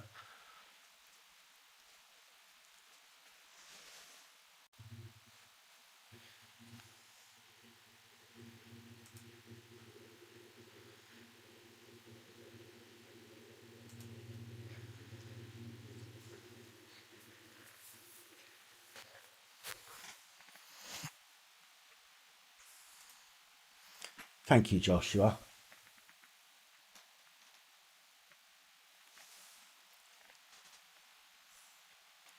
"17. So that's good innings. She had a good innings then. Not that that makes it any better, but you know, 17 years is a fair old time.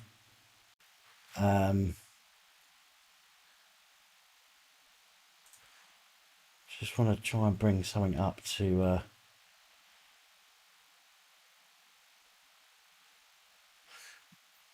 Right, guys, I'm just going to pop this on. Let's get over to my. Right. Can you hear me still, folks?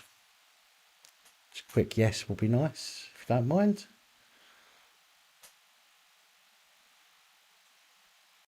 La la la la la.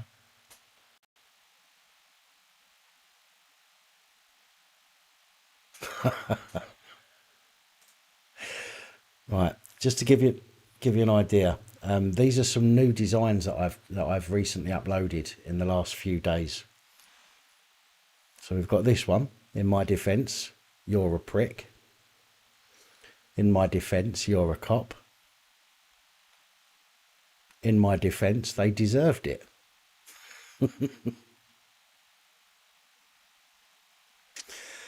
We have, there's a dormant murderer inside us all. I quite like that one. We have face mask exempt. So stop fucking staring and get on with your shopping.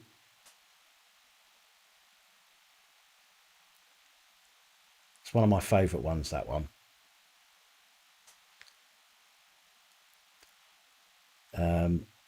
And we've got, so that's the front one, front print. We've got a back print one there, and then we've got face mask exempt on the breast.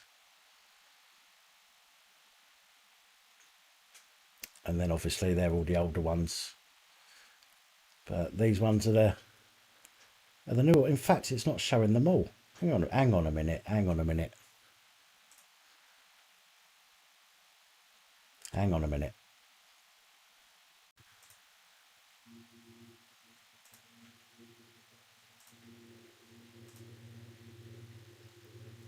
Give me a second.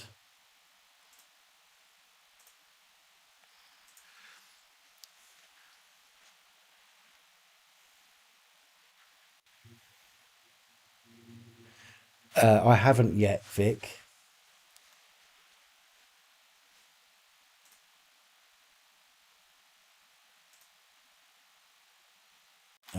Visit shop, that's what I want to do. Right, let's get back on here. Right, so this is a bit better. You get to see them a bit clearer. Oh, yeah, ready? Hang on, what does that MPIC stand for? Because I keep seeing it and I've got no idea. So anyway, so there's a dormant murder inside all of us. which I think looks quite cool. And then, go away, sausage.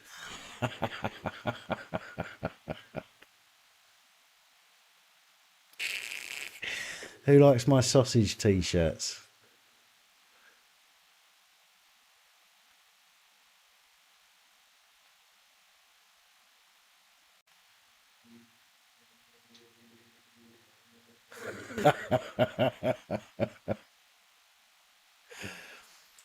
What else have we got?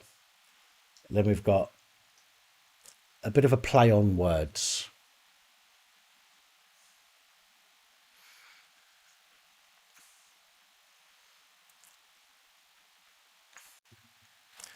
And then we've got obviously the in my defence they deserved it. You can see it a bit clearer on this one. In my defence you're a cop.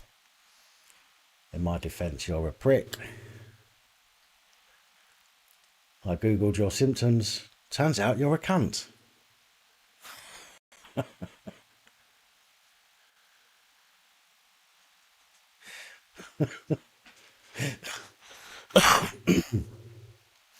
And then obviously we have the face mask exempt t-shirts as well. That one, face mask exempt. So stop fucking staring and get on with your shopping.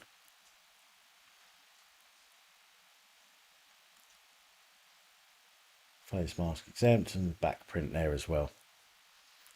And then obviously some of the older designs. But I quite like these ones, these new ones.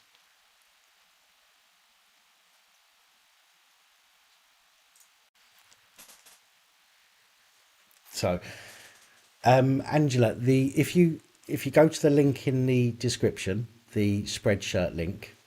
In fact, I'll show you. I'll show you exactly. I'll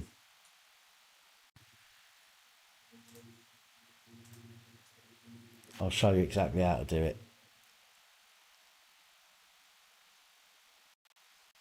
So let's go to view on YouTube.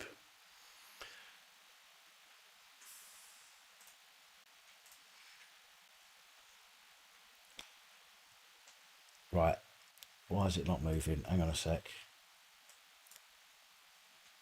Ah, that's why.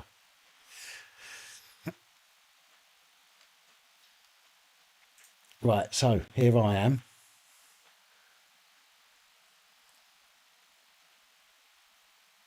Come down to the support the channel area in the description. One of them is, I think it's the top, yeah, UK buyers. And it opens this page. If you then go to customize, this is the best way to do it. Go to customize. Get rid of whatever's on there. And then completely customize it yourself. So you just choose men, women, kids, babies, or accessories. Let's choose a woman one. Let's choose a hoodie randomly. Let's, I don't know, let's pick a pink one because it's girly. We can print on the back, you can print on the front, you can print on the hood, you can print on the left or the right on some of these, but we're going to print on the front. So then you go to designs. Okay. And then you can scroll through all the designs. Although I think some are missing. Hang on a minute. Oh no, there's I googled your symptoms. Where's the others? Go away sausage. Face mask exempt. Spunk trumpet. Cock womble. Dormant murder inside all of us. In my defence, you're a cop. So you just go through, pick whichever one of these you want. So let's choose, I don't know. Let's just choose that one. In my defence, you're a cop. And then you can stretch it to fit.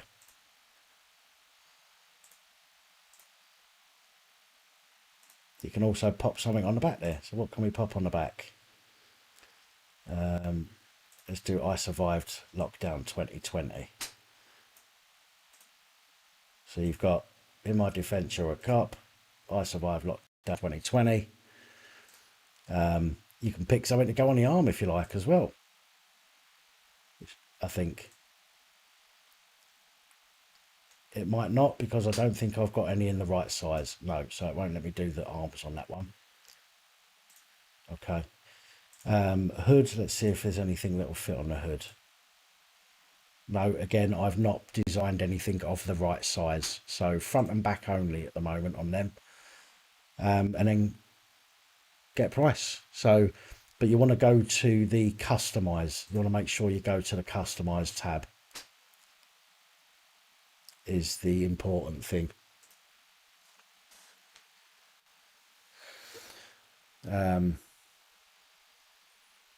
So there we go.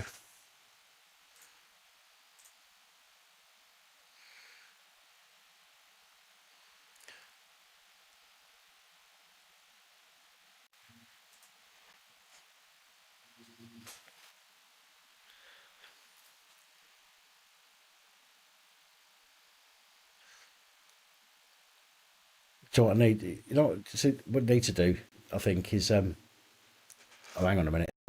Show the spunk trumpet one. All right, hold on.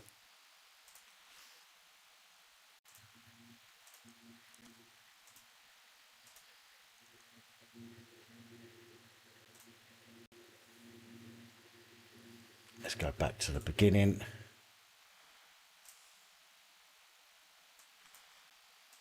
All right, hold on. It's all right.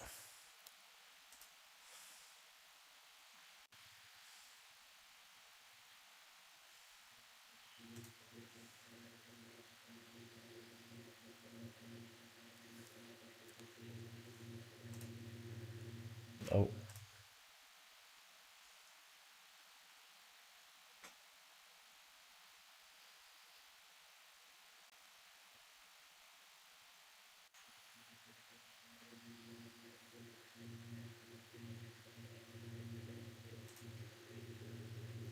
So that's the spunk trumpet one. Did somebody say something about the strip search one? I think that's further down here. This is a very popular one. Section 5 dis. That's really popular, that one.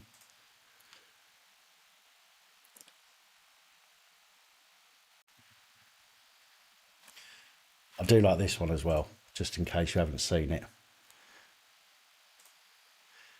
Taser, taser, taser for the man who's hung like a hamster.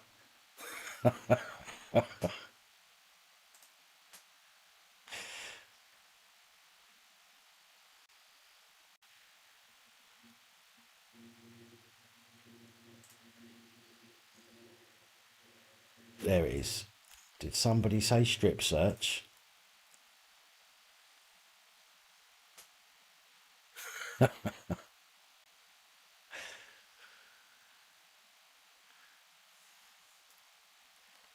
Oh.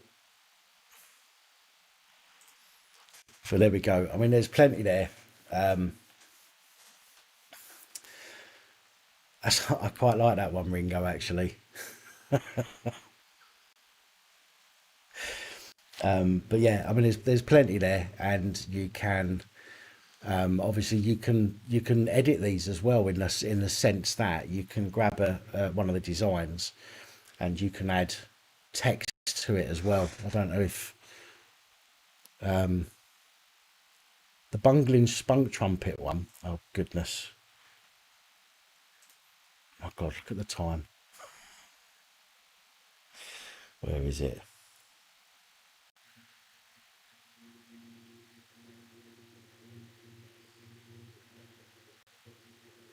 It's this way.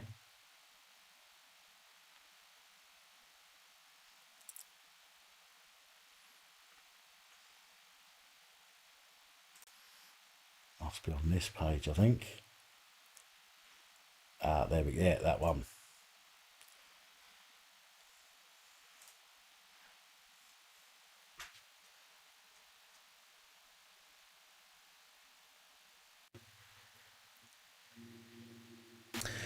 Yeah, Vix, what I've got to do is I've got to resize them all, you see. I've got to resize the what am I doing? Where am I going? The files that I've got at the moment are big. I need to resize them to a small size that can be put on the arm. I've got to get the correct measurements in order to do that properly, but I haven't round to doing that just yet. But yeah, I quite like some of them t-shirts. So anyway, folks, I am going to have to leave it there, I'm afraid. It's 1:30. I do need to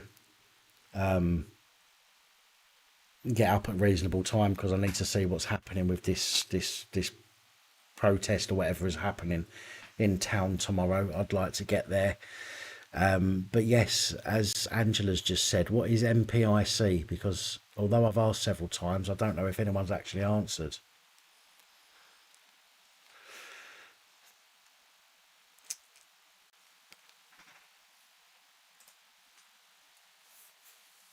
I don't know, Vic, to be honest. I couldn't say.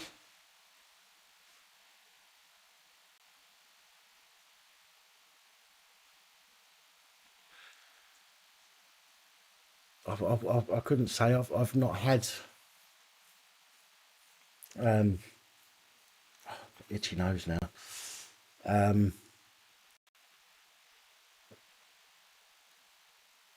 Yeah, I've only had my white cap. I need to get some more. What's my fault? Oh, what, the fact that I'm still here, you mean? Yeah.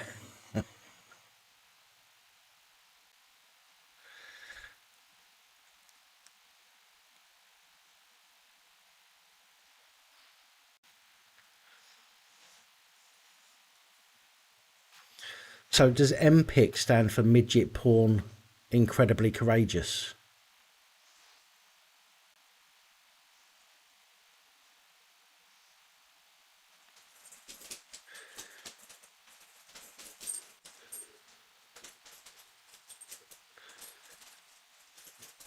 Oh, have you sent it to me a messenger, Vix? All right, I'll check it in shortly.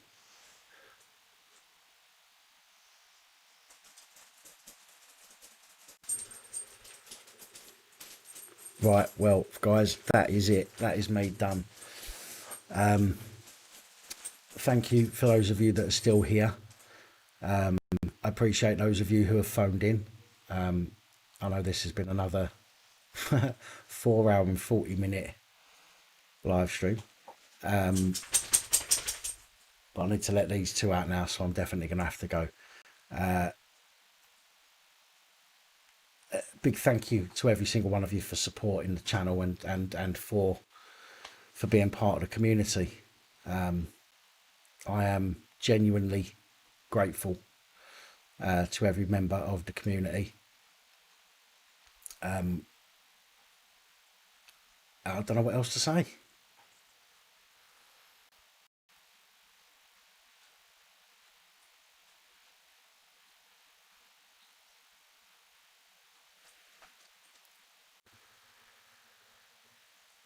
It's been emotional. Everybody look after you. Don't, as I always say, okay? Take care of yourself. No, look after yourselves. Take care. No, what do I always say? I've forgotten. I can't even remember what I always say now. Oh, goodness me.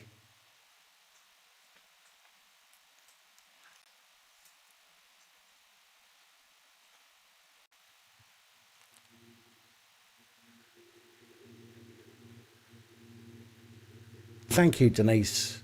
That's very, very kind. There we go. I've just had to look it up, what I normally say at the end of my videos. This is what happens when I don't put one out for a few days. Stay safe. Look after each other. more so now than ever before. Film the plod, and those other perverts in public office.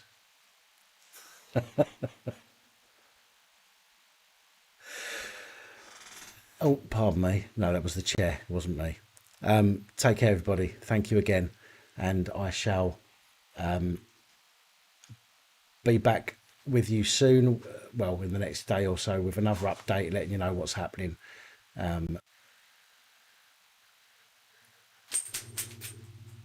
So take care.